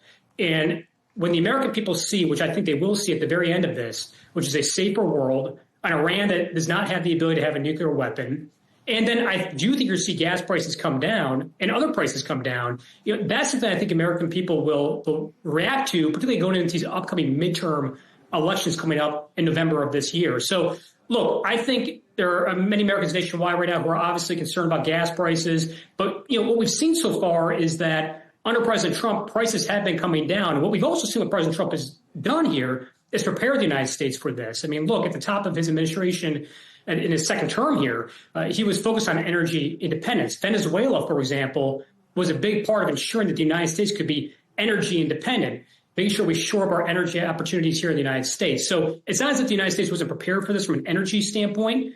But look, obviously the American people want to see prices come down. I think you're going to see those prices come down over the next few months here. And that's going to be important, particularly going to these midterm elections. Sure. I just wondered whether you think perhaps one of the legacies of this conflict is going to be perhaps the US reconsidering who its closest friends and allies are around the world, because, of course, they haven't been standing shoulder to shoulder with the United States, at least not openly and not militarily. What do you think about that? Do you think there will be a bit of a reconsideration? I absolutely think that on the heels of this conflict between with Iran, there's no question that the United States is going to evaluate, in my view at least, its relationship with NATO. I don't think that means that the United States is going to pull out of NATO and make NATO, if you will, completely an irrelevant component of dynamics here between the United States and NATO in general. But I do think what the United States will do is evaluate resources. You have to remember that the United States spends more money on NATO than any other country on the planet. And so whether that's taking a look at troop deployment or other dynamics as it relates to NATO, that's critical. But look, I think you've seen countries like Spain, for example, who have not been an ally as it relates to this conflict. I mean, when you have countries, NATO countries, allies of the United States, refusing to let the United States use military bases or fly planes across their airspace, that's just not acceptable in my view. You can have your views as a world leader on this conflict as it relates to Iran, but if you're an ally of the United States, I think you need to stand with the United States, particularly when it comes to the United States trying to deal with a situation here in Iran. There's been a problem for almost 5 decades. For almost 50 years, you've had Iran be a major problem in the Middle East and around the world. This is a country that's been the greatest state sponsor of terrorism. They've killed Americans. They've killed people around the world. And so the Middle East will be safer, stronger because of what President Trump has done here, but the world will as well, and Europe in particular. If you look at the ability for Iran to launch missiles against Diego Garcia, that duration, if you will, that length, that distance, that should be alarming to every single country within Europe. Certainly it's something that needs to be top of mind, and good on President Trump for taking the action right now, as he has been over the past few weeks as it relates to this Iran conflict and doing away with his regime once and for all. And just lastly, Matt, I mean, looking at this conflict these last 8 weeks, it looks as though the Iranians have been prepared for it for many years. I mean, it seems they've taken a lot of things into consideration, including the battle for hearts and minds. And they've had this pretty slick online campaign telling their side of the stories. And I expect you've seen some of the videos involving pieces of Lego and all the rest of it. But do you think that's taken the United States slightly by surprise? And do you think when it comes to the comms, the US has looked a little bit like it's on the back foot? No, I think the United States, from a communication standpoint, has been spot on the messaging. President Trump has been clear about what this conflict is all about, day in and day out. I think as it relates to Iran, look, they recognize, the regime at least, that these are their final days. I mean, look, they are, what this is about for the regime is maintaining power. It's not just about having a nuclear weapon, it's about them maintaining power.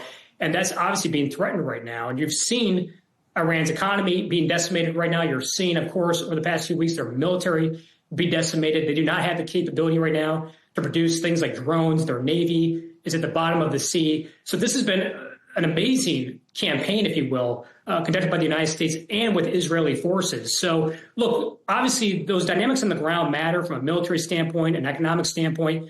But to your point, messaging does matter as well. And I think President Trump has been smart to be crystal clear day in and day out about what this conflict's all about. Top of it is ensuring that Iran does not acquire or be able to develop a nuclear weapon. And then beyond that, I think President Trump has been doubling down. I mean, look, politically speaking, certainly there's a risk going into an election year of what President Trump is doing here. But this is not about politics, I don't think, for President Trump. This is about good policy and ensuring the United States is safer, stronger, more secure, and the world is as well. And because of what he is doing as it relates to Iran, something no other U.S. president has done, I believe that the world and the United States will be safer, stronger, and more secure. There's no question about it in my mind. OK, well, thank you very much indeed. Matt Terrell, former chief of staff to Marco Rubio in his presidential campaign. Thank you very much indeed for talking to us. Thank you, Tom.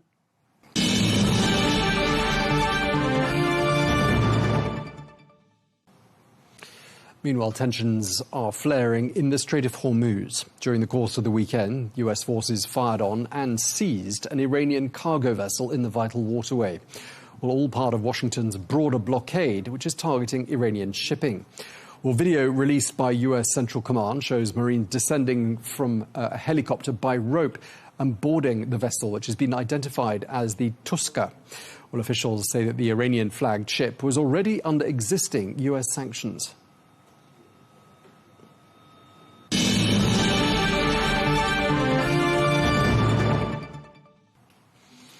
Well, we're joined now by Professor Kevin Rowland, who is the editor of the Royal United Services Institute Journal, a retired Royal Navy captain and former head of the Royal Navy Strategic Studies Centre. He joins us from London. Professor Rowland, thank you very much indeed for taking the time to speak to us. A lot happened during the course of the weekend in the Strait of Hormuz. The blockade continues. The Iranians turned away and fired on tankers. The United States boarded one vessel. What was your reaction as you digested all of these developments? I think my initial reaction is that this is going to drag out for quite some time. I think both sides, both the Iranian side and the American side, are playing a bit of a long game here. So, and they're playing politics. They're taking activity. They're stopping the blockade. They're implementing the blockade. They're firing on ships. They're not firing ships. There's a ceasefire. There's not. So I think both sides are trying to get as much advantage for themselves as they can, and that's understandable. Yeah, you're making it sound like neither side is in a particular hurry to end this conflict. And we had it put to us by a US military expert last week that this is a home match for Iran and an away match for the United States. And I wondered whether who's hurting more, in your view, militarily? That's quite a difficult question to answer. Who's hurting more militarily? I think the overwhelming military advantage sits with the United States. They have a far more powerful military. But the home advantage, the geography, the economics behind it, that in some ways plays to Iran. So they can have an effect with far-reaching global consequences, with far fewer military assets than the Americans can. So all Iran needs to do is keep this going, and the world hurts. What America needs to do is make sure it can control the strait, keep Iran in check, and get trade flowing if it wants the global economy to recover. Now, Professor, I gather you know the Strait of Hormuz very well, and it's a narrow waterway, strategically vitally important. What particular challenges are involved and associated from a naval point of view with keeping that waterway flowing and operating? I think in many ways, those of us who have served in navies, sometimes you think of it as an open ocean, the big blue water sailing across the Pacific or the Atlantic, and you can paint a picture of what's going on or see where the enemy is at great range. In a strategic choke point like the Strait of Hormuz, and there are others around the world, and maybe we want to come onto these because they're at risk in the future as well. In these strategic choke points, everything is compressed, everything is concentrated. It's about the geography. So even though the strait may be 20 miles wide, that doesn't mean to say there's 20 miles of maneuver space. There are lanes to go through, there are islands to navigate around, there's traffic going in all directions. And so that means that the time to react, warning time, is very short, and that becomes a problem. And we've been told, and we've heard from the United States time and time again, that Iran doesn't really have a navy to speak of any longer. And I'm wondering how Iran is managing to achieve anything at all from a naval point of view there in the Strait of Hormuz. I think that's a really good point. So they're right. Iran, in the terms that we in the United Kingdom or the United States may think of it, Iran doesn't have a navy in the way that we do. But neither does Ukraine. And Ukraine has inflicted a huge amount of damage on Russia in the Black Sea. So it's not necessarily about having a navy and the ships and the platforms and the capabilities that we traditionally associate with it. I think what we should be thinking about is what they're trying to achieve. And in naval terms, in strategic terms that I would approach this, it's about sea control or sea denial or area denial. And Iran and Ukraine and the Black Sea, they have advantage as the home players on home turf. They have a geographic advantage, and they can use small platforms, speedboats, mining, coastal batteries, coastal missiles, and they can have an effect over a huge area, a huge maritime space that causes problems for other seafarers. Right, so you're making it sound like with slightly limited equipment, a bit like their drone campaign, some cheap weaponry nevertheless manages to cause considerable turmoil and havoc for their adversaries. Absolutely. So I think in years, decades, centuries gone by, having a very powerful and capable navy is difficult and expensive. And I think what the the new technology has shown and has brought is that the barriers to entry are that much lower. It is relatively cheap, relatively easy to have an effect in a local area that the big players find difficult to deal with. What's the equivalent from a naval maritime perspective of the cheap drone, the Shahed drone that we've seen the Iranians using? Have they got a sort of a trump card that they're managing to play there there at sea? Well, I think it's not necessarily one single thing, one single capability, because if it was, then all attention could be diverted onto that and dealing with that. I think what they're doing, and what is if you think it from an Iranian perspective, a successful approach is to use a layered system. So you may have some aerial drones like the Shahed. You may have some surface or subsurface automated platforms, so sea or undersea drones. You may have a mining capability, drop some mines. You may have some speedboats. You may have some jet skis. You may have some dhows that sail across the strait and drop something over the side. All of these things cause an individual challenge in amongst themselves. And so the US side or the GCC nations or any shipping company that needs to navigate through that area has to think at different levels and deal with all of these things simultaneously. Right, so they have a sort of a bouquet of different options at their disposal. I mean, I saw the report about jet skis, and my immediate thought was that sounds like desperation. But you're saying, no, actually, that's part of a concerted effort, a broad brush approach to tackling their adversaries in the Strait of Hormuz. Is that how you'd describe it? I think so. So, as I say, taking each thing on its own, each capability or each platform on its own, is very difficult to, very easy then to potentially to deal with that. But if they're operating swarm tactics, or if they're operating throwing everything, you say a bouquet, I might say a golf bag with lots of clubs, everything all at the same time, then having to deal with such an overwhelming array of issues, of difficulties, of challenges, that becomes difficult in itself for the defending ships. So, yeah, I don't think it's necessarily desperation. It's just a relatively, it's a sophisticated use of unsophisticated equipment.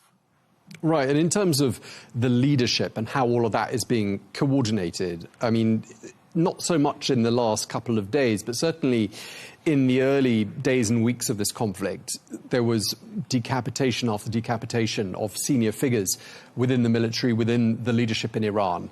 And I'm just wondering how coordinated this whole maritime effort is looking on the part of the Iranians. Well, I think the leadership decapitation strategy has been, on one level, has been quite successful, and it's something that certainly Israel has followed for some time, and the Americans seem to be on board with. What I think also seems to be apparent is that in the event of war or conflict, it was always the Iranian plan, and we've known this for years, for decades. What can Iran do? It can have an effect at sea in the Strait of Hormuz, and that will affect the global trade. And so we know that would happen. And so we must assume that there are systems and protocols and procedures in place, despite whoever is in charge in Tehran or on the leadership chain of command, to carry out the instructions that they're left with. Whether this is sealed envelopes, or I've no idea. But I think every Iranian loyalist who is trying to fight for the revolution or the homeland or the family, they will know what will have the greatest effect, and they will do it. Now, Professor Rollins, just before we crossed to you, we were looking at some pictures that were released by the US Navy showing Marines coming down ropes and boarding these Iranian vessels. And I was wondering whether you'd had any experience in your naval days of boarding a hostile vessel and what an operation like that involves. So I've not personally been involved in boarding a hostile vessel, but I have worked with boarding teams and seen boarding operations in different environments. If it's there are different ways of looking at it. You can have a compliant or a non-compliant boarding. If we assume that there is a non-compliant boarding, if the ship to be boarded is objecting, doesn't want that to happen, it becomes a very tricky manoeuvre. So the ship can alter course, it can alter speed, it can put barriers in place, it can put spikes on the deck, or there are different ways of getting aboard. If the Marines or the boarding party are going to board it by helicopter and fast rope down, then that's challenging itself with weather conditions. But assuming success, when they get on board, they have to know the layout of the ship. They may be confronted by seafarers on board that resist them. Have they got weapons? They need to take that into consideration. But I think the final thing I'd say with the boardings that the Americans have done so far and may do in future, what happens to the ship once it is boarded? Do they hold it? Do they keep it at sea? Or in the case of, when they've boarded shadow fleet vessels sailing out of Venezuela, for example, do they divert it and put it into a friendly port elsewhere to arrest it and confiscate the cargo? If they're doing that, then the question is, where do they send it? I'm not aware of many nations in the Gulf at the moment that would be happy to receive a boarded and seized Iranian ship. Right. So, yeah, clearly boarding a dangerous operation, and that's something that was really impressed on us last week when we spoke to a US admiral. Just lastly, I mean, looking at the broader situation, Professor, and really the diplomatic situation as much as anything, I mean, diplomacy does look like it's in jeopardy right now. The clock's ticking ahead of an expiry of the ceasefire midnight tomorrow night. I mean, does it look to you like we're on the road back to all-out war? I think that's a question I can speculate on, but I can't answer with any certainty. All I would say is, and as I started this interview, I think what both sides would probably do is play it to their own best advantage. What I would anticipate is there may be an end to the ceasefire, something will happen, and then there'll be a renewal of it. And I think that will probably carry on over the days ahead until there is some political diplomatic solution that both sides can agree upon. And until that, they'll play the long game. OK, we're going to have to leave it there. We really appreciate you taking the time to speak to us and sharing your expertise with us as well. Professor Kevin Rowlands, thank you for your time, sir. Thank you.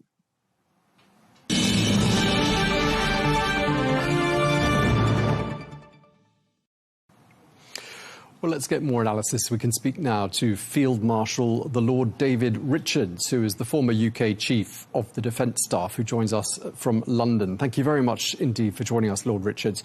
The situation is fast-moving, diplomatically speaking. We're being told the US Vice President, J.D. Vance, is on his way to Islamabad. He's going to land there within hours. We don't yet know if the Iranians are coming. But I'd like to start by asking for your assessment on where we are on this rather bumpy road to peace. Well, let's hope it is a bumpy road to peace, because that's what the world, let alone the region, needs. I think the fact that J.D. Vance is going to Islamabad says a lot, despite clear Iranian reluctance to take part in these talks, given the US Navy's attack on their freighter.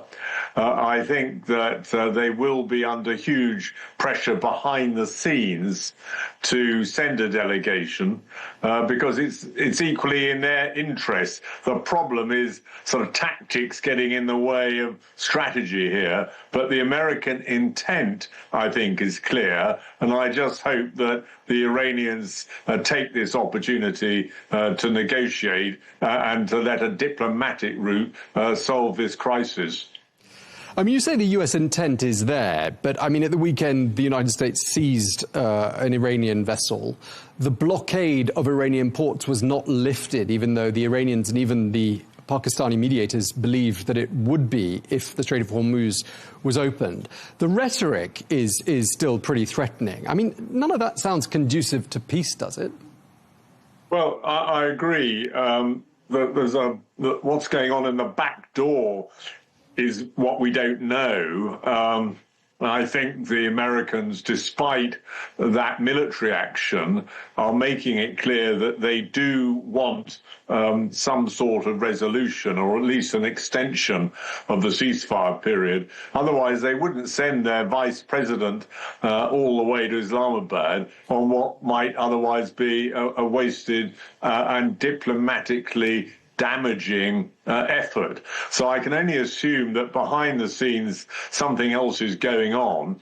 And why I mentioned tactics as opposed to strategy, I mean, even the Americans with their outstanding command and control capabilities will occasionally not get the message sufficiently down to the low tactical level about what's expected.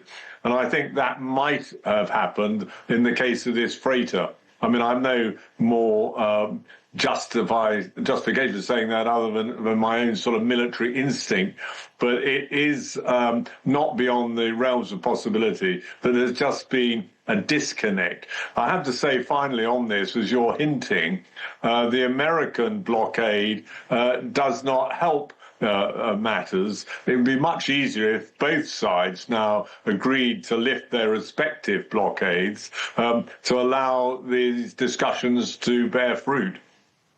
Indeed. And I just want to ask you, I mean, the ceasefire is due to expire at the end of Tuesday. So we're sort of about 24 hours away from that happening. And if warfare does resume after what's been 2 weeks of respite, what difference do you think we might see from the first chapter of the war? I mean, do you see the Iranians and the Americans, for that matter, you know, employing different strategies, targeting different targets? What do you think would be different? Well, I don't. I think they'll dig in for more, if you like, more of the same. And in the case of the Americans, it's quite clear that tactically they may be successful, although they must be running out of military targets, hence this rather worrying talk about them attacking civilian infrastructure, which would lead to all sorts of consequences which we can talk about, which are, you know, you don't have to be that imaginative to appreciate.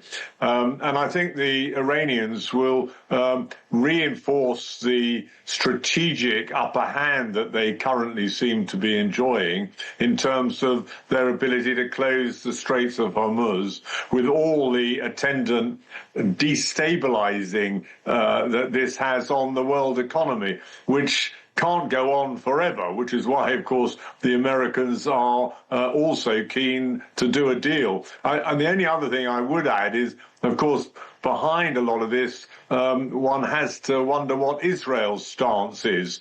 They made it quite clear that in an ideal world, from their perspective, they'd like this war to continue. So I don't know what they might do yet to interfere with, I think, a natural tendency on the part of both Americans and Iranians to find a solution. Right. I mean, one of the things that is confusing me, and I'd love to get your military expertise on this, is, you know, Iran saying any vessel that attempts to enter the Strait of Hormuz will, quote, be met with a severe response from the Navy and will be destroyed. And yet the United States is saying Iran doesn't have a Navy anymore. It's been entirely destroyed. How does Iran maintain control of the Strait of Hormuz if indeed they don't have a Navy anymore?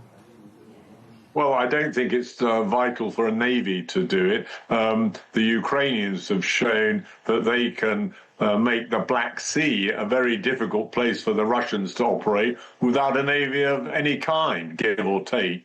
So drone missiles, other missile capability on the shores of Iran, but also in depth back into the countryside. Just the occasional missile or drone lobbed at a freighter or a tanker will mean that the Lloyd's of London insurance market just won't insure any ships going through it.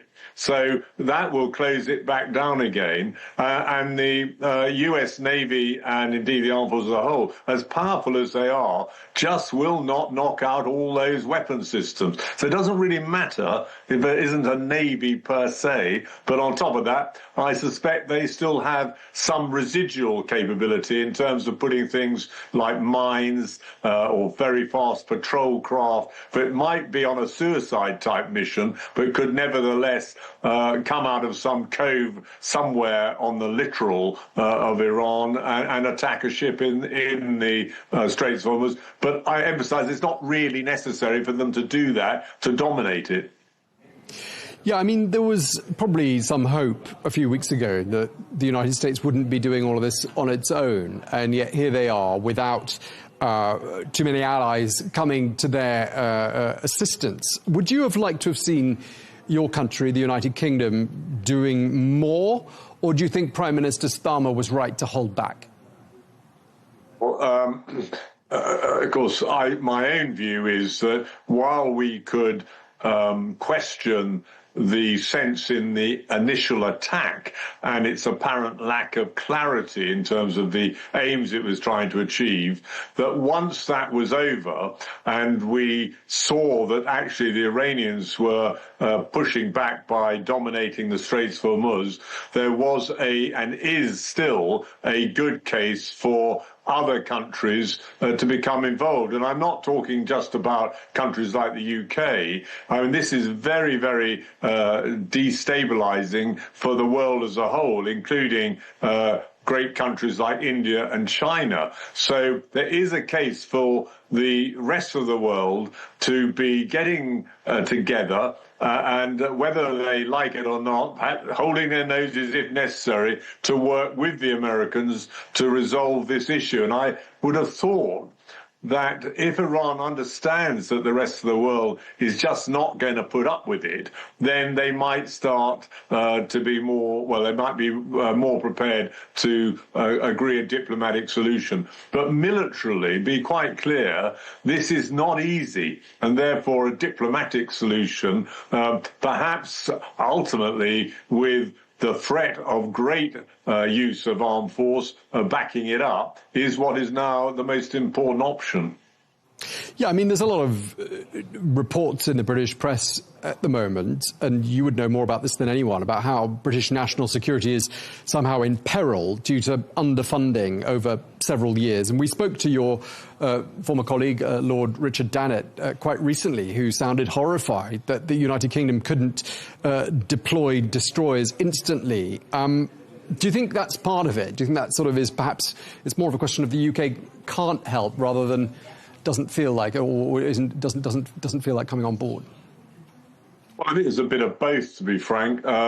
Against readiness, and the sort of concept that I talked about a minute ago, where you're talking about maybe a much bigger, for want of a better term, allied maritime force becoming involved, that will take 2 or 3 months to put together. But those are 2 or 3 months in which Iran and those countries involved can negotiate a solution, hopefully. But within 2 or 3 months, the UK, the Royal Navy, could have many more vessels available. It's just that at the point they were required, there was only one large destroyer available, and that wasn't instantly dispatched for various technical reasons. So, yeah, the British armed forces are not as strong as they used to be against what we in the military call readiness, i.e. they can't deploy immediately. But with a bit of time, along with allies, there could be a very significant force dispatched to the Gulf. And at that point, they could be, I think, effective. But I again emphasize this is not something that one would wish to do, because the Iranians control the land and the straits within the bulk of its ability to be crossed. So it's not an easy solution, and it really it requires now a diplomatic solution rather than a military one, with a military one underpinning it. And I think it would be there very much as a last resort. Yeah, I mean, a lot of the people we've spoken to on this channel have been confused as to the expectation, at least seen from Washington, that this would be viewed as somehow a NATO conflict, and therefore NATO should be involved. How do you see it? Do you see this as being a NATO war? Not insofar as NATO is a defensive alliance, so it would be very difficult to see a situation in which they would formally be employed. But that said, I was the Chief of Defence Staff when the Libyan operation was launched in 2011, and NATO was brought in to help on that one, particularly in command and control and what we call enablers, logistics, intelligence, and so on.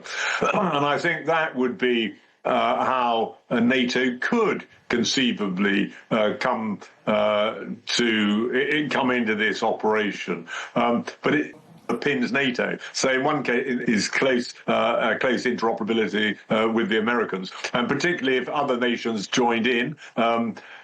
I mentioned India and China. I thought that probably when I first thought of this 2 or 3 weeks ago was a bit far-fetched, but I've seen quite a lot of talk of that being a possibility, because this is a situation which the whole world requires resolution. We need to reintroduce stability into the Gulf and into the region, and they might well be persuaded to do something to help if the alternative is a long-term unstable environment in which trade and our respective economies continue to suffer so much. Yeah, over the weekend we heard more threatening rhetoric out of the White House. President Trump saying he's going to blow the whole country up, and he specifically said that every bridge and every power plant in Iran could somehow or other be a target. People have subsequently said that even the rhetoric is, borderlining on war crimes. How do you see those threats? Nature, sadly, war leads to these sort of things, but I must say, to hear blood-curdling threats like that in advance is a little novel. But if you think about what Israel's done in Gaza, a lot of civilian infrastructure has been destroyed, and again in Lebanon. What Russia is doing in Ukraine can also be classified as civilian infrastructure, and the Ukrainians are doing some of the same back to Russia now. So whether or not it's a war crime, I'm not qualified to judge, but it certainly gets into the category of needing analysis in that regard. And I think, though, this is what I know and see of President Trump, this is typical of the deal-cutting approach that he takes. Whether he actually means to do it is a different issue, but maybe at the back of his mind there is some sense that that's what might be required. But at that point, I'm without any doubt at all that any prospective allies will drop away very quickly.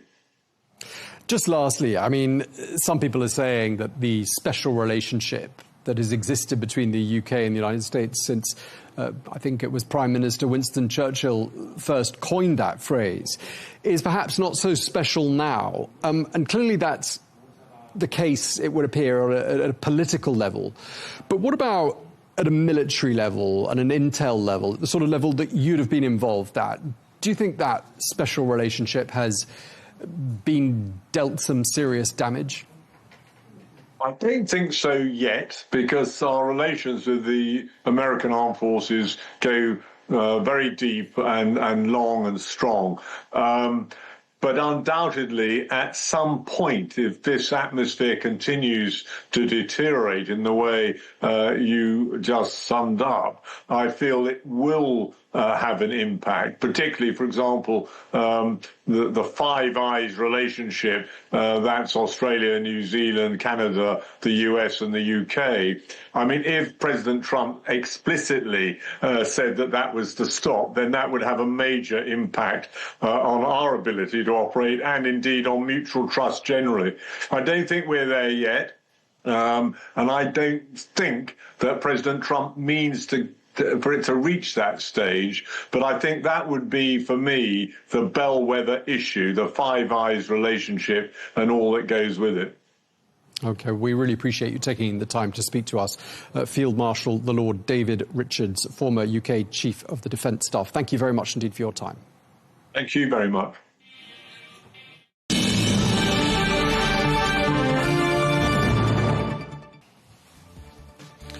Well, that is all we have time for on Global News today. Thank you very much indeed for watching. Do join us again tomorrow for more exclusive interviews. Until then, goodbye.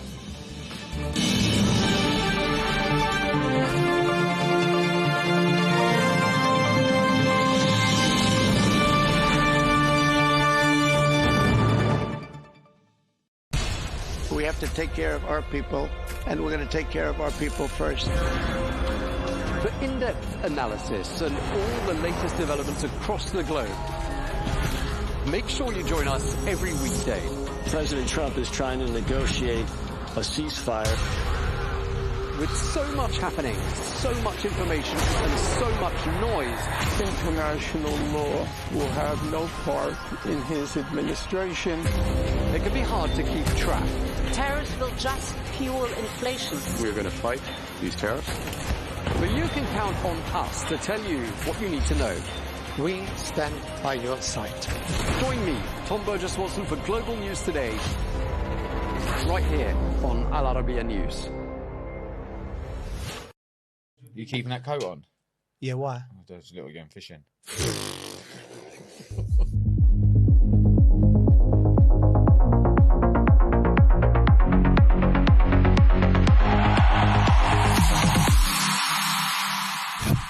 One of the Liverpool fans calls in, he goes, look, he can win the Champions League, I still want him off. I got called a Bulgarian lizard once. Bulgarian lizard? That should be the name of this podcast. Yeah, it should be the Muppet Show.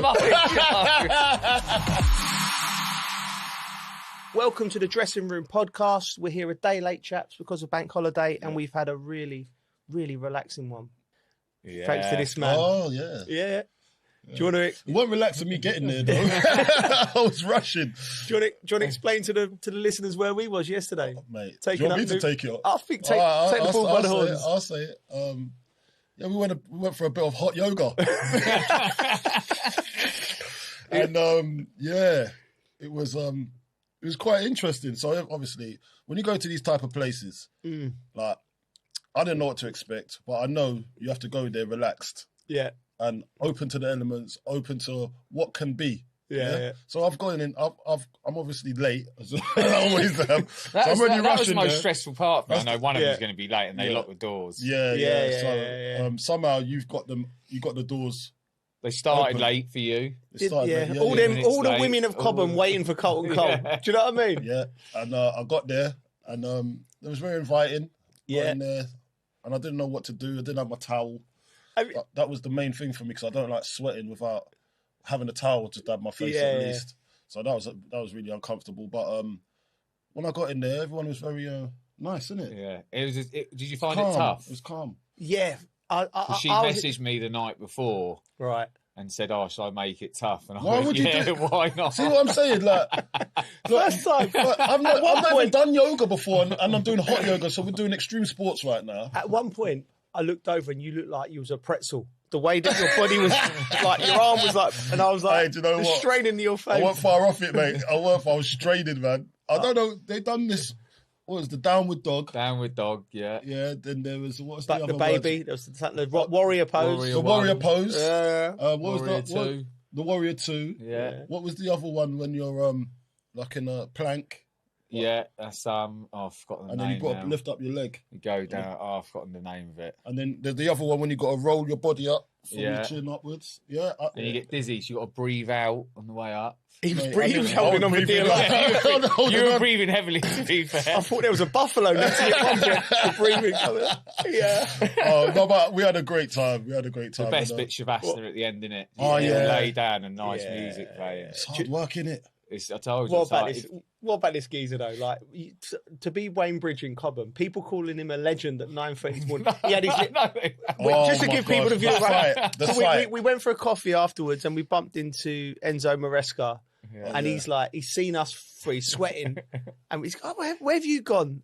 paddle? Yeah, that's what yoga. And he looks at us like. He was like, that must be a sight. Yeah, man. Like one big black guy and 2 white guys, and I can see. Then he was looking at me. He's like, "Have you lot influenced this guy here?" I said, "I'm open to try new things, man. This is not my style, but I'm having a little go." It's good. You feel good afterwards, though, you do feel good, mate. And we recommend it to anyone listening if you get a chance. Yeah. But you've done yoga before. I've done yoga before. But if anyone listeners get a chance, go and do hot yoga and write us in and tell us about your experience. You do feel good after. You do, man. What I would advise is to start just doing yoga first. Don't just go into hot yoga, because I didn't know I was getting into. Yeah, it's good, but you need that, because I didn't know what I was doing. And you made it strong. You made it strong for me. It's bang out of order what you done. No, it's all right. Mate, you loved it. That's why you kept on laughing at me. Like, we're doing the plank, and then he just kept on looking at me laughing. I couldn't help myself. I was cursing in my head. I was actually cursing. I didn't want to say certain things, but you got to be calm in that situation. Yeah. But we had a great time in there. That was good. But we saw Enzo Maresca. Yeah. And then me and you, we thought, they actually look similar, didn't they? Oh, exactly. So we've got a photo of them together. We've got a photo. We'll put it in there. Yeah, we'll have to get it. He looked cool, by the way. Yeah. He looks like what you're supposed to look like. He had like these loose-fitting light blue jeans on, pair of Gucci t-shirt. Oversized t-shirt. That's what you're supposed to look like. All right, I want to be Enzo Maresca when I grow up. Right, okay. He's a nice guy. He's a nice guy. He's a good guy. I thought he was hard done by. Should we talk about football? People think they're on a yoga podcast here. Right, okay. Right, Arsenal, Bridgie. You was at the game. Yeah, the Grim Reaper for Arsenal turning up again on the sideline. You see this guy, he had his big cloak on the side of the pitch. Looked like he was dictating what was going on the pitch. You were the Southampton mob, wouldn't you? Yeah, but I took my dad, obviously, buzzing, just sat in the director's box, had my best mate Luke and Aaron come. And your dad looked amazing, by the way. Oh, he dressed up, waistcoat. He'd actually lost loads of weight, and he ended up wearing a suit he ain't wore for about 15 years. Is it? Yeah, and then he had an old... And then he had my old Saints tie on. Oh, wicked. Little top hat, walking stick. Mate, he was buzzing. Yeah, absolutely. And then to trot into the director's box as well with all the big dogs. Yeah, the atmosphere was brilliant, by the way. Yeah. So good. Yeah. Was it? Yeah, it's been the build up to the game down... was wicked. Really? Because I was surprised how it felt. 50 years to the 50 year since they last won the cup. And 50 minutes in between both their goals. Yeah. So 35 and 85 minutes. Oh, my God. Yeah. It's written in the stars for the minute. My mate Luke's obviously fuming because you pulled City out the bag. I know. He's not happy. He's already told me. He's not happy about that. But you've got to beat them to win it. Yeah. So. We're going to talk about Arsenal because, listen, it's the theme of the last 3 months. Are they every time they lose a game, lose a couple of games, are they bottling it? The quadruple's gone. They're now out of 2 competitions. They play Sporting Lisbon tonight because we're recording this on a Tuesday. Do we think we're at the stage now where it's league or bust? Are they? What do you make of what's Saints going on? Played well, by the way. They played really well. They did play really well. They did play really well. You know where Arsenal struggled with a long ball? Yeah. Struggled massively. Yeah, you were saying that, yeah. But the first 2 long balls, they were in all the time. Really? Just getting in all the time. Yeah. Sorry, but going back to Arsenal, Gabriel limped off, right? They've got a lot of injuries at the moment. They're coming into the most crucial part of the season. We've been in that position, Bridgie, like where you're. What was the crucial things do you think that we had that this Arsenal team haven't quite got yet that they need to show in these next few games because the pressure's on? I think the squad, whoever came in, slotted in all right. No matter how many changes there were. Yeah. I mean, sometimes you could change 4 or 5 players. Yeah. And it affects everything. But I always felt like at Chelsea, no matter who you change, everyone just slotted in all right. Well, there was a lot of changes. System. Is that because of the system, or is it? Yeah, but Arteta's very systematic. But it seems to me when he makes changes, there is a drop off. Like you're saying, like Ben White coming in found it difficult. Is that the quality, or is it the understanding of the system for the player that's coming in to replace the player that was already in there? I don't think it's the understanding because I think Arteta's been saying for 6 years since he's been there, trust the process. And I think you watch them, they're quite rigid the way that they play. I just think when you take certain players, like Declan didn't play, at the weekend. You know, I just think he's so influential for what they do. Like, so still, like any great team with a great system, and you can have 20 players at all level, but there's always 1 or 2 or 3 players scattered within that. That's just the soul of the team. And I think Declan Rice is one of them players. Do you know what I mean? At Chelsea, we were blessed with quality. Like centre halves, we had Gallas, Terry, Carvalho. So if one of them was injured, that was, you know, you didn't really miss the other one that much. Although they was all fit. The one player I thought with us that we couldn't quite replace because he was so unique was. No, I think Lamps was good. But what about was Drogba? Drogba, because he was so like. I remember when we had to play. It was Drogba or Ida, so we had to make a conscious effort to change the way that we played. Approach the game. Do you know what I mean? There was no like for like, and I think Arsenal with Declan, there's no like for like in the midfield where he could, because he does so much good work where he gets it deep and he drives through the lines, he breaks the play. I don't know. I'm trying to think of reasons why they drop off. I think Zubimendi's not been at it as well, and he's been brilliant for them the whole season, I'd say. Yeah. And look, takes a bit of pressure off Declan Rice as well when Zubimendi's at it. But I'd say the last 5 games, maybe Arsenal fans might disagree, but I think Zubimendi's not been at his peak form, and that midfield area they really need that to tick. Yeah. Do you know what I mean? Then you've got Odegaard that goes in there as well. He played deeper in that game, right? Yeah, that's what I'm saying. So, like, if they're not at it at the level that they should be, they can't replace Rice. Yeah, because Rice is at least. And I saw something the other day as well about how influential he is, but there was something saying that he's a bit too emotional as well, Rice. You're right. Okay. Because when it's not going his way or going the team's way, he'll get too emotionally involved rather than keep his head. And I think there's a thing in that as well where they need to do it. He has to omit calmness. Do you know what I mean? Yeah, but he can't be something he's not, Coley. Well, he's not been a winner yet. That's what I'm trying to say. So that's what they're depending on. Yeah. But he doesn't know how to navigate that just yet. That's why they need to get silverware over the line so they know how to navigate for the future. They've just missed 2 big opportunities to get silverware. Yeah. I know they're still in the running for the 2. Yeah. But for their experience sake, they need to get some type of silverware over the line. Yeah. Because that will create positivity when it comes to the squeaky bum time. Yeah. They'll know how to navigate when the going gets tough. But they haven't been there yet. They've not gone to those trenches yet. It's almost like a trauma thing, isn't it? Like every year for the last 3 years, they've got to this stage. All of the media's on them. And saying they haven't got it. I think they listen to media as well too much. All right, so here's my next question. What if you're Mikel Arteta and you're coming? How do you approach these next few games? What in terms of forget the tactics or forget. What are you saying on Monday morning? How are you setting the tone with your coaching staff, with everything? You know, because do you remember the cup final we went to, and Mikel Arteta made the Arsenal players stay and watch Man City the whole way? Like it was a very performative.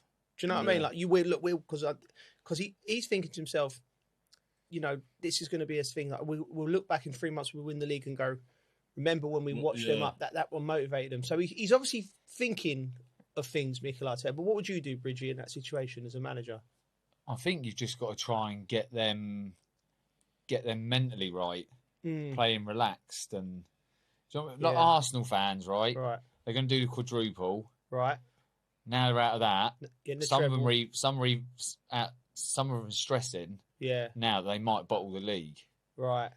So the players could be thinking the same. So as a manager, one, you've just got to get back to winning ways. You just got to get them mentally right, training right.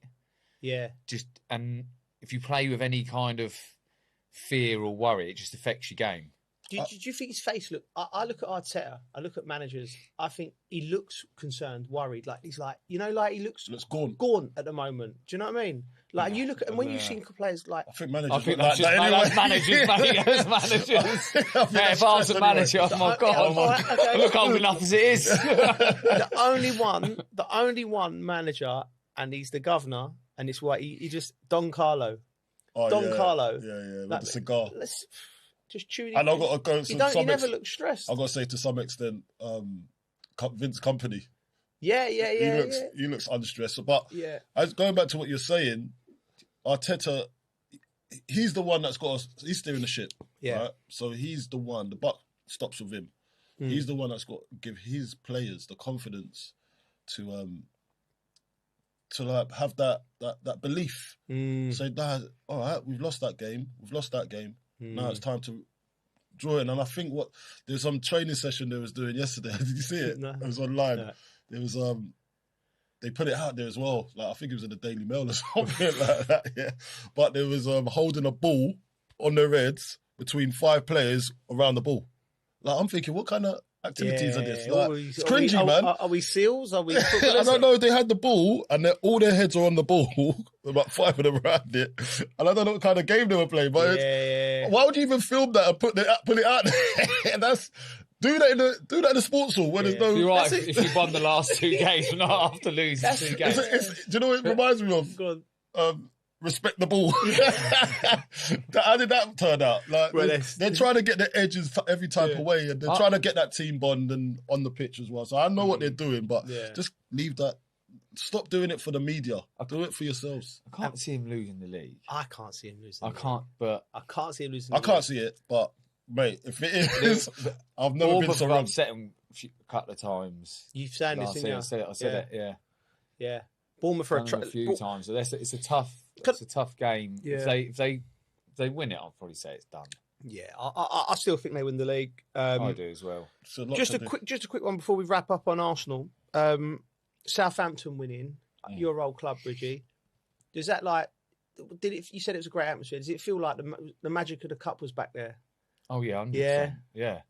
It was brilliant, especially the 50 years since they last won it. Where did you go afterwards when you was with all the boys and your dad playing darts? Oh yeah, we were singing songs to you, weren't we, down the phone? You could hear my dad the most, couldn't you? Yeah. We ended up back at my sister's house. Right. The husband's got little pool table and dartboard and that, so we were up for a few hours. The governor of Winchester. Weren't we? Yeah. The Southampton fans are happy. Then the FA Cup's mate, back. buzzing. They've been on fire as well. They haven't lost in Have you got the keys to the city over there? No, Matt the Tiz has me. Matt the Tiz has. You should have, mate. You promote that place properly, mate. But yeah, Southampton are massively thinking they could go all the way here. Because they have to come up to Manchester City. They have to go. Is it away to Manchester City? That's Wembley. Yeah. Oh, is that Wembley? Yeah. So okay. We'll get so one day out. Yeah, so it's a one-off game. Yeah. So you never know, you know. Yeah, that's what you do. Never know. Mickey have his suit on. Anyway, we're going to move on. Going? I don't know yet. Maybe. It's not both your teams. He'd be working. I'm working on getting him a job. Get me a ticket then. He actually made a phone call yesterday trying to get me a job. Is it? I only told him I want to do it. Man City versus Southampton. Yeah, that played makes for sense. both clubs. Yeah, that makes sense. Yeah, bringing him in. Yeah. Tells after his commission. I said, no, I'll take that. I'll set this up. Right, here we go. Right, moving on. We got Liverpool now. It was a drubbing. When you consider they were the 2 teams at the top for so long, they looked like a gulf apart. Man City fans were singing "You're Getting Sacked" in the morning. With Xabi Alonso available, and which I found interesting. The murmurings from the Liverpool fans are like, let's get him in now and all that. Liverpool fans, I feel, always stick with their managers through thick and thin, and they're quite loyal like that. But I think the lure of Xabi Alonso being available is making them. What do you think on Slot? It's a hard one, isn't it? Because he's won the league with them, but that's on the back of a Klopp team, and he's ridden that wave because they was in that wave. And I always go back to they go in the summer. Yeah, they go on holiday, come back to bad news on tragedy. Tragedy. Yeah, Diogo Jota, one of their teammates, one of their highly respected teammates in the dressing room as well. That trauma can carry on for you don't know. Yeah, and there's nobody out there that can say how to deal with that as a team. And I always say, and then on top of that, I don't think they went into the season prepared with the style of play that he wanted to employ, because you got to understand Isak's fiasco as well. That was a painstaking, wasn't it? It was like, is he coming? Is he not? And that's going to be your main striker, and that's left till the last part of the window until the deal got done. Yeah. Then you had Ekitike that had come in and he was doing well, so that was papering over the cracks. but really and truly, when you look at the whole scenario, it's just not a great start to a season. And plus, they didn't address the defending positions. Yeah. You know, there was Mark Gahey, they was trying to get him, couldn't get him. And then it just went too long. Like they didn't cover the positions that they needed to cover. Plus, they haven't even dealt with the Mo Salah situation as well. Yeah. So there's just so much stuff going on. And then on top of that, Slot has to... I've heard rumours, not rumours, but people say amongst the fans as well that he doesn't know what he's doing tactically. So some of the substitutions that he's making, some of the tactical elements of his formations when he wants to try and tweak things, he's not doing the right things. Yeah. And you know how Liverpool fans are, they know that they can suss out a fraud quick. You know what I mean? So I think all of that culminating to one, it's just a mess there for this season. It might, and the signings hasn't set the world alight as well. Some of the top signings, they ain't done nothing really of note. So, and I do like Wirtz, by the way, but I think he's got more to come. But Ekatike's done well as well, so give him that. But there's a few of them that haven't. And and even the other players as well. Yeah, there's you know, they've been underperforming. Yeah, you know, like players like Kirk, he's been the best player. Kirk's coming into the side from that Bournemouth side where he looked phenomenal. He hasn't hit the ground running. When you break it down like that, it's like you're in real time. You're doing an appraisal on why it's gone wrong. You can see it all, right? So. So I agree with everything you said. Liverpool fans don't want to hear that. But I agree with everything you said. It's the reason. You summed it up nicely, to be fair. As to why it's gone wrong. The balance in the midfield, he's trying to get Wirtz in as well. I wouldn't put anything on top of that other than, you know, I just think Liverpool as a football club and the way that they operate, and I think, don't bite the bullet on Arne Slot yet. Give him an opportunity for start of next season. Even though Xabi Alonso's there, let him coach. Out of his hand, the Diego Jota tragedy's out of his hands. Yeah, didn't even think about that. Yeah, what impact that might have on players. Well, exactly. You know, I mean, nothing like that ever happened to us, thankfully enough. But you know, you can't think for yourself as one of your mates because you're so close as a bond when you're a team. Yeah. Like. It's like I don't understand. Everyone goes to work and they have work colleagues, and obviously they have close friendships and that. But when you're a team and you're being a football team, I think it's more than a family because you know you depend on each other. You're going to war for each other every 3-4 days. You feel like the whole world's against you. You like when it's an unbreakable bond. It's like a bond you got at the time, and then for one day to one of your mates not to be there. Like that, it's traumatic. And then it's sort of because like football, we all know how important football is, right? But in the scheme of things, it really is not, is it? Right? When life and death and things like that are happening, but to be able to go to war and put your body on the line, you as a group have to think that you're the center of the universe and you're going to go to war. And we've seen players get injured. We see players get injured and you go through things, right? So, but then when something actual, real happens. Like it's very difficult then to have the same come on because you need to push yourself to that extra 10%. So I feel that's been if that's the one thing above all the other things that you listed, the Jota thing. I think they need to grieve like and go they haven't away. had time. I think and people have not just really been going to work like normal. People say it, but they don't really think it through for what it is, and that's exactly what it is. So I think. But fans, this is why I was going back to the fans now. The fans, they got time for that. Yeah. Fans, it moves on quickly. Do you know what I mean? Yeah. But the people that's effective, they can't forget about it. It's just the way it is. Yeah. And I said all the other stuff as well, on top of that, it's just piled the pressure on. And Slot, he'll probably never, ever have to deal with something like this ever again. And there's other managers out there that has never dealt with it. And who tells someone like that how to navigate and be around a big football club like that and still trying to please the fans, try and make sure that his players are happy. Yeah. It's a hard task. It's definitely a confidence thing. Top of that, definitely. There's this thing that I always look at, like with managers, like great managers. When a great manager leaves a football club, the next manager that comes in It's hard. It's a hard job.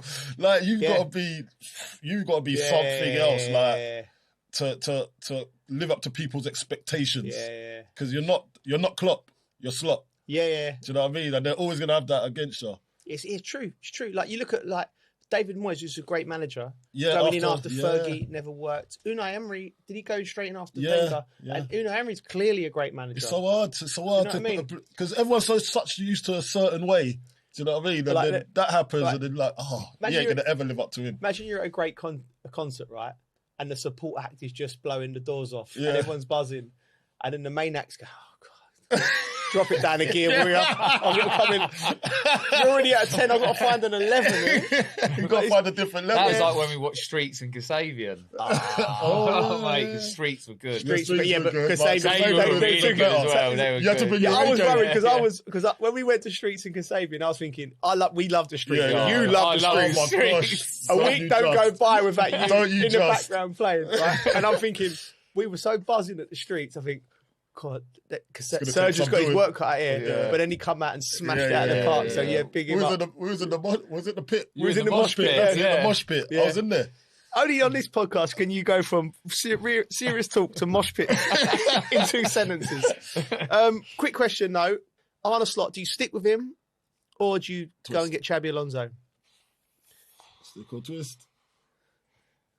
I don't. Do you know what? I don't know. Part of me's like, it's got to come down to players, and he's got to be able to give them the confidence and a boost. I feel like the confidence affects players a lot when they're playing. Yeah. I think they need a few good results. I don't know, mate, honestly. Yeah. I feel bad. A new manager coming in might give them a new lease of life. Do you know what I mean? I'm thinking, harsh, isn't it? But that's the world. You're living with football now. I think it's harsh on him. Yeah. But it's business. Yeah. I think it's harsh. But it's business because... I think could get Alonso and they could be flying, mate. Yeah. I think the players need a change. I think the players need a change because obviously this traumatic event what we're talking about, I think they just need a new scenery. Let's start again next season. Can I say I want to throw my 2p worth in it. I think go to the end of the season and then sit down and I would probably do it if he's available. Not now. Let Arne Slot try and win the Champions League because he deserves that. So. Not now. That's a question in its own, right. Coley. Go on. If he wins the Champions League... He's got to stay. He stays. Of course he has. All right? Of course he has, right? Do you agree? Yeah. Okay, yeah. I was on the radio the other day. One of the Liverpool fans calls in. He goes, look, you can win the Champions League. I still want him off. I said, mate, there would have been two major trophies in 2 years. Yeah. You got Premier League and you got Champions League. What else do you want? He'll be like, nah, I don't like him. Really? Gotta go. Mate, it's because they watch the football week in, week out, though. It's because they've got people like him winding them up on the airwaves. I'm not winding them up. Yeah, you know what? You got to take your hat off to fans, honestly. Like, I'll go and watch my kids play football, and when they lose, it ruins my weekend. Yeah. I'm like, these are paying money to go and watch every weekend. Imagine them paying to go home miserable. He made the... Listen, mate. How many fans have you made feel like that? Do you know what? You said something, right? And this is when I say... You've got this weird way of looking at things. I can't argue with you, right? Yeah. He said, I can't remember who it was. I think it was at the final when you went, I hope nobody... It's going to be horrible with someone. Someone's going to lose. We was in the box. And because we're in the box of both fans. Yeah, and he was like, what? He said, why would you bother going to football, right? He said, why would you just not go to a gig or a rave or something? At least you know when you pay your 50 quid, you're going to have a good time. Football, you can pay your 50 quid and go home miserable. But I guess the times are really good when they are good. Yeah. It's like playing bingo, isn't it? It's like playing the lottery. I'll tell you it wasn't good for the other day on TV. Danny Dyer. Oh, yeah. What happened? Well, it kept panning to him every time with the West Ham. And then they thought they scored, then they hadn't scored. Mate, he went for a lot of pain. We will get onto that. So, listen, anyway, Liverpool, I'll bring Alonso in, and I'll tell you why. I think Alonso tends to play with that sort of 3-4-3 system. I think Frimpong and Kirkes, Wirtz in behind Isak and Ekitike, Szoboszlai and McAllister. Maybe as a 2 in there. He ain't turned up this season, McAllister, either. He hasn't. He's, but yeah. But anyway, I would do that. Moving on. Chelsea now. Listen, lots going on, Coley. They dispatched Port Vale 7-0. That was lovely, by the way. Lovely dispatch, but it's, off the back of a bad run. Yeah. But the news coming out is Enzo Fernandez has been dropped by Chelsea for 2 games after comments he made about his future are deemed to have crossed the line, according to the manager, Rosenior. Now, when Rosenior come out and spoke to the press, he said it was a club decision to give him the 2 games ban. He's under contract until 2032. And he wants to leave, right? It seems like he wants to leave. That's funny in itself, isn't it? Mad, isn't it? Right. While he was talking, I was thinking his contract's up at the end of the season. Yeah. Right. 2032. So it's on us, right, as ex-footballers, to try and give the fans a perspective, the listeners, to give a perspective of did he cross the line? Is his punishment fair? What are Chelsea thinking? So first of all, I think Enzo Fernandez is a great footballer. He's a great footballer, and when he's on the pitch, Chelsea are a better team. And he's clearly, when he signed for the club, he would have been clearly sold this dream. We're going to go back to the top. It's Chelsea Football Club. It's global.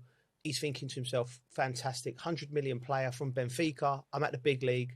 And he's been there 2.5 years now. He's probably looking around and he's playing with young players, not really competing with your Arsenals, your Man Cities.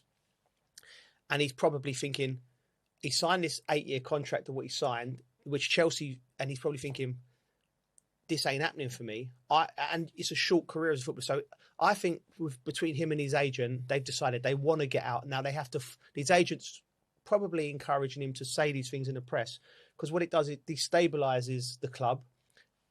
But like you said, when you've got a year or 2 years left, you'll hold the power in the contract because you are a valuable asset. So the club's perspective is, right, we've given all these players these long-term contracts. We've had some where we've given it to Mikhailo Mudryk, who's had the drugs thing, can't get him off the books, paying him a lot of money. So that's a negative for giving him a long-term contract. Your Cole Palmers, your Enzos, you give them a long-term contract and it secures the value on the asset. But now you come to where the rubber hits the road, where, Enzo, you got him for another 4 or 5 years, so he's secured, but you're going to have an unhappy player for 4 or 5 years. So this is where I think the ownership group, they don't have anyone in that group who's been a top player, who understands the mindset, understands all the intricacies. You can say it. Intricacies. Yeah, and so but when they've come to this place, they've all sat around and probably gone, right, how do we deal with this? Because this can't go on. He can't be saying he wants to leave every 5 minutes. So they've gone, right, we're going to ban him for 2 games, and one of the games is the Man City game, right? So, I mean, if they've had someone in the room, you need to preempt this type of stuff because you can't just be banning players for talking about their opinions. If he wants to leave, sure, they would have had a chat with each other before they decided to ban him for 2 games. They said it was a club decision, so for that means it's the owners, maybe the board, maybe the directors of football. So how's his one such a big deal and Cucurella's one not? Good point. I think with the Cucurella point, I think Enzo's done it before. I think there's been some like misdemeanors previous. He's got previous. This guy, every time he goes away on international, I bet. Yeah. But the thing is, you have a little breather. You have a breather. I don't know, man. I think it's pretty much. Listen, you're not. If you're sitting there going, I'd like to go and live in Real Madrid. No, Madrid. Madrid, mate. It could be Rayo Vallecano. By the way, it don't have to be Real Madrid. It could be Getafe. That's in Madrid. Yeah. So it could be these other teams. He might not just say, I want to go to Real. It could be Atletico. You know what I mean? It ain't Chelsea. You know that. You know what I mean? Chelsea ain't in Madrid. That's true. That's true. Right? So far from it. Right? So the question's here: did he cross the line? You just shouldn't come out and do it, should you? Really? You shouldn't come out and do it. But if you're thinking, I wouldn't mind to live in Madrid, but he's saying it was. He was saying it was innocent. Like says, the weather reminds me of home. Yeah, but that's just that's the lyrics. That's the lyrics he's coming out with. You know what you're saying. Well, if that's the case, then I would say, listen, Enzo, you need to come out. If I'm my dealings with it would have been. First of all, I think you made a rod for your own back with these long-term contracts because I think they sound good in essence, but they haven't thought about what happens when you get a player, a top player who wants to go, and how that affects. They must have had a chat with him before banning him, surely. Well, it's an easy one. You say, "Listen, Enzo, why are you saying this?" And he'd go, "Oh, sorry, I didn't mean it." Go, all right, then no problem. What about this statement saying you're committed to Chelsea for the next 4 or 5 years and you're not interested in leaving, no matter where? You know what I mean? And then you go, all right, but that would have been the first move. Then if he says no, then you know he's not said it accidentally. And you go, all right, this is where we're at. And then it becomes a thing, well, then listen, I just think I could have said this was coming down the line 2 years ago with these long-term contracts. 100%. That's how they're going to try and get out of it. Of course, players are going to try and navigate. We see Isak in the summer. I just if you're going to do it, fine him. Yeah. Don't ban him for 2 games if he's a player that's going to play. You're hurting yourself and still really. give you everything. Because no matter what, whenever you go on the pitch, you're still going to give everything. You're never not going to go out there and not give everything, are you? Yeah, we would think that. I'm assuming Enzo is that type of character. But we have seen some wrong uns. We have seen some wrong uns. But would you forcing yourself out of a club is it's so ugly, isn't it? It's so ugly, hardcore, right? Do you know what I mean? Because the only people that pay the price are the fans. Yeah. Do you know what I mean? If they're not happy, you've seen what Chelsea do. Exactly. You go into it doesn't matter how good you are, what kind of background you've got, or what kind of reputation you've come with. Yeah, you get put in the reserves. They've gone hardline Chelsea on all of these type of issues. They've gone any of the players that they've give long-term contracts out, and they won't leave because the players can't get the money that they're on at Chelsea and whatnot. They go, right, you're going to Siberia, the bomb squad. You're going out there. You're going to train with the kids. You're going to make your life difficult, which is completely wrong. Yeah, because every one of them players were bought in good faith, and it hasn't worked. And it's not just the player's fault. If a player's not worked at a club, the player has to take the most of the blame. But it can be the manager. It can be just the situation. It can be no one's fault, right? Mm-hmm. But you can't go, right, we wanted you. There's go and get over there and do that. I've been vocal, but I don't think that's. You've been in that situation? So just talk me through that. What was it like? What bomb squad? He's been at It was a bomb squad of 6 months. So was I. Shay Given. I was in bomb squad in Indonesia though. That's a proper bomb squad. Proper bomb squad. Oh my God. Mate, they put me in bomb squad in Indonesia. I didn't do nothing wrong. It's crazy. Imagine being in Indonesia segregated. I could have dealt with it differently when I look back, maybe, but not like loads differently. Go on. But I could have been a bit more positive. But when I was with them, there was Craig Bellamy, Shay Given, Adebayo. There was like a group of big dogs in there. We were coming back for pre-season. Just got a phone call saying he don't want you at the training ground. But just from who? I can't remember. We don't want you at the training ground. So it wasn't the manager? No, management Weasel. Called me. He'd never call me. That's a proper Weasel move. Who was it? Mancini. Come on. But I end up coming back 10 days later. Yeah. But when he called me, I was just when I got that, I was like, I thought I was going on holiday again. Yeah. So, I went on holiday for another week, but I come back and I'm still training with the kids. It must have hurt. Oh yeah, because then you like know you're kind of done. Like there's no way of changing his mind. He's gone, no, I'm just done with you. Yeah. So then you train with the kids, but like obviously, like you say, you're on big money. So then it's like, well, who's gonna come and get you? And I think a couple of lads might have got out in time. But then you're training with the kids every day. But I never cause a problem. Yeah, of course. I go in and still train, work hard. But you're just I lost a little bit of love for football. So I'm like, what's next? Like, am I just seeing this out? Yeah. And I remember it got to Christmas time and he called me over because I thought I had 2 weeks off at Christmas. Right. Because obviously the kids get a bit of a break. Yeah. Oh, you're training with us now? I was like, oh, come on, mate. So he's just done a spiteful one as well. Oh, yeah, I was like, come on. So hold on. So you've been out. I've been out all the way from summer to the youngsters get 2 weeks off at Christmas. Yeah. But he's gone, no, you come and train with us now just to be spiteful. Yeah, and I was just like, oh, come on, mate. Like, what are you doing? Taking the piss. I ain't caused you no problems. I was literally just going to go home for Christmas. Yeah. Oh, that's your problem. You just want money. You don't want to play football. So, no. But you're not going to play me. You're just keeping me here for the sake of it. You haven't all of a sudden just changed your mind. You don't want to play me. Yeah. So don't blame me. Spiteful. So then yeah. Anyway, I've got to get past that bit, and I think I went in January, and then ended up going to. I went to Brighton in the end. Yeah. For less money, I took a little bit of a cut to be able to go. So I thought I need to get out. I just think his behaviour there is atrocious. It's I think diabolical. Yeah. And you haven't done anything to him.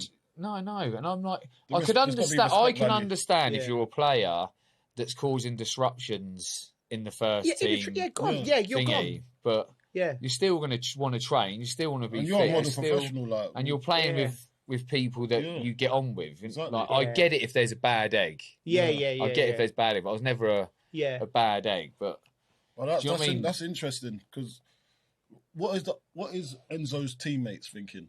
No. Yeah. That's exactly it, Coley. We'll probably go to you and go, mate, what are you doing? Yeah. I would go to Enzo and go, come on, geez, what you like? Yeah, and like, come on, you're with us, right? And that's problem solved. Yeah. But the club's Liam should be able to go to the top boys at the group, go get hold of him, sort him out. Do you know what I mean? Do you reckon Liam's got that in him? No. He needs to know who his leaders are, and that's the whole point of having an experienced pro. Exactly. What I've been saying. So having an experienced manager should be dealing with that situation, not people up above. No, but that's not how they work it. They work the situation. The manager it filters through the manager, but it's not. Do you know what I mean? Whereas we're used to a system where the manager is the be all and end all. Yeah. So Mancini, he would obviously have to tell the directors he's doing that to you, but that's him. Do you know what I mean? There's no one going, I'll tell you what, geez, let's nose up Reggie's Christmas. Let's make him come in. There's no one there. He's just that's all him being a donut. Yeah. Vindictive, But what I'm saying is, this problem was always coming down the line, and Chelsea have just got to it and gone, right, let's go hard line on him. And then the teammates go, oh, if they're going to do that to him, they can do that to us at any moment. Yeah. Do you know what I mean? If we say the wrong format, so I just think it's a mess. I really do. And I just think if he and I feel for Liam because I know Liam.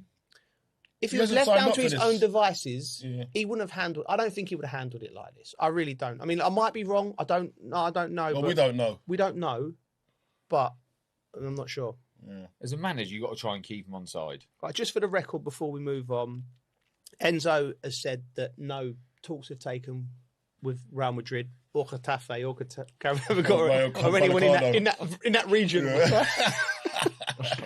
and Liam Rosini has come out and said that him and Enzo are in a good place. Oh, that's all right then. So that should have happened before a 2-match ban. Nip it in the bud now, yeah. But it had to be talked about. We're going to go over to West Ham in a minute. I did the game. It was a brilliant game. But before that, we're going to go with England. We've done our England 11s last week. And there's some comments from people. Here we go. We posted. I've been on there debating. Yeah, I love the fact Coley's engaging with the people. Yeah, I like it. It's good. They're sticking up for us. Yeah, no, it's not even about sticking up. It's just like everyone's got a view. Yeah. As long as you look, I've got to say this now, right? Yeah. So I'm looking deep into the camera's eyes, lens, whatever you want to call it. Yeah. Listen, when you come onto our comments section, right, you don't have to be rude first to start a conversation. Don't come and say, look at these Muppets, and then go on to say what your point is. If you want to get my attention that way, then I won't engage with you in the way you want me to engage, but I will engage with you if, you come with a little bit of respect. Do you know what I mean? Or else I'll call you a Muppet back. How about that? Muppets. The Muppets. That should be the name of the podcast. Yeah, it should be the Muppet Show. That's our new podcast name, the Muppet Show. Right, here we go. Right, so listen, most people like Bridges' team. So 90% Coley, you was at the back. Yeah, I've got 35%. That's the team that will win, you know. Okay. Right? We'll never know because it won't happen. It's tactically, it's a spiritual team, that is. It's in the unseen world. Okay. All right, I do pick my teams on spirituality. What did you second? No, I was second with 35%, but Bridgie smashed it, 46%. Is it? Now, Carlton, you had Madueke in your team. Yeah.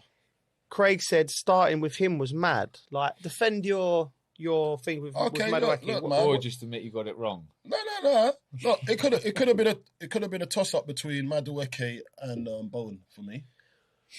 Yeah. But Madueke is in a my reasoning for going with Madueke is because he's in a title challenging position, so he should be on a high, right? Yeah.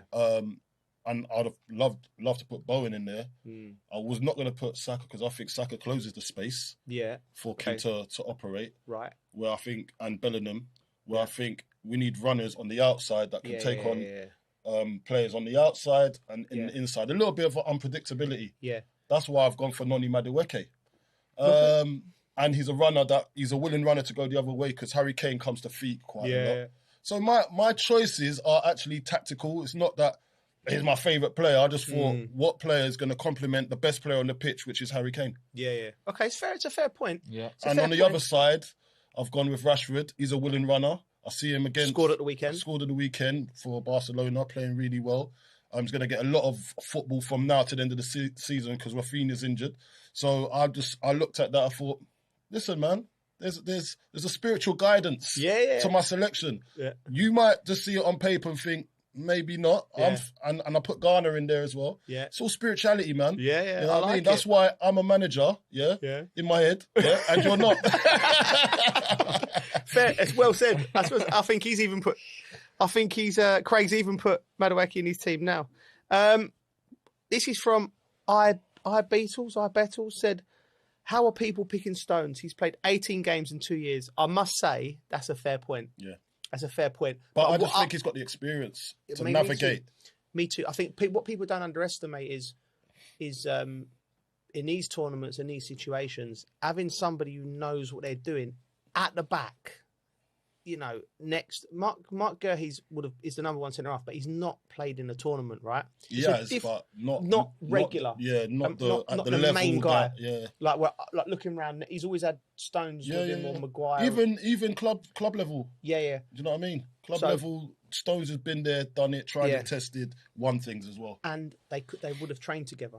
Yeah, consistently for 6 months. So all these things come. We don't just throw these things. People, we come with receipts. Right.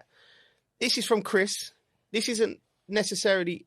It's about Bridgie, but it's not. What is it? Is it? Bridgie is so anti-Arsenal. It seems like a fair comment to me. What is it with Arsenal, mate? It's quite a fair comment, isn't it? Do you know what it is? I've met quite a lot of Arsenal fans over the last few years. And their bells. No. The actual these ones are all right. Right.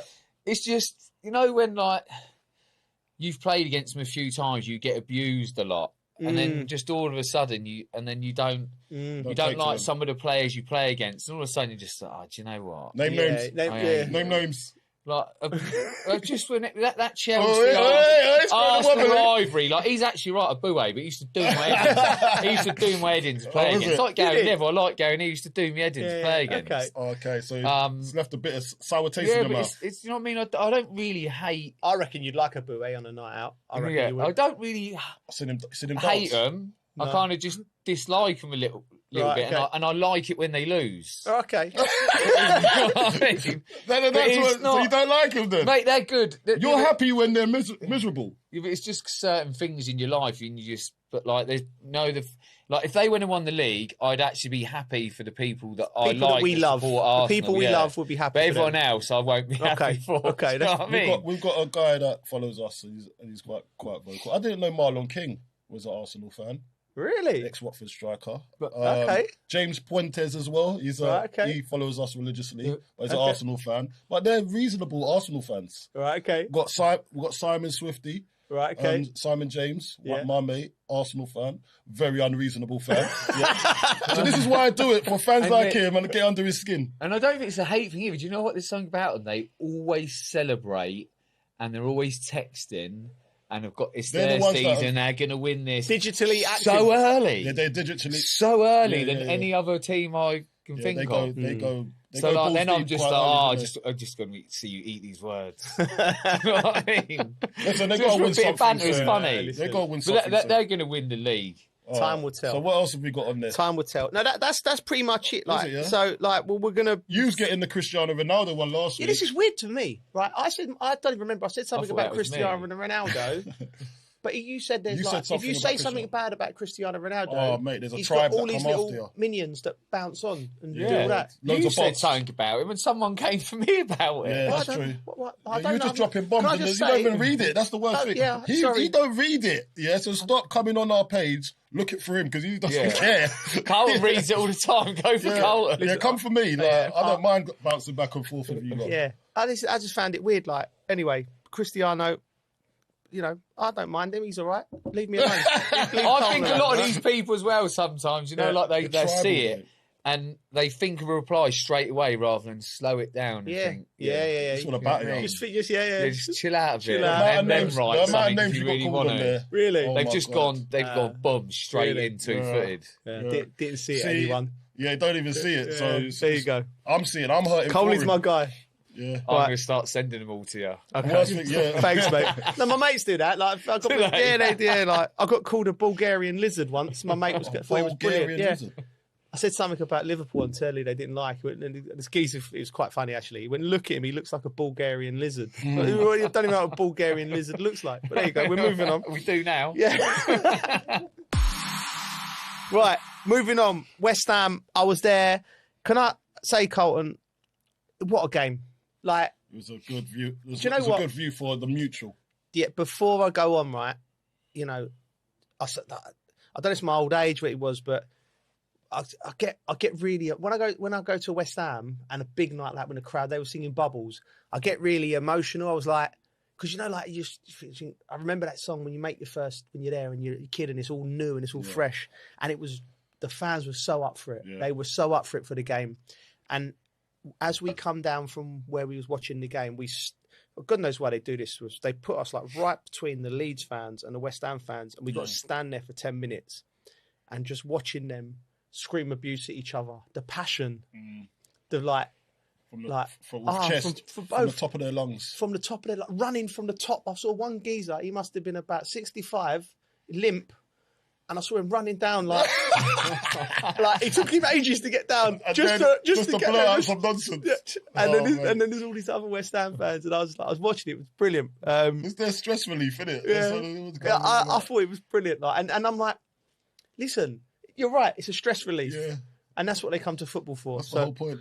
But that's what they're paying for. Yeah, that's what they're paying for at the end for West Ham, where you see the Leeds fans going absolutely mental. What about the West Ham fans that left 2-0 down? Yeah. When was that, half time? No, it was 2-0 down. Just like there was 10 minutes to go, and you know, then they're all creeping out, and then if anyone knows the Olympic Stadium, it's a long way out. Yeah, right. So it's a little bit there was a portion of them that went out, and then they tried to get back in. The stewards give them you ain't coming in tonight. Yeah. And then the ones that come back with their head held, with their tail between their legs. Like, I was just going to the toilet.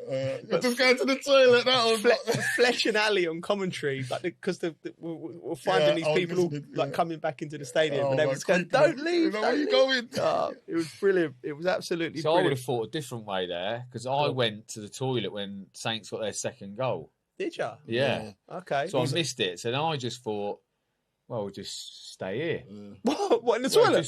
No, I stayed out. I just stayed in the toilet. I left the toilet, but I thought I'm not going back into the stadium because I've gone to the toilet. That's why they've scored. So I'll just stay out here. Because if I go back out there, ask them what score. So last few minutes, maybe that's what some of the fans are thinking. That's what they should have done. Stayed out. Maybe that's what they were thinking. They said, you know what?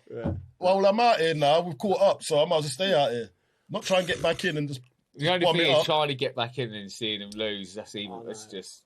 I know. Topped it off, isn't it? But one thing, I was convinced West Ham were going to win as it went into extra time. The young goalie here, let's just give him Finley Herrick, character, by the way, 20 years old. Yeah, he looks like a character. He was chatting to every penalty taker. Yeah. I thought he's got a bit about him. He has definitely got a bit about him. Do you know him? Yeah, of course. Yeah. I rung Coley because I'm at the game and I'm like, this kid, he was the anomaly on the bench, like because we have all our notes and it'll be like, you know certain players, and I don't know nothing about this kid. Yeah, Josh Ajalo on the bench as well. We had a few youngsters. So all the youngsters, I ring him up straight away, and he goes, yeah, he was on loan to Boreham Woodford. He's only played 11, for a short one. For 11 games, 20. He's been at the club since he was 6 years old, and I'm just thinking, you're talking about spirituality, and I'm thinking, It's written. I think it's written. It's written. This kid's, he's sitting there. He's been at the club since he's 6. Imagine all them nights he would have been dreaming of his debut for West Ham. But it would have been, I'm coming on with 5 minutes to go and I'm going to win the penalty shootout in a big FA Cup tie. So I think it has to be done. And then I thought the crowd give him a massive, like they always do at West Ham. They give him the big up and he'd come on. And what he done very smartly, because he couldn't, there was 5 minutes to go. He couldn't get into the game. So he took the goal kick, took his time. Yeah, took his time, but and then pass a sort of pass back come to him, and he just calmed. He looked calm, calmed himself down, and then the shenanigans started in the penalty shootout. I thought this kid's having himself. I like it, and he saved the first one, and I thought this is going to be one. A few others as well. Yeah, fingertips of the others. Just one that he probably felt a bit bad that he couldn't deal with, but he done it. Yeah, I felt he was brilliant. Yeah, I did. The only thing I would criticise with Nuno is. And it's hard because I don't know the situation with Wan-Bissaka, Mavropanos. Maybe you know Coley and Somerville. Was Somerville ready? I think he picked the team. It looked like a team that was slightly edging towards the Premier League, and I just think he underestimated. I think he would have sat there when the atmosphere was kicking off at the start and thought how up for it the West Ham fans were, how important the FA Cup was. I think he could have picked the stronger side. From the start. It was a day out in Wembley. People forget that. You know what I mean? I think he underestimated that, and I think it was a broad financial decision. It's hard as a manager if you think... It's to weigh up that one. Yeah. Where do you find a biting point for your strongest team and saving your legs as well for the charge that's ready to stay up in the league as well? You'd rather stay in the league than win a cup, right? Of course. Would you? Would you rather go down and win an FA Cup? Too much. No, Coley, it's too much money. No, you got Where's the love? Where's the love? No, I know what you're saying, but where's the spirit, mate? Them boys might not win anything ever again. I know, not for the boys. FA Cup. Listen, I'm not. This comes from my soul, not from my bank balance. I get it for the purist. That is the dream. As a manager, be honest. As a manager, would you rather win the FA Cup and go down or stay up? No, but you don't know what your remit was at the start of the season. I'd prefer to win the FA Cup and go down. I'll bring them back up. Listen to this. But I'm a romantic. No, but winning the FA Cup, when you were signed and you were trying to save us, you're trying to save us. It wasn't. We should put this out there. But your remit wasn't. Ask people what they your remit to rather win the FA Cup and go down. No, stay up. Your remit was to keep us up. That's it. Not go and win the FA Cup. That weren't on the. That weren't on the forms. That weren't on the forms, mate. When you're signing that contract, the owner was saying you better keep us up. And then we'll give you a nice... It's not to win the FA Cup and go down. Corporate greed. No, but you have to... He's doing his job. He's doing his job. No. I'm not having it. No, you're not having it. I'm not having it. He's doing his job, mate. I'm not having it. Listen, I'm not having it, mate. The FA Cup would have been a bonus. It would have been a bonus. It's no bonus. All right. Okay. I think you'd rather stay up, I reckon. Okay. You're just saying it. No, I'm not. 100%. Mate, I'm not having it. Well, we can ask the people.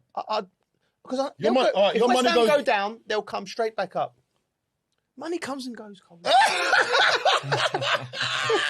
like what you're saying there. I'm going to remind you about this. Listen, I'm the romantic. These capitalist people next to me. But listen, it's one for the viewers, other viewers, listeners. We're going to do a poll. Would you like to go down and win the FA Cup, or stay up and not win the FA Cup? I think it's a no-brainer. There you go. But before we move on, Friday night, Coley. Yeah. Is this the biggest game of the season for West Ham? Wolves at home. The biggest game of the season is every game. It's every game. It's been the biggest game. I think what you'll see for this game, it's a big. Win. It's not. It is a must win. Really. Every game's a must win, but we got to go and put a good performance up. That's all I care about, because we got to keep that momentum, and then hopefully Lady Luck's on our side. But what it does, if we do win this game, it puts a lot of pressure on the teams around us to win theirs. So the likes of Spurs, for instance, they're going to have 2 days to mull over it until their game. And then that's going to put a load of pressure. And De Zerbi, he's come in, obviously, but I think fans are probably going to look at that thinking that's going to be our boost, that's going to be our bounce. If they don't bounce and it's a flat ball, then and we go and win. Yeah. I think psychologically we win and we stay in the Premier League. You think it's that big, yeah? I think it's that big. Oh, wow, that's massive. What about you, Bridgie? It's a must-win game, isn't it? But Yeah. who else they got to play? They've got to play. They've got a reasonable run in. I think it's Crystal Palace away. They've got Leeds. They've got Leeds. There's winnable games for West Ham. Yeah. I'm looking at it. They're all much of a much. It's because you know what these games, when people and punters, West Ham fans, Spurs fans, Forest fans, and even Leeds fans will be looking at it going, "Oh, that's a winnable game. That's a winnable game. That's a winnable game." But when you come to the end of the season, 2 to 3 games at the end of the season, pressure comes on. But also, say for instance, if Leeds win the next 3 games and they're completely out of it, then West Ham played them at the last game of the season. You'd like to think they're going to be on holiday. So it changes. So you just got to win the next game. Need to win it. They've got to win it. Moving away from football, we all love our golf. It's the Masters dinner. Rory McIlroy will be choosing the meal this year. I'm just thinking, if we had a master, a champions dinner for our teammates, what would yours, starters, mains, and desserts be? What's your thing? A prawn cocktail. Prawn cocktail? Yeah. I was not expecting that. Never expecting that either. Yeah. It's like chicken wings or something. What chicken wings? Why are you stereotyping me, bro? I'm not. You like chicken. You like chicken. You want a prawn cocktail, bro? No chance, mate. You're not having a prawn cocktail. You just put me in the chicken wing box. What, black people just like chicken, yeah? No. Oh, that's what we're doing now. I'd have chicken wings. I'm having prawn cocktail. Oh, chicken wings. I'm having prawn cocktail. I'd have a burrata. A burrata. Oh my God! This guy, man. I think you're so foreign. You think that? Mate, you're from, where are you? Kentish Town? Where are you from? Kentish Town. Yeah, like, come on. Do you not like burrata? Yeah, I do like it. Yeah, but what? Why? Well, I said caviar. It's a bit of cheese. Anyway, right, poor from you. Some bit of cheese, some posh cheese, that is, isn't it? How's it cured? I don't know how to do it. Right, mains. I'd either have some fried chicken, proper fried. No, he's doubling down on the chicken now. Who does this guy think he is? I swear down, this guy. No, I like fried chicken. Fried chicken? Yeah, like proper fried chicken. Yeah, you know, the starters and mains. Mine was cornbread and fried chicken. Popeyes. You might as well just go Popeyes. I like chicken. Just say he just wants KFC. No, not KFC. Proper fried chicken. All right, okay. Proper homemade fried chicken. I'm going mains, a bit of steak. Yeah. And fritters. Yeah. Okay. Steak and chips. Medium rare. Medium. Yeah. Where you going? I am gonna go with fish and chips, but a good one. Yeah, like not haddock or. I like place. cod. I like cod. Okay. Fish chips and mushy peas. Coley. There's a fish called coley. Do you know that? Is there? Yeah, Okay. there's actually. Mate, we need to go and sample that. All right. Okay. Yeah. I've never heard of a coley. There's a coley fish. Yeah. There's not a coley fish. Where? You can get battered coley fish. I swear down. Really? You think I'm joking? True. Go and search it up. Go search it up. He's still eating. I'm a man of knowledge. I'm a man of knowledge, man. There's coley I've fish. never heard of C-O-L-E-Y. I've never been to Sainsbury's and seen salmon, trout, coley. I've never seen. It's not in them type of. It's not in Sainsbury's. Are rare? Are we rare? It might be in Waitrose. Okay. You know what I mean? This has gone sideways. No, it's not. Okay. So what, you want a bit of so haddock, battered haddock, cod. cod, mate. Yeah. I like cod. I like cod. Yeah, but a really good one. There's a great little one in it's one in called the Seashell. I used to go as a kid. So it's in Lesson Green, Edgware Road, just down there by Church Street where I used to live. And I used to go there every Friday night as a kid. So like, you know what I mean? That's my thing. Anyway, dessert, Bridgie. I think I'll be full up with all chicken. You're going to get chicken for dessert as well. Oh, what chicken do you want on this plate, bro? Oh, I don't know, dessert. I'm not really like a dessert man. Like chicken maybe strippers. like a little chocolate eclair or something. You know, the fitter roll towers. Fitter roll towers. Yeah, okay. maybe one of them or something. When you eat, right? When I eat, I eat. Yeah, right? when I eat. Yeah. But most things I do, innit? When I'm doing it, I do it. Yeah, exactly. He eats like he's bulking. Yeah. Training for something. I'm gonna go old school. Was it old school cake with custard? Yeah. Okay. So the school, remember the school? Yeah, school cakes. School Yes. cakes. Yeah. The old school sponge cake kind of thing. Yeah. With the sprinkle on top. Yes. Go with that. Love that, mate. I don't mind cheese board, to be fair. Cheese board is good. Until the chicken is consumed. Until the chicken is consumed, he wants a cheese board. Chicken and cheese, Bridgie's sweet as enough. Right, okay. All right. I'd have apple crumble. Apple crumble. Apple crumble. What drink? All right, okay. This ain't even on the notes, but I'm enjoying this. What drink would you have? Oh, I don't know. I'd struggle to stick with one drink. I'll go for Peroni. You know what I'm into at the moment. One beer. Tequila. Mezcal and ginger ale. Not mezcal, ale. don't like. It's the only drink I love smoky tequila. Smoky tequila. For anyone out there, it's beautiful. Well, that was fun. Yeah. Right, next week, Carlton's away in... Bangkok. Yes, okay. Going to be looking for some train stations out there. Carlton's away days in Bangkok. Well, it'll be a bit different to Braintree, but we'll see. Yeah. Okay, right. So, but we got another Premier League great, one of our friends, Ida Good-Johnson, the Iceman. So if you've got any questions for Ida, email them into the usual things. A reminder, we drop every Tuesday apart from this week, and you can watch us on YouTube and listen to us wherever you get your podcasts. Please follow us on socials. We'll be back next week, so please like, review and subscribe. I'm on absolute flames today. See you later. Flowing.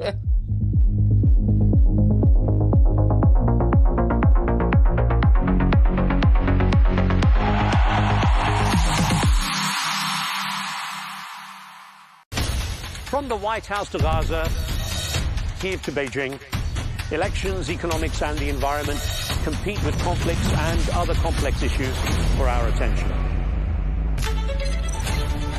In an age of fake news, deepfake and artificial intelligence, they've got to have a vote and a say. It's important to look beyond the loudest voice to understand the truth. From newsmakers to groundbreakers, my campaign is going very well. Presidents, prime ministers, princes and peacemakers, and cultural tastemakers.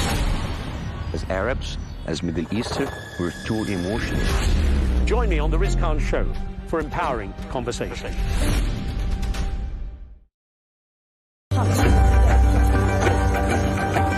Oh my God, the generosity of Hayil's people is unbelievable. How generous the people of Hayil are. Oh Lord, truly, one feels humbled. A person might think they are kind and generous, but when they meet them, they realize they're only a fraction of their goodness and generosity. I swear, this is the truth.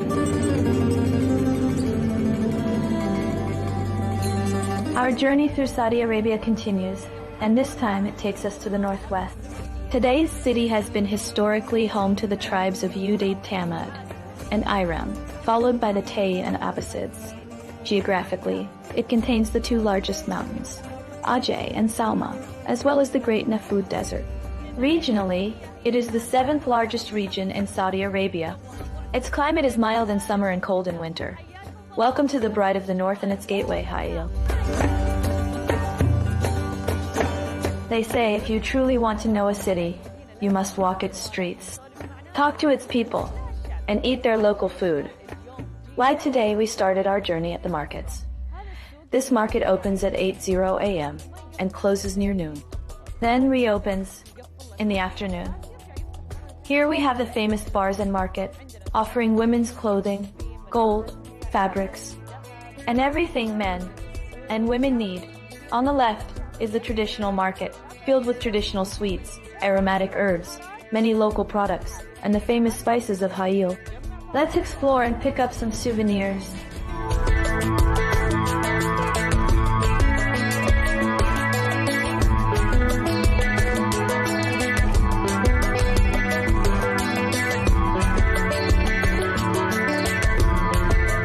Look at this.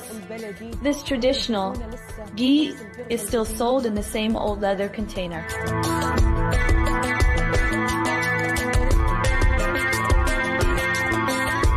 What is this amazing smell? It's wonderful. Is this Hayili Klaija? What makes it special? The date filling is perfect. This is the dough. It's slightly soft. Nice. It's rich and delicious.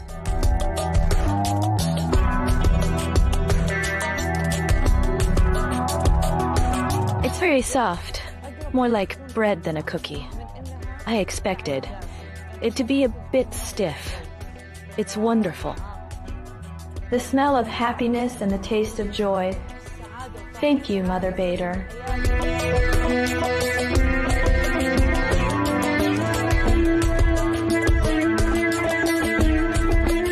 just a short walk, you can move from the traditional market to the heart of Barzan Market, the most important commercial area in Ha'il. Although the city has major shopping malls featuring international brands, this market holds great significance. It is distinguished by being suitable for women, men, and children. There is no bride in Ha'il who doesn't get her wedding trousseau from this market, because it has dresses and the distinctive gold, which we will now discover.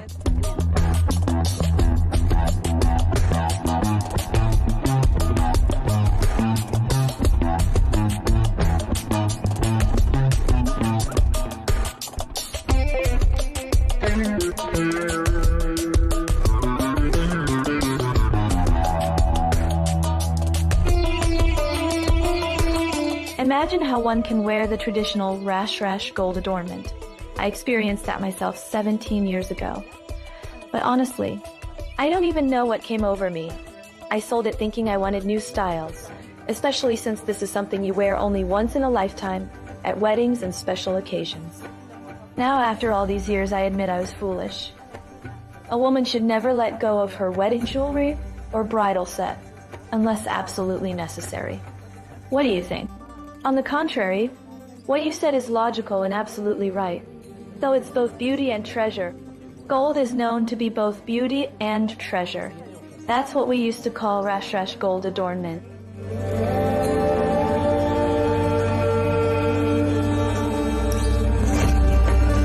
We woke up, had coffee, and went to the traditional market. I became a true Shamari, Ha'il lady just the way you like it, to help you understand the customs, traditions, and roots of the Ha'il households, and how life used to be. I invite you to Hair al-Surur. Hair al-Surur is a private farm that has been transformed into a heritage site by Mr. Mutlaq that tells the stories of the traditional Ha'il house. And Hilway leaves a very special place. More details will be shared by Father of Mushil. Have a blessed visit. Wow. I've been certified as one of them. Have a blessed visit. Welcome and greetings. This is a private farm that has been transformed into an authentic, carefully crafted. Why? This heritage project was created by Mr. Mutlaq Abu Nasser. It aims to revive the heritage of our fathers.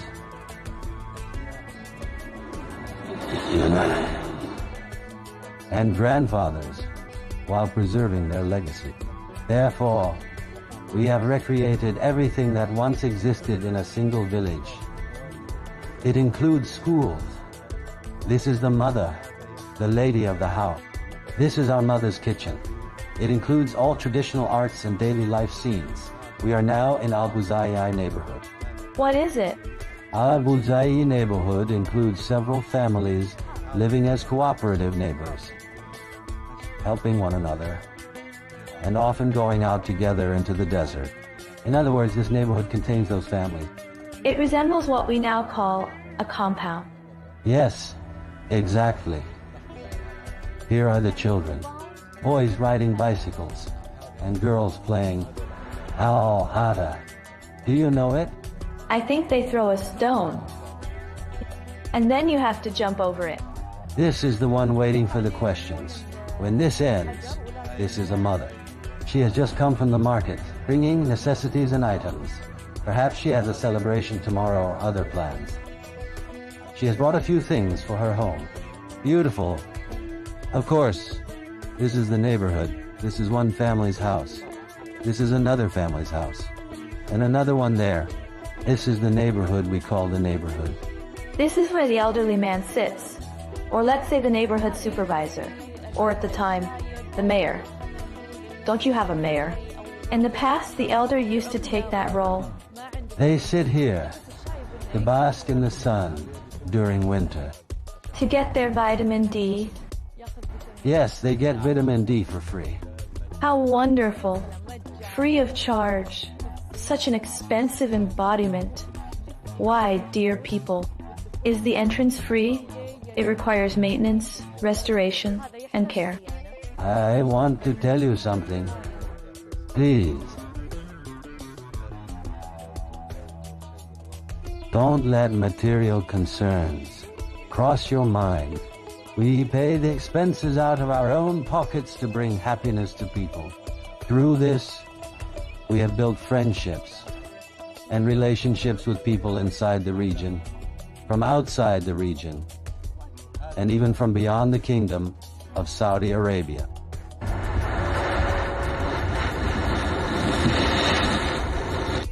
This is the bride's room. It's fully prepared and complete, with stories that must be told.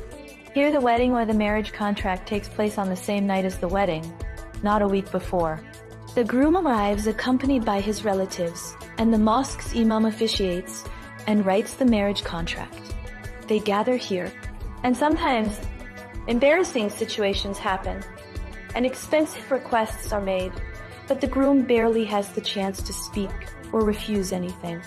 Another beautiful tradition found in Hayil weddings is that everyone borrows mirrors from neighbors or nearby markets just to decorate the room for the wedding night. This is considered one of the most important preparations, along with perfumes, accessories. The bride's trousseau stored in a box, and the groom's clothes.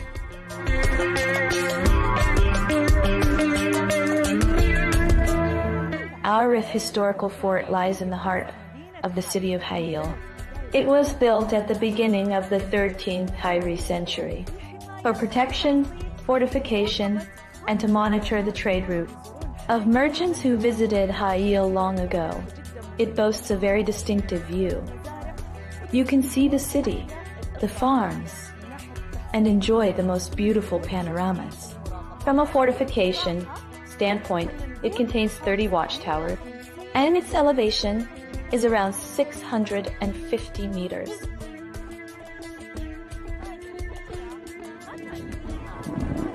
This cannon was not originally for defense.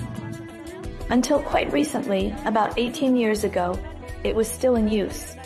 It was fired to announce the beginning of Ramadan, the sighting of the moon, holidays, and official occasions. Hello. We have finished the protection part and moved on to the second part of the fort, which is considered one of its most important areas. Here the leaders and dignitaries used to fortify themselves in this part of the fort. As you can see, the wooden doors remain as they were. The tower behind me, or the minaret, consists of 3 floors and offers the highest vantage point for surveillance. You will find many details preserved just as they were in the past. Reflecting the strength and importance of the fortress, it's truly impressive. If you are lovers of scenic views, unfortunately, time won't allow me to go there. But if you look over there in the distance, you'll see a viewpoint called Al Samra. It has a cafe, a park, and playgrounds for children. I highly recommend visiting it if you come to Hayil. I'll continue the journey with you in my own way. Every detail is unforgettable.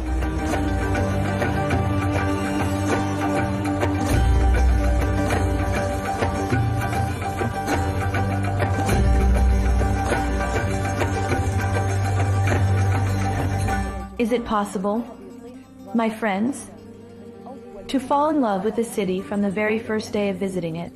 That's exactly what I felt in Hayil.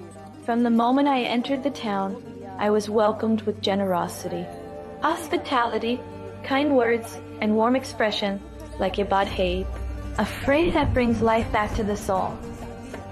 Yabad Hay is a famous expression, here, symbolizing affection. It was uttered by the daughter of Hatim Altai when she was told that her brother Adi had gone to Baghdad in Iraq.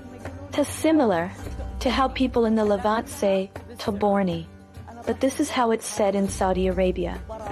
I fell in love with Hayil, its cool breeze and the aroma of coffee. Our journey will continue tomorrow with Where To, and we'll discover more and more of Hayil.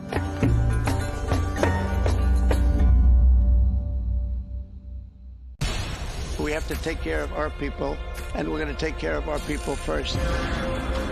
For in-depth analysis and all the latest developments across the globe, make sure you join us every weekday President Trump is trying to negotiate a ceasefire. With so much happening, so much information, and so much noise, International law will have no part in his administration. It can be hard to keep track. Tariffs will just fuel inflation. We're going to fight these tariffs. But you can count on us to tell you what you need to know. We stand by your side. Join me, Tom Burges Watson, for Global News Today, right here on Al Arabiya News.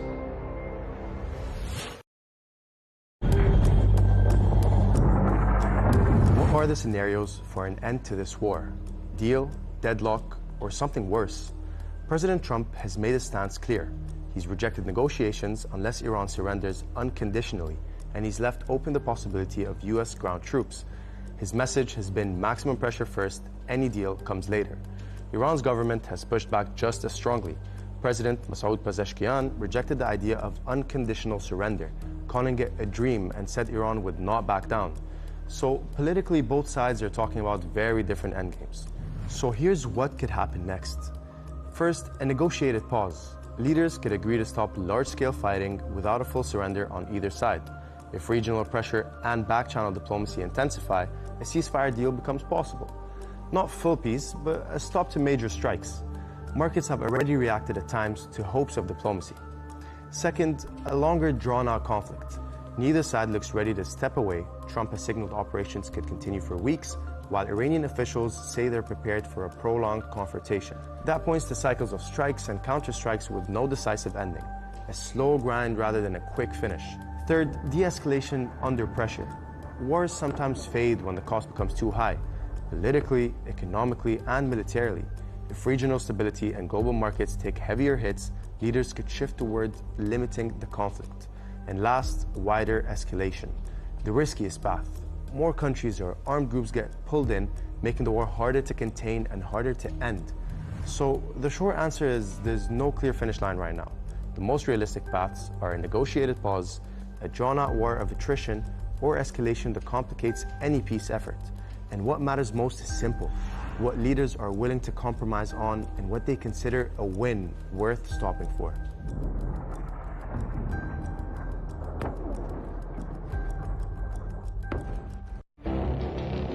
It feels like decades are passing by in a matter of weeks. Seismic shifts in the world order. Never, ever will be part of America. With so much happening and so much noise. Whether it's political upheaval, Canada has been ripping us off for years. Economic shifts or social movements. And no one wins from tariffs. I think America can be more friendly to the rest of the world. For in-depth analysis and all the latest developments across the globe. To have an inclusive policy together. The meetings with Hamas gave me some hope. We're in another nuclear arms race. The most important development straight to your screen. Welcome to the dressing room. I'm on my own. I need backup. And an insightful look at the issues shaping our world today. It was not going to happen, that war, and it happened. Join us on Al Arabiya News, where the world